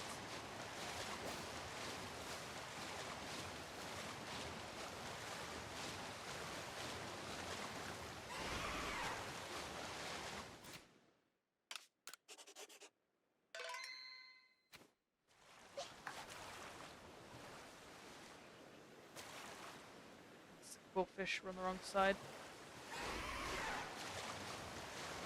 I believe they were on the other side of this rock.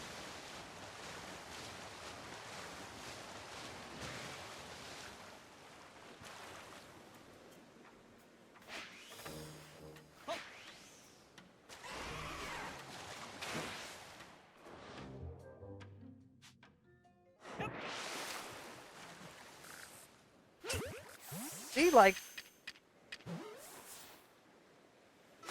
Okay, thank goodness we got one.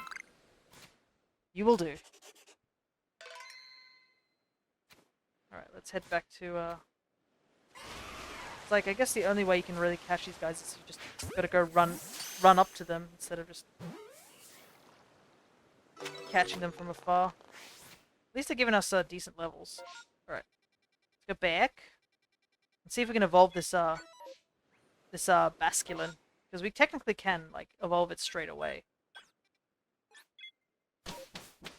Plus, we need to level up some of our mons just a little bit before we go do the Arcanine fight.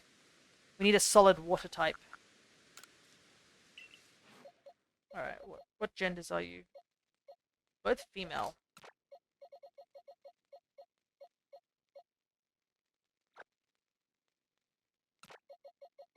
Stepped away for a second, you got it. Yeah, we got it.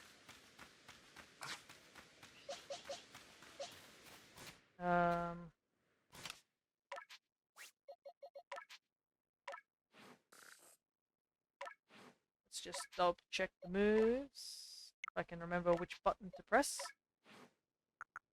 Oh, it doesn't even have Wave Crash at this moment. Which that means we can't even evolve it yet. That's a bit of a shame.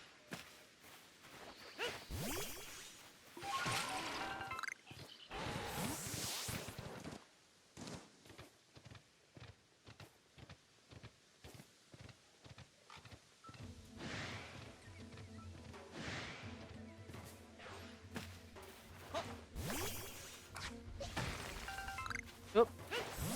Spore rupees are attacking us. Let's fight them. Get the levels.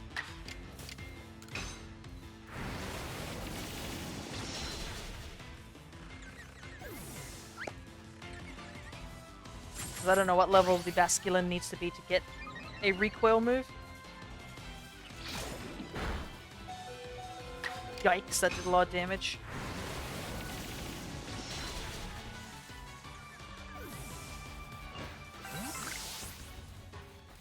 Oh, Baneri can evolve finally. Nice.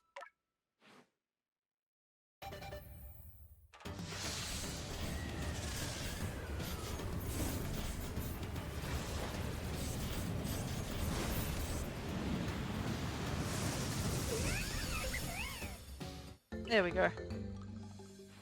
Lopunny. Kinda wish it was a male, but oh well. Let's get some of our stats all custom matched. At least it'll be able to take a hit as well now that it's leveled up and evolved. I think all our Pokemon pretty much have evolved at this point.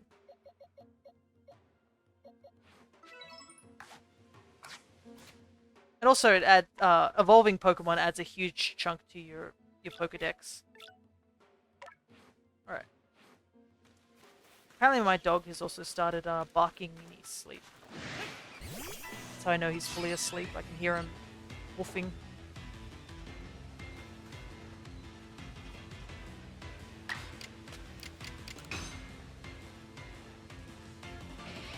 Dang it, how did we miss? I'm standing right in front of it.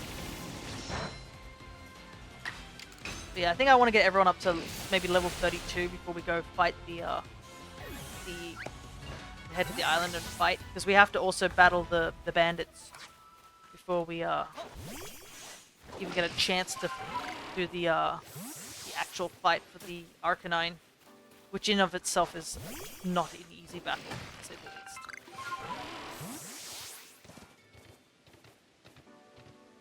Thank you, Bert, for staying in range of a bite. There's a Mott champ here that I could fight, but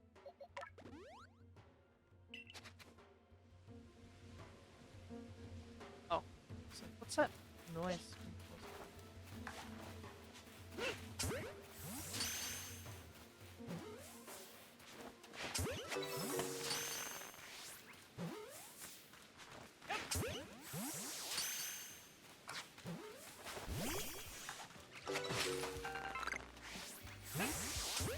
Throw all our great balls at these Pokemon.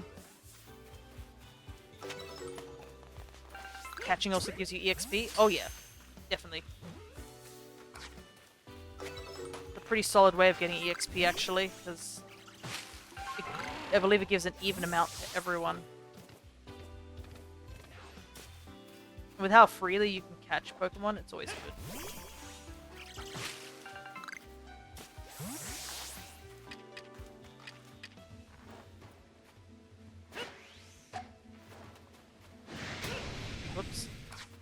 work out. What level are you?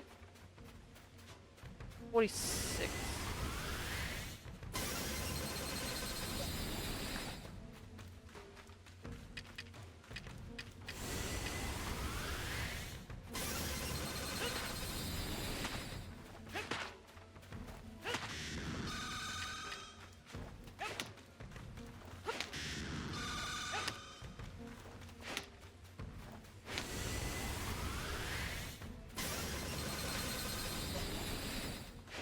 Oh, I turned around last second. Yikes. Yeah, this is a very risky thing to do, but I was seeing if I could catch it, but it doesn't look like that's the case.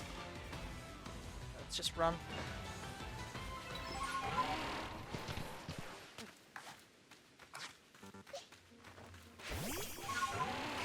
That's one good thing about this game, is that you can flee whenever you want.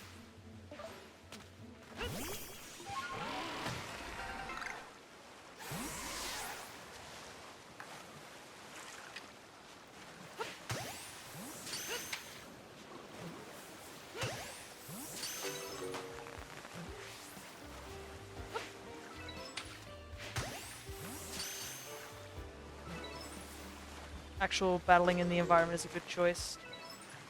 Yeah.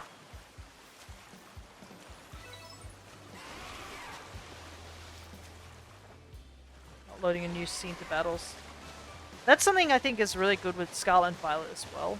Just being able to battle in these freestyled sort of arenas and such.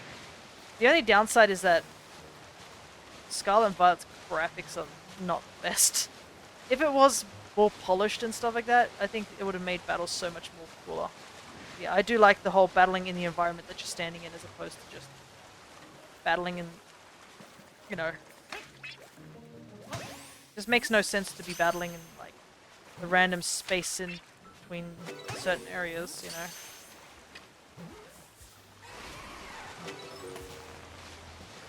Alright. Unfortunately, one of our Pokemons have also fainted, so they're not getting any EXP. Let's quickly change that. There'll be a lot of rock and fire types here, so Basculin will probably have a good chance to just do some level up. If it would stop raining, I would also like to fight with Quilava, but it's constantly raining. Happy Staravia.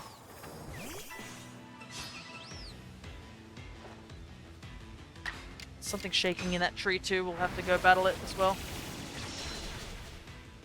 Thankfully everything here is also level 30-ish, so they're definitely helping with the whole leveling up stuff. Turned around last second, I was hoping for a back strike. I think Staravia is getting pretty close to... Oh, Wormadam. Is getting pretty close to evolving into Staraptor. That would be good.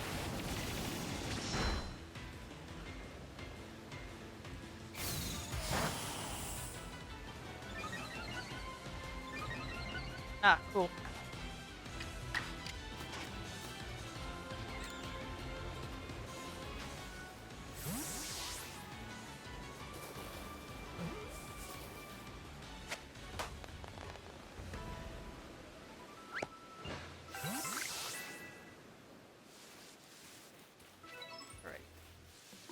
Nice. And the leaping out of a tree gives us another Pokédex entry.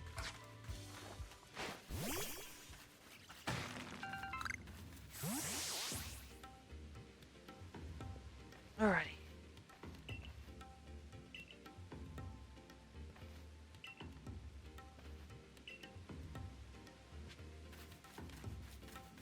Yep. We'll avoid going all the way to the top, just for the sake of, like...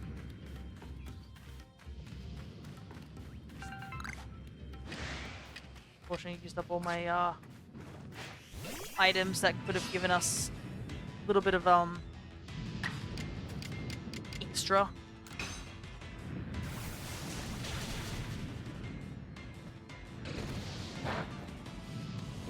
Ah, you're kidding me.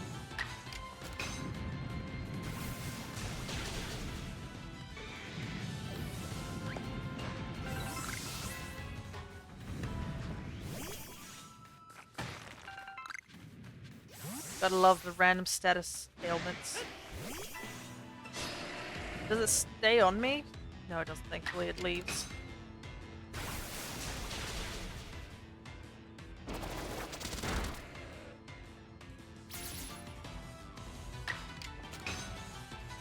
It is interesting how Stealth Rocks in this game is an actual attacking move. I assume it went back to normal once it was back in the regular games. But I can't remember. I'm not one who uses Stealth Rocks or anything like that, because I usually play doubles as opposed to singles. Whoa! It was very, very close.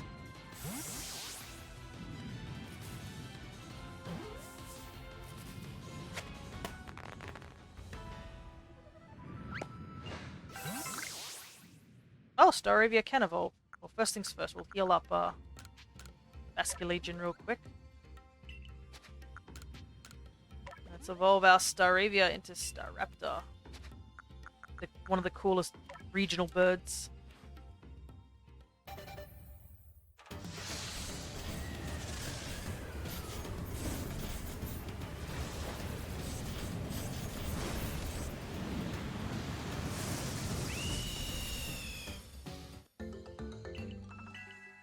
Alrighty. Yeah, of course. I love our close combat learning.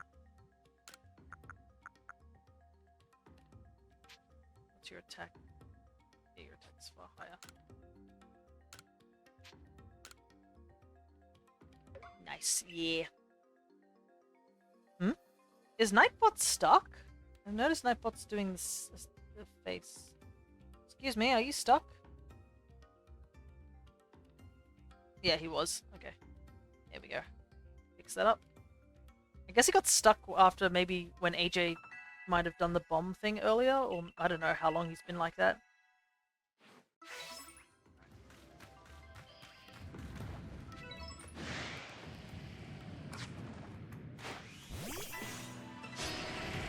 Don't even want to fight one-on-one.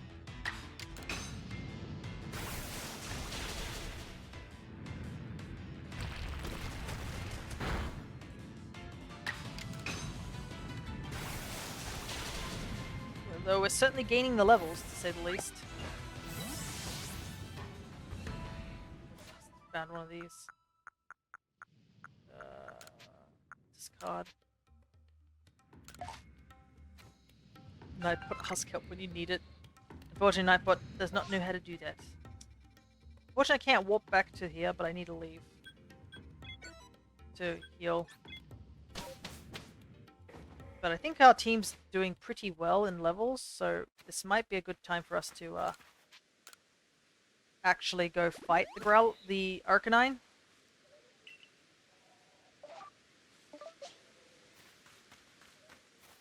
Yeah, making a lot of great balls, which is good. Don't need that. Don't need that, don't need that, don't need that. Actually, don't need that either.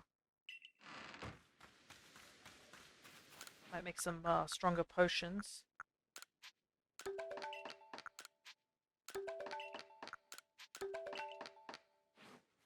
Right, let's fall over to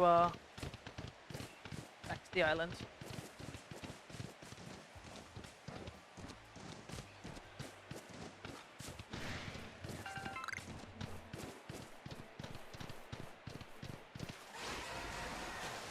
It's gonna take a while, but we should be okay. What time are we at? We have an hour left, so I don't think we'll be finishing the game within an hour, to say the very least.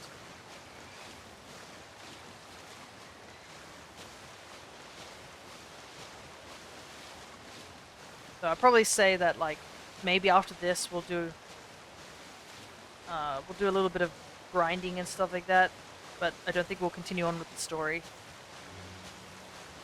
I think we'll leave the story beat up into this point, and then we'll finish off it next week.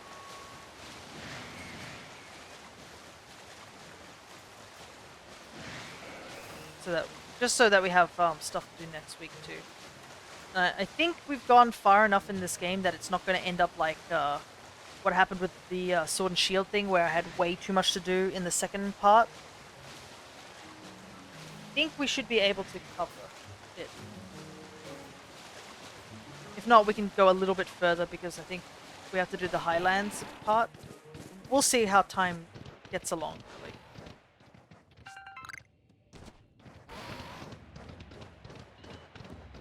It's kind of the big factor here.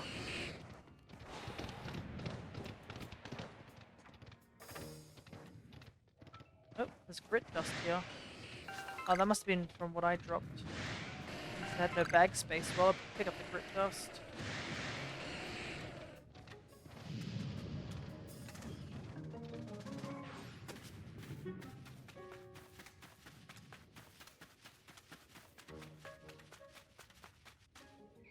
Alrighty.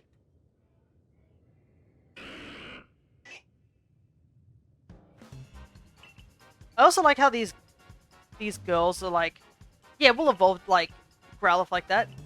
And they're like, guys, Growlithe is like a stone evolution.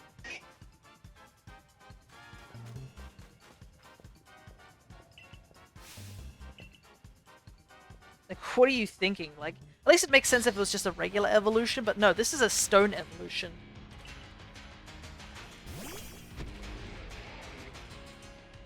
Also, Clover's face. Clover, out of the three, is definitely the one that would probably bite someone in real life. Like, she seems to be a person like that. She's got the strong style.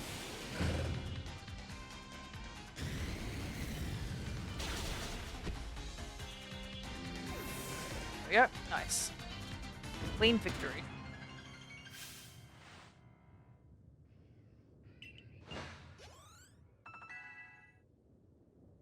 Good level ups.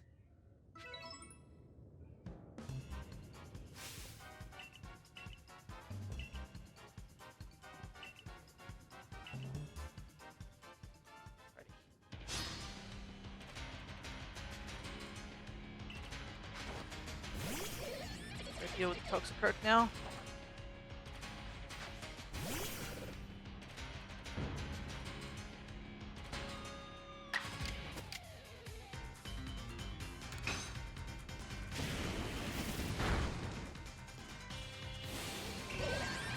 He's gonna hit us twice.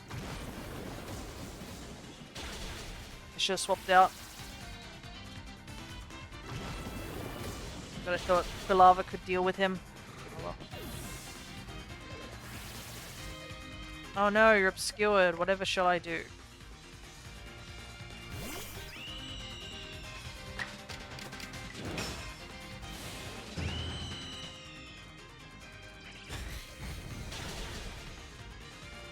Anyways.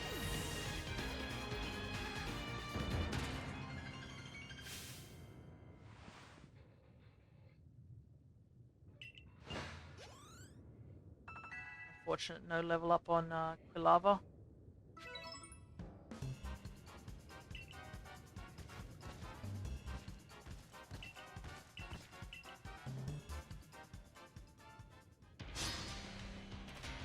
It's like you have to fight technically 4 Pokemon in a row.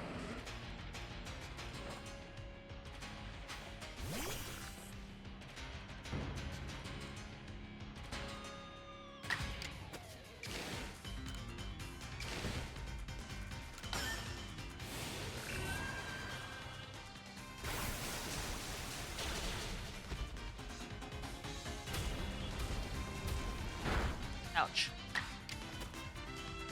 We should be all good here. And just a strong style for good measure, just to make sure that we take this ride on out.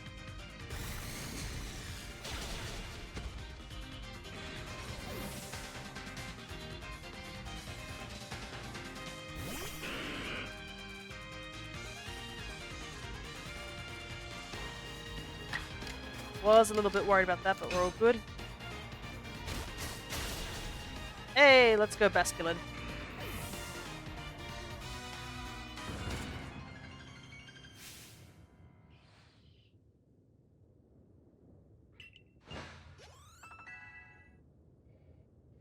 good level ups all around.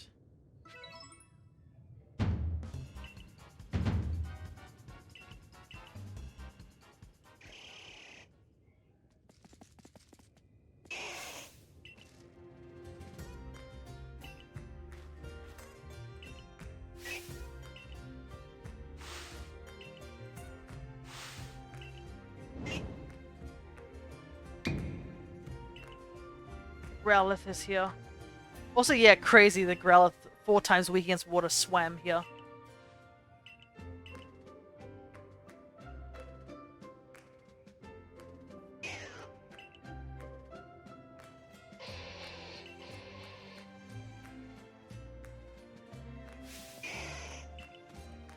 Yeah, here's an example, I guess, of evolution here. This Growlithe evolves without a stone, so evolution is possible without, I guess, trade or evolutionary stones.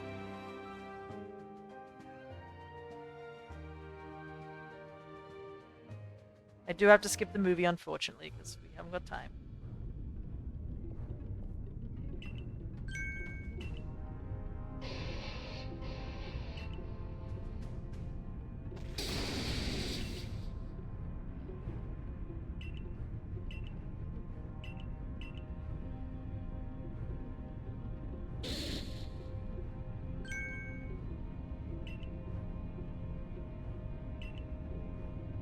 And then they're just like, alright, we'll leave. Like, yeah, you caused this situation.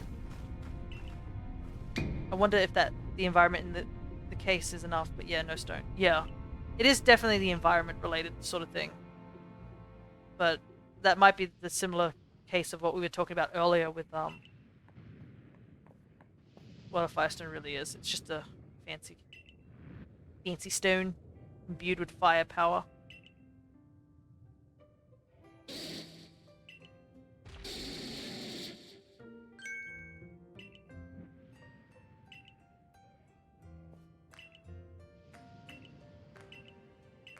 Alrighty. Maybe from a lava stream? Maybe. But yeah, I think that's kind of what it is that Pokemon can evolve into their later forms, such as like stone evolutions and trade evolutions. They can evolve in the wild, totally fine. Maybe when they meet a certain, like, thing.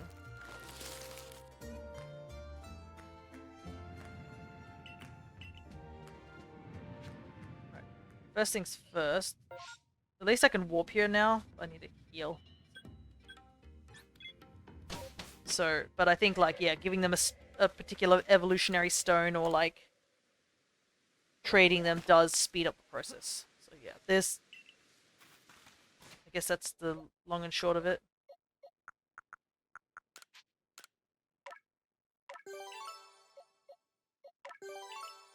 Alright. Give those to Basculin. Balava is close to evolving. So part of me is like, should I just hold off for a little while before going up the area? Ah, here we go. Wave crash. That's what we need. Alright. Well, we're just gonna wait here for a little while. We're not going to go straight away now because Basculin can evolve.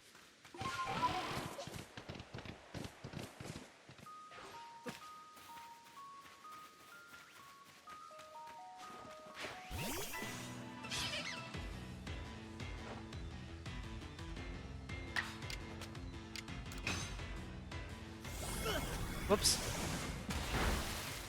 close.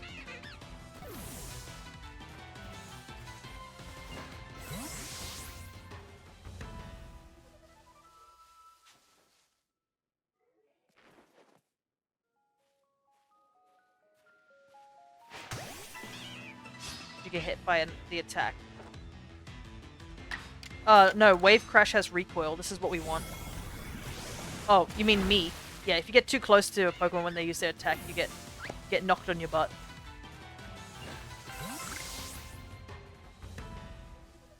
It doesn't do any damage, it's just like a... oops, you got hurt sort of thing. Yeah, it's a good touch, definitely.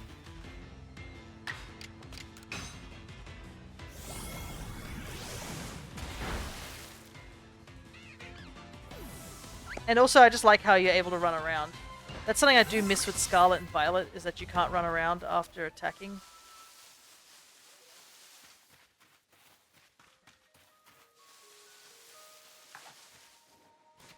Quickly heal up Basculegion. I don't want to waste potions, so I'm just gonna use a ton of orange berries that we have.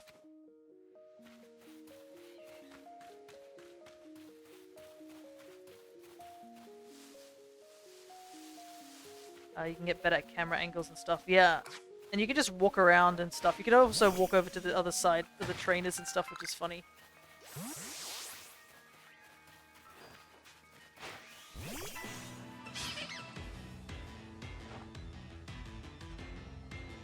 And luckily none of the Glammeow have run away. So that does help a little bit. But yeah, also another really cool touch is that if you're in battle and you walk away from the battlefield too much, it automatically makes you run. And you also get the extra distance of whatever you traveled, which is really a really neat touch as well.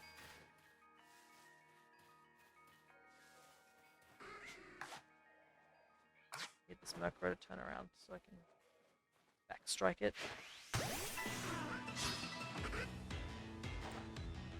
So yeah, there's a lot of cool things about this game. That's why I definitely enjoy it.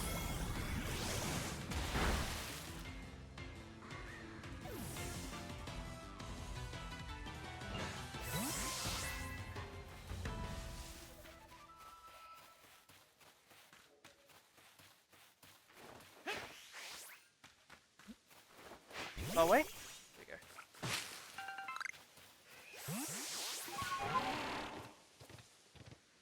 Need to fight some Pokemon that can barely attack us.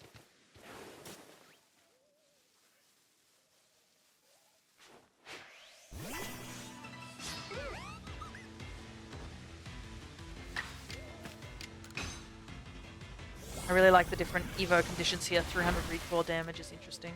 No! Please don't attack us. No! We're gonna die! No! All our progress is gone! We gotta start again. That sucks. Ugh! Look at that one Drifloon, that's so annoying. I think it resets if you faint. Yeah. Because I'm pretty sure if I just revive it, it will just reset it. That's unfortunate. We were going so strong. And then I chanced it on that Drifloon and it resetted it.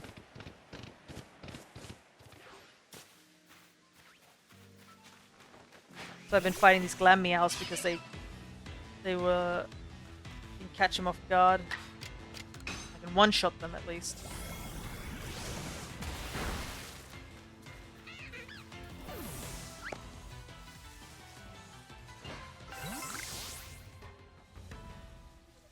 And I don't mind fighting these Glammeows.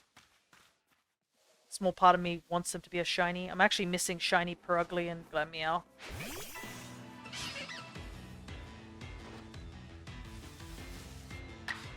I also don't mind that we're taking our time. We weren't planning on progressing any further in the story, so extra levels also help as well for the rest of the team. Not just for Basculin.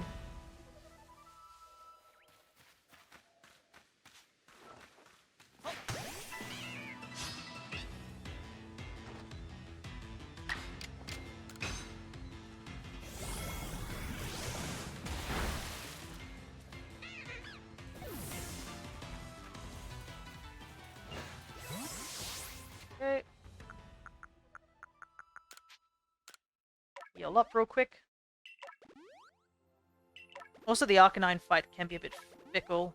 That's another reason why I want to evolve Basculin now. You have to do it around 9 to 10 times. Yeah. It also depends just simply on, like, not just, You have to make sure you don't, like, go take a nap or anything like that. You have to do it in one round. But obviously, I think attacking Pokemon with higher HP also affects, like, how much damage you do.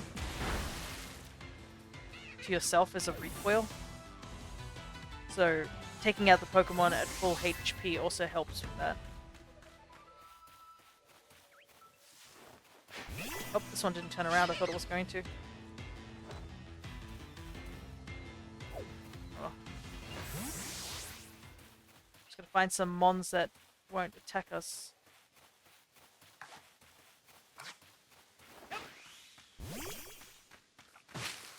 Average is 34 since I started counting. Okay.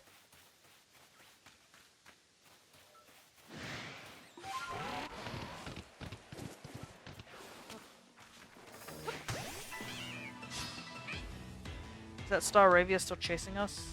Thankfully, we're out of range.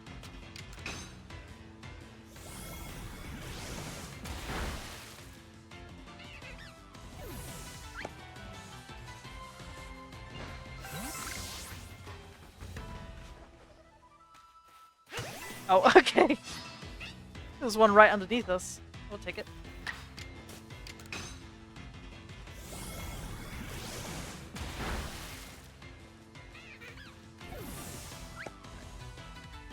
We're almost there, I think.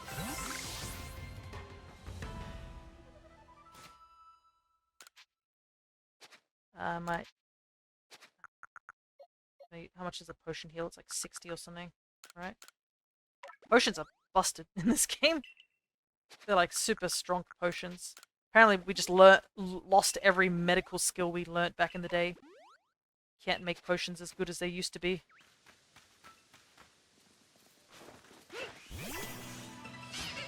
Six times. Nice. Just a little bit more.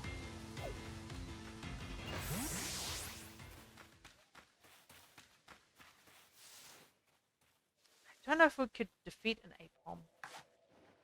You know? I think what we need to do is sneak up on it and get a back strike so we do the max. We get the max jump. Hey, nice. You got the stuff. Some buried trees here, we'll quickly grab them. Yep. Good thing we did hit that Apom in the back. Because we would not have been able to kill him. It's a shame though, we wasted two of our... We wasted a... thing.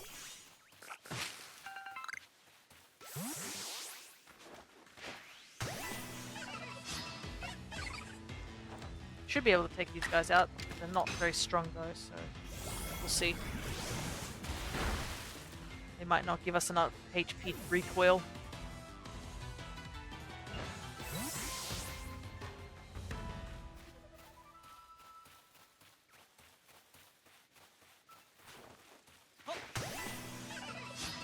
Might have to use a leper berry.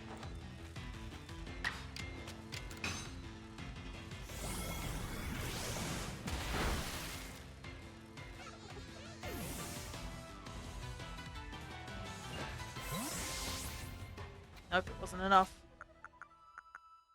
Good thing we have these.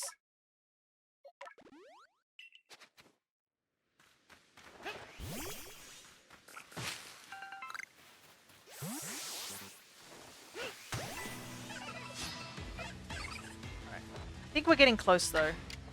If we were just taking out Glam Meows, I think it definitely would have gone a bit faster, but because kind of ran out of Glam Meows, kind of have to just do other Pokemon. Ah, there we go. Perfect.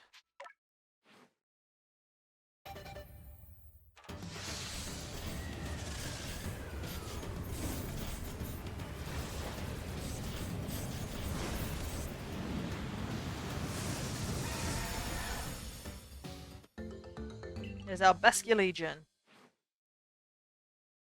Hello there, Claws HDI. We're just running through a brand new file of Pokemon Legends Arceus. We're at the third Lord at the moment. Our goal is to catch 2 Pokemon in the post-game in order to finish my Living Home Dex. which is only missing 4 Pokemon at the moment. 2 are event Pokemon, and 2 are Pokemon that we can actually catch in this game. But other than that, how are you? Yeah, let's make some Pokeballs. Ready. Let's head on over. We are getting close to the end of the stream, but thank you so much regardless for dropping by. And if you are interested in like stuff that you may have missed, you can always just come back and check the VOD or check out my YouTube channel, which is where all the VODs are being stored at. I got an shiny alpha Patilli. Ooh, nice. Are you planning on evolving it or just keep it as a small big baby? We were just talking about, I think a little bit earlier, how I'm still missing Hisui and shiny Lilligant, because I am working on a shiny dex. I'll evolve it when I get a shiny stone. Nice. It's a pretty nice shiny when it's evolved. But yeah, I'm working on a shiny dex in the background. If you're curious to see my progress, just do !shiny, and it should show you how far I've gotten with my shiny dex. Right, we're ready to go.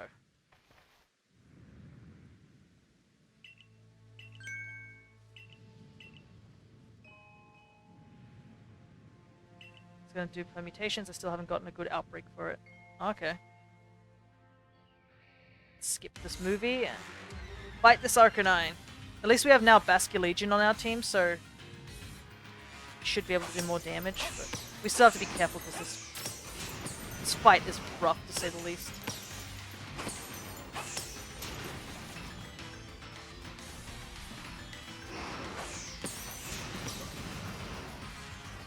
If I go quiet, you'll know why. It's because I'm trying to focus with it. This fight's rough.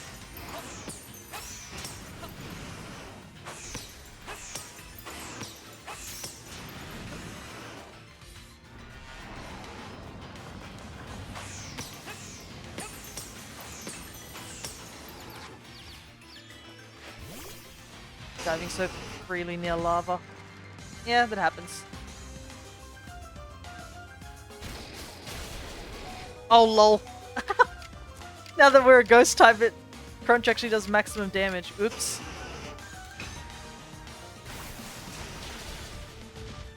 I also started a new save file Sword earlier this year because my main style, like all of the legendaries without hunting for them. Ah! Is that so? Well, you're in luck because that's something we're going to be doing eventually if we get enough people following.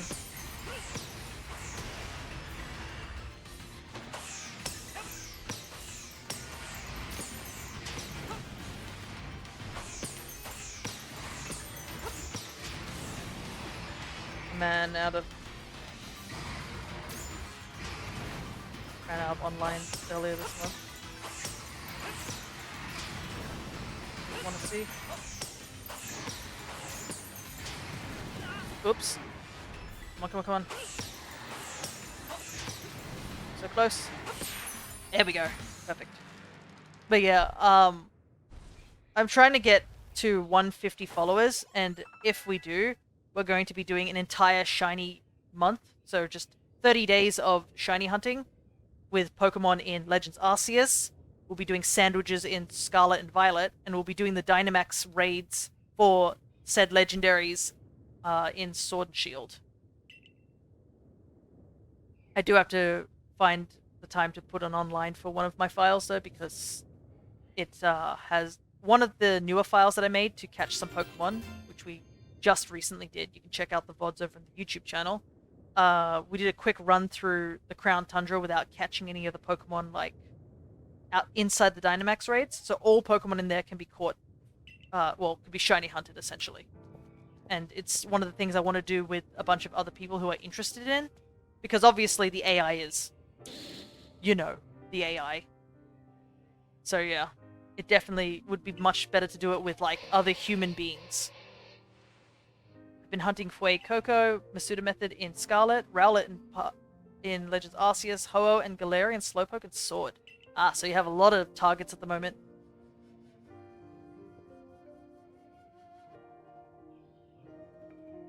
I think I do have Quaxley eggs, that's what I'm doing at the moment for in Violet. I did try to go for Rowlet in Legends Arceus, but I was just unable to find it at all. I found an Alpha Oshawott, Shiny Oshawott, and a Centiquil Shiny, and I just haven't found a single Rowlet despite I have perfected the Pokedex for all 3 of its forms, I think. Or at least for Rowlet. Because the game knows. I am very lucky with Shinies, but like, it's a monkey paw luck where it's like, oh, you want this specific Pokemon? Sorry, we'll give you everything but the specific.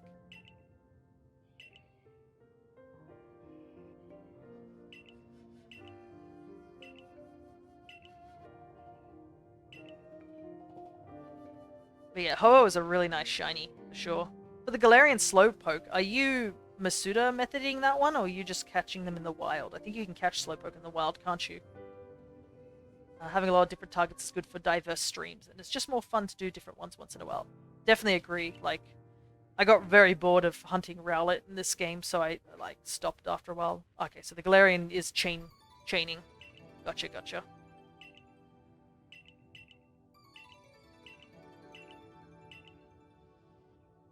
And it definitely makes sense. Nearly had 500 encounters. I believe I don't really know much about the chain method, I will admit, but I do hope you get that Slowpoke soon. Get that curry Slowpoke. What are you going to do you plan to evolve it, or you plan to keep it as a Slowpoke? Because it's got 2 of evolution, so I'm... Oh, what the heck? It started raining here. Slowbro, probably. Nice. I think somebody gave me a Galarian Slowpoke, but yeah, I'm gonna have to find another 2 of them if I'm gonna get either of the other 2. Me shiny decks. Alrighty. I don't know what we'll start with once we do jump over to the Dynamax adventures. I probably will have to get like a subscription for like a month. Maybe I'll do a free trial one so it lasts for a month. Or at least long enough. Okay, so we've got another ranking, so that's good. So we should be able to go over to the Highlands because we have enough stars. Yeah, I'll also have to figure out a way to get the version exclusive legendaries because I only have Sword. I don't have Shield, so I have to rely on other people for those Shield exclusives. My only shiny Rowlet is from a Masuda in Scarlet, and I've evolved into Decidueye, but I hope to get the Hisui one. Nice. For me, we did hatch on stream a Rowlet. I believe there's a clip of me getting the Rowlet. I don't know how many eggs it costed, but like... Getting the Rowlet was a huge show of my monkey paw luck, because we got the Rowlet in like an absurd amount of eggs. I'm pretty sure it like took 2 separate streams at least to get it. And then the next Masuda method I did was for just out of, you know, just, oh, this would be funny. I did Fennekin, because there was the Delphox raid, and I got 2 shiny Fennekin. And I was like, okay. Took me at least 20 plus picnics. I don't know how many picnics it took me. My method with picnicking is that I just do something else in the background and just sit there and collect all the eggs for a couple of boxes and then go hatch them all at once. That's what my method is. I usually do it on stream, just like be running around hatching these eggs. But we did get some really good things recently. I think the biggest recent shiny we got was we finally got the shiny Fione that we were trying to hatch over 2 streams. So that was definitely exciting.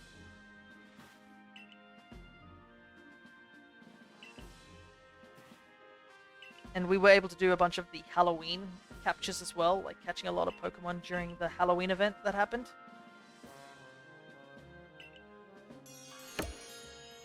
Took so long to get Rowlet, it's taken so long to get Fuecoco, but then I got a shiny Hisui and Zora and a random egg in Scarlet. First egg of a Masuda hunt too.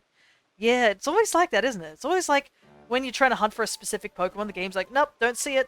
No shinies for you. But then the moment you like, you know, walk away or just even random encounters for something else, you're just like, oh, sort of thing. Because I think we ran into a shiny whilst we were like just wandering around hatching eggs at one point. And thank you so much for the follow. Actually, let me take a double look real quick on my stream manager. later. Oh, we are literally only 3 people away from that shiny month. It's kind of crazy. But also, Claw, now that you're following, you should be slowly accumulating stream avatar points so you can get yourselves other avatars. Currently, the ones that are available are some Kirby ones and some Tamagotchi ones, which I have made. Regardless, thank you so much for the follow.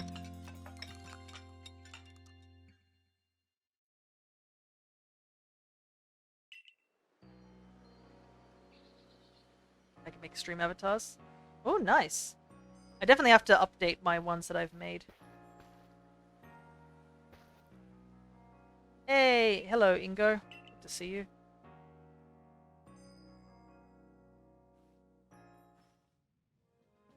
Also, is Ingo the only one who actually takes us here? Or we just warp up here? Okay. Coronet Highlands.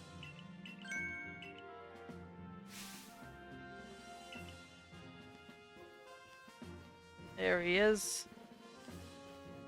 This man. I'm a spriter, you see. I like making Pokemon sprites for fan games and whatnot. Oh, wow! So you're actually an actual spriter? That's so cool. I just got these Tamagotchi ones. I just got them off Spriter's Resource. Unfortunately, I'd love to add more of them, but, like, you can't really, like, rip the sprites from a Tamagotchi. I believe the person, what he did was he just recreated them, like, painstakingly. Yeah, that is super cool.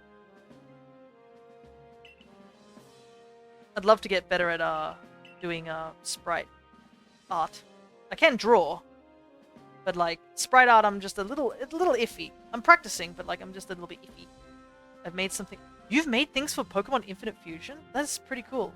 I have thought about doing Infinite Fusion on stream at some point, but I've been in the, you know, that mindset of like, I'll just wait. Because obviously there's a whole bunch of custom sprites that are still being made. That's super cool though. What's your favorite one that you've made from Infinite Fusion?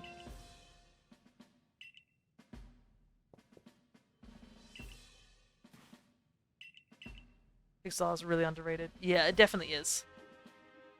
Maybe Persian Hitmonlee. Okay. But I might have another.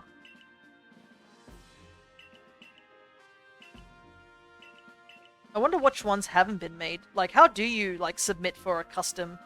Do you just say, hey, I've got to, like, you have to go to a Discord or something like that? Or, like, perhaps just, like, submit a thing and see if it gets submitted? Because surely there are people who all do the same. Who all want to choose a similar thing. But, yeah, it'd be interesting to know, because I've always wondered about that. Because clearly you can tell that some sprites are done by other people. Not all sprites are done by the same guy.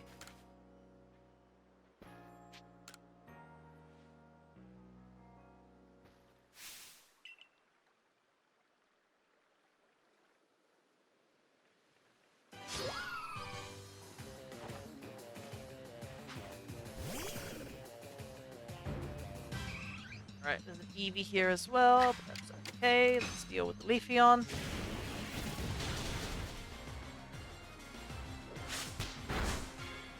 We're so close to evolving with Balava.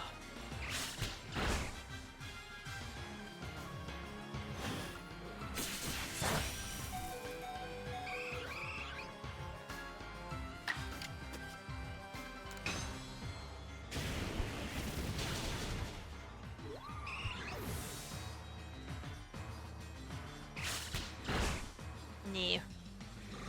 So if you join this Pokemon Infinite Fusion Discord server, there should be an artwork area with a channel where there's at least one per day, new sprites all the time. That is pretty cool though, I've got to say. We have to revive Balava real quick so we can get the levels.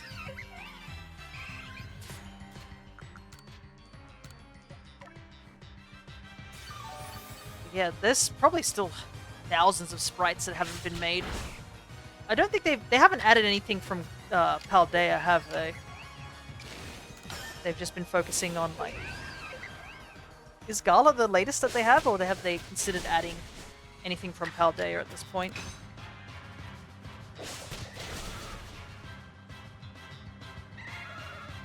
I haven't looked into Infinite Fusion just yet. But yeah, it's definitely up there as a game I would like to stream at some point.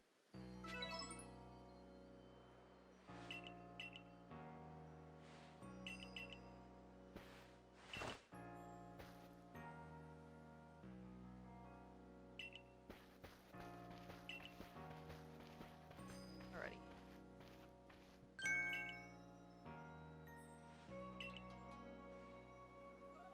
Head back inside. Also, I don't remember if I talked to her. If you make 3 sprites that are up to standard, you can get the sprite roll where you can make sprites and get feedback, but then go into a gallery that the sprite managers the staff take with a bot with the sprite pack for the game updates. That is really cool. But it's really nice to see like a game like this, Infinite Fusion, is just, it's a huge project, and it just shows like the amount of love that this game has. It's not just like from the developer side, it's all the fans too. They're like, hey, I would love to make sprites, sort of thing.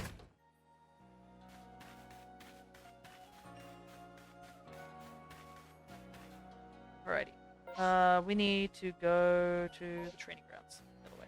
Ah, wait. Also, quick Evo. I realize we'll have 2 ghost types on our team. Oh well.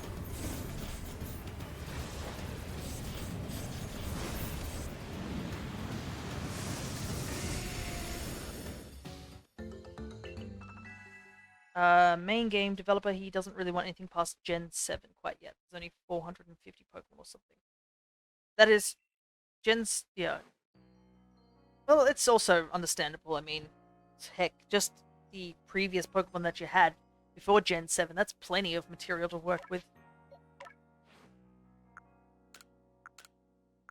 No need to add all that extra stuff, right? Yeah, 450 times 450 is a lot of Pokemon. Totally understandable. I was just curious to see if he was like considering like going even further beyond, but I guess it makes sense to like just start simple.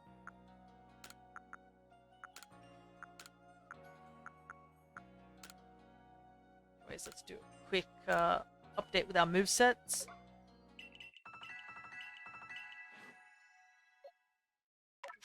Unfortunately, in this game, moves aren't shown available. You have to manually change them.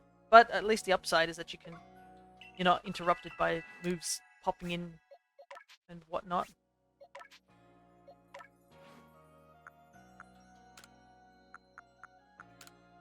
That. We'll keep Crunch. Kind of wish we had Liquidation. That would help a lot more than Wave Crash, because the Wave Crash obviously has the recoil issue. Play rough. Right. Nice.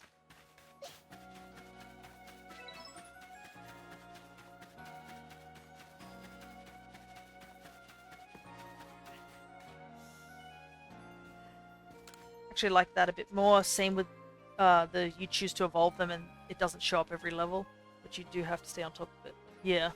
At least whenever you get any sort of experience, even a tiny bit, at least on the left side, it's like, hey, you can evolve, sort of thing.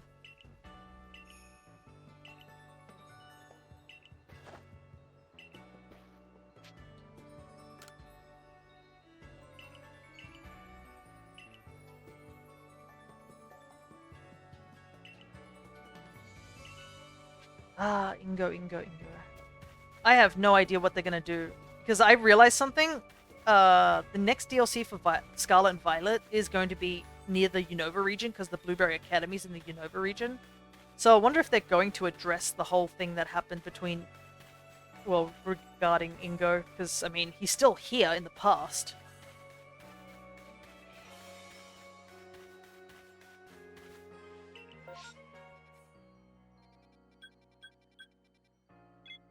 There's a website where you can see fusions and who they are made by. It's just, it updates with the game, so if you want to see sprites early, You look in the sprite gallery in the Discord. Okay. That is super cool. I wonder if there's some fusions of like Pokemon that I really like. Though I would say if I do definitely, when I get to streaming Infinite Fusion, I definitely will have random on. So we can encounter every single Pokemon.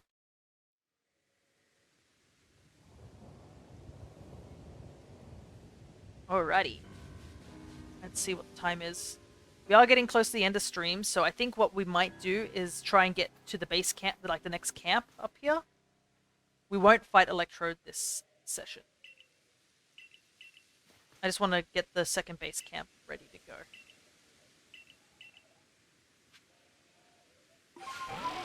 Because we do have to do a bit of a climb and such. I'm ranked 98 in terms of how many Pokemon I've made for the fan game. Nice. Well, perhaps when we do stream Infinite Fusion, you can let us know which mons are the ones you made. Or perhaps we'll figure out which ones you made if you let us know. I think you... That is a pretty big achievement, to say the very least. Definitely not doubting that. Being top 100 of anything is always considered, like, pretty cool. Excuse me, Yanma.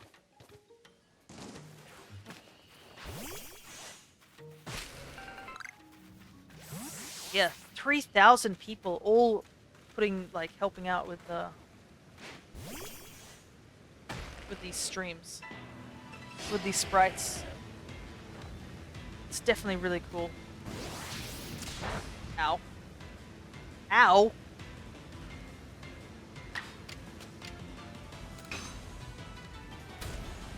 Only 1,388 of those people actually made 10 sprites. Which is understandable, like, sprites are pretty heavy, intensive. Or maybe there's just that one guy who's like, comes in, immediately shows up with a sprite, said, I made this. This is the only Pokemons that I like. Doesn't elaborate, and then leaves. The magnum opus.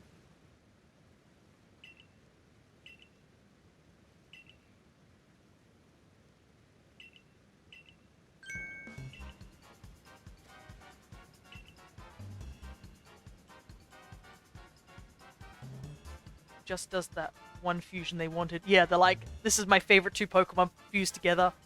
That's it. Leaves. Kiwi Kelly, one of the sprite managers, has made 1,300 plus. Dang, that is a lot. No, I do not want to battle you. Go away.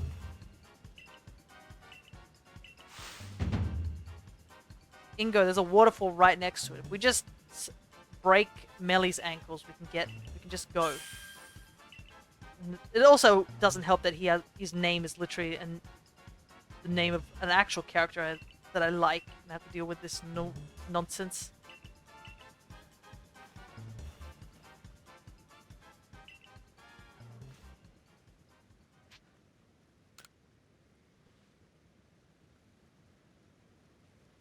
I have a humble number of 177. I don't think that's a humble number. That's a pretty big number still. The fact that you said there's a lot of people who have only made one sprite. 177 is still pretty cool.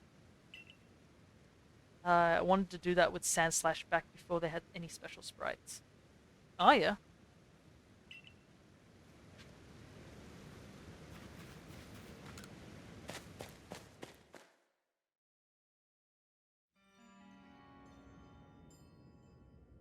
Kind of reminds me of I did used to draw fan Pokemon for a friend of mine who wanted to make some a fan game sort of thing. That's the most I've done, really. I remember, I think two of the ones I remember doing was I made a Levani variant, like a regional form of Levani, and I based it off the flower for the Orchid Mantis. So it had like a pink sort of shade to it. But then again, if you think about it, that's kind of what Lurantis is now.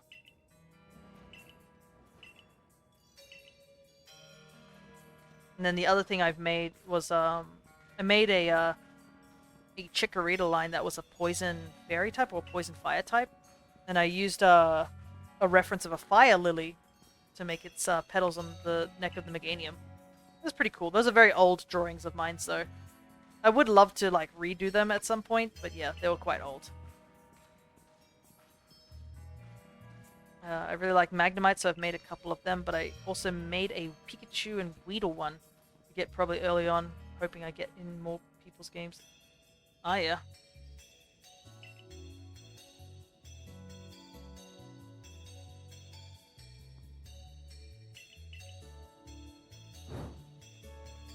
I have to get to that art stream. I do, I really do. I keep putting it off like the procrastinator I am.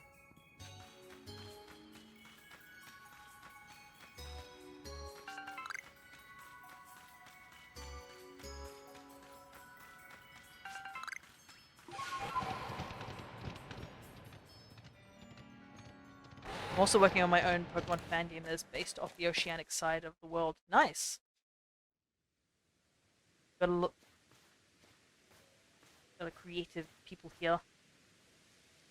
So it is really cool. I didn't think I would meet somebody who'd like talk about actual sprites from Infinite Fusion.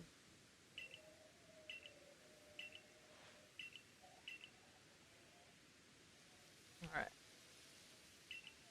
I think we'll be able to get might be able to get Sneasler. That would be also another thing too, because base camp is still a ways off.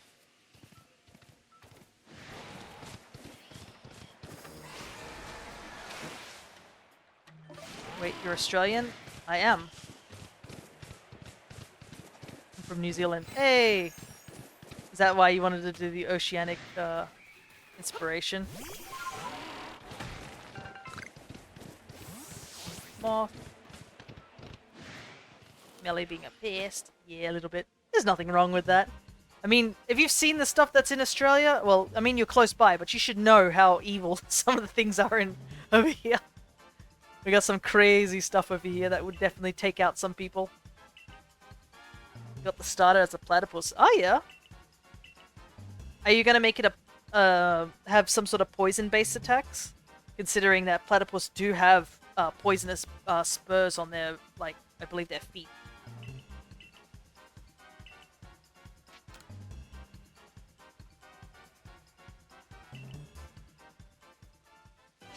Yeah, I don't think we've really had a platypus-like creature in these games except for, like, what, Psyduck? Psyduck's probably the closest thing, but yeah. It's more of a duck than it is a platypus. Oh, he's level 40. That's not fun. Gonna be water fighting. I was thinking having poison jab. Ah, yeah, makes sense. I will show you the power of not so silent but deadly. Hiya! Alright, we were at... Thank goodness it's only one mon.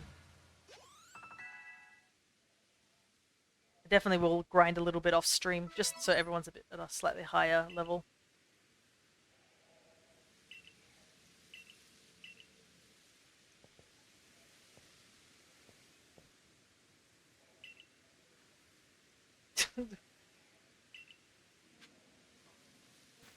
Alright, let's whoa! Gonna collect us all, but apparently no. Attacked by a mushroom.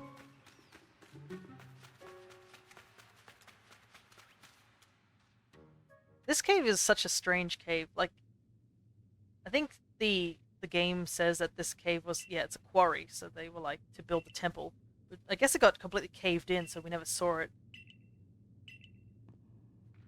Had the gimmick of the region as dream forms. They're like mega evolutions, but the type can either change completely like Beedrills to a fire dark, or from water fighting like the starters to fighting poison.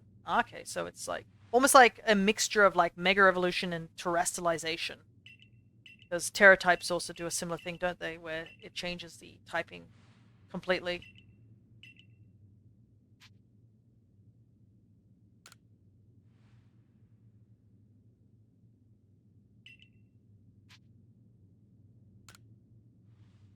Yeah, a bit.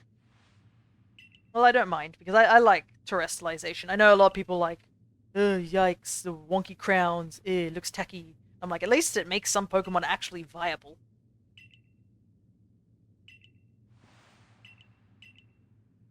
I know, like, people are always like, what's your favorite gimmick? And I'll be like, yep, it's terrestrialization. I think it's legitimately my favorite gimmick.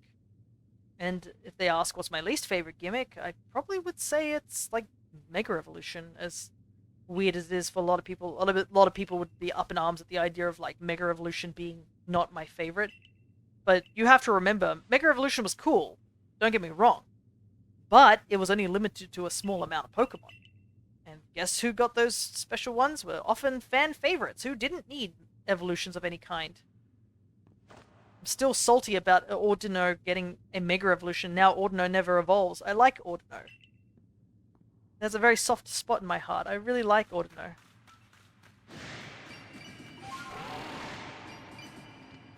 Excuse me. Coming through. Electric Terra Giratina has no weaknesses. Plus it's legendary. Well, no. It doesn't have Levitate.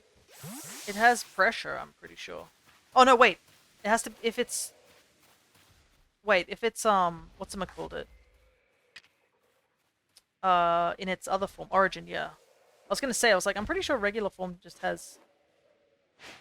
That is true. I mean, your other option is that if you have Mold Breaker or, like, something that ignores abilities, like neutralizing gas, then it's fine. Yeah, the Lake Trio can also do that. Alright. Apparently the bear doesn't want to be friends, so we'll just leave them.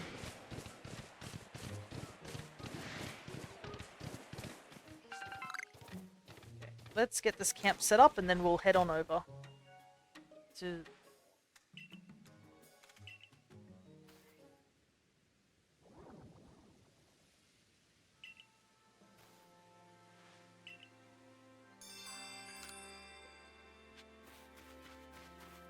And also, I wonder what they're going to do about Shedinja. At least Shedinja has the thing where it's like only got 1 HP.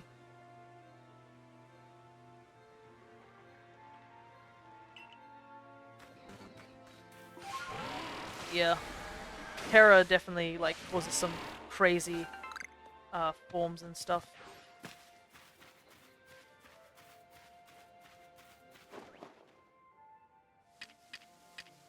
See if we can catch these guys.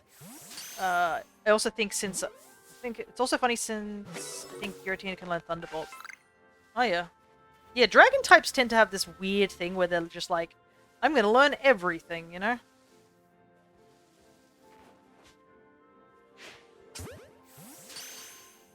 Like, they didn't... There wasn't many dragon type moves, to say the least. I wonder what the strat will be for Shedinja, not Terra Balloon. I know there's a strategy some people like to do where they get Shedinja's Wonder Guard and then put it on a Porygon, because Porygon has like that conversion thing, so it can change it to an electric type, and then if it has an Air Balloon or Levitate, it just becomes immediately immune.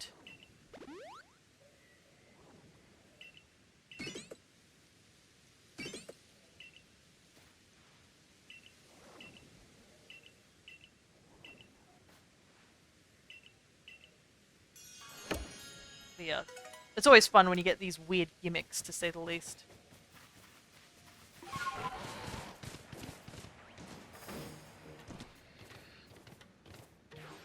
Alrighty. We've caught a single Pokemon. Woo! Making progress. So much progress.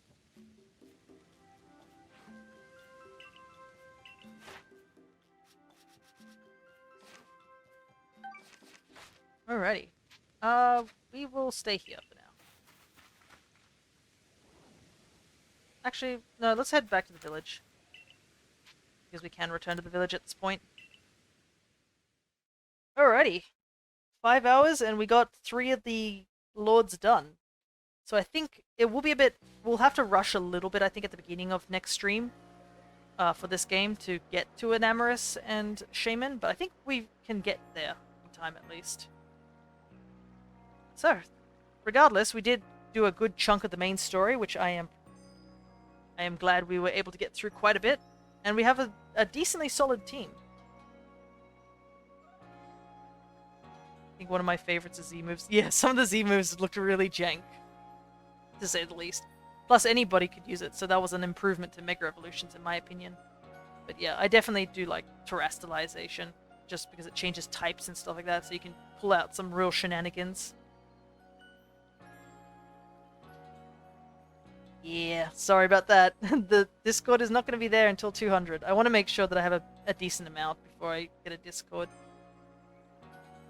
That's why it's going to be the next goal after the 150. But it's kind of crazy, yeah, we'll be coming up soon to that as well.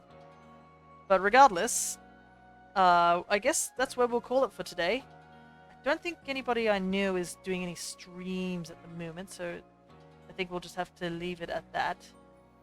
But yeah, we'll be continuing this game next Monday, where we'll be trying to get Enamorus and Shaymin. And this Wednesday, if nothing's happening, we'll be continuing on with our Stardew Valley playthrough.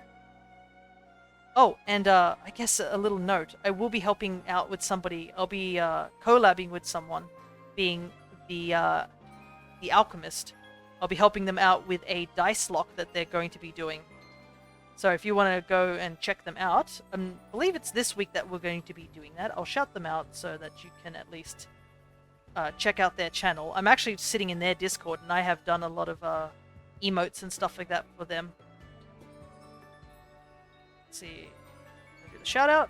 No, I did shout. I forgot to write shout out. Give me a second. Shout out. I wrote shout, so I just shouted the word. Nice. But yeah, I'll be helping assist them a little bit. There we go. They're also a very good friend of mine. They're a high school friend, and they're kind of one of the big reasons that I even got into Twitch. So yeah, check them out. They, I believe they're doing a reset of their schedules and stuff like that, but it's still pretty cool to see what they're up to. But I shall stop waffling on, and I think this will be a good time to close up stream. So, until next time, guys, take care, everybody.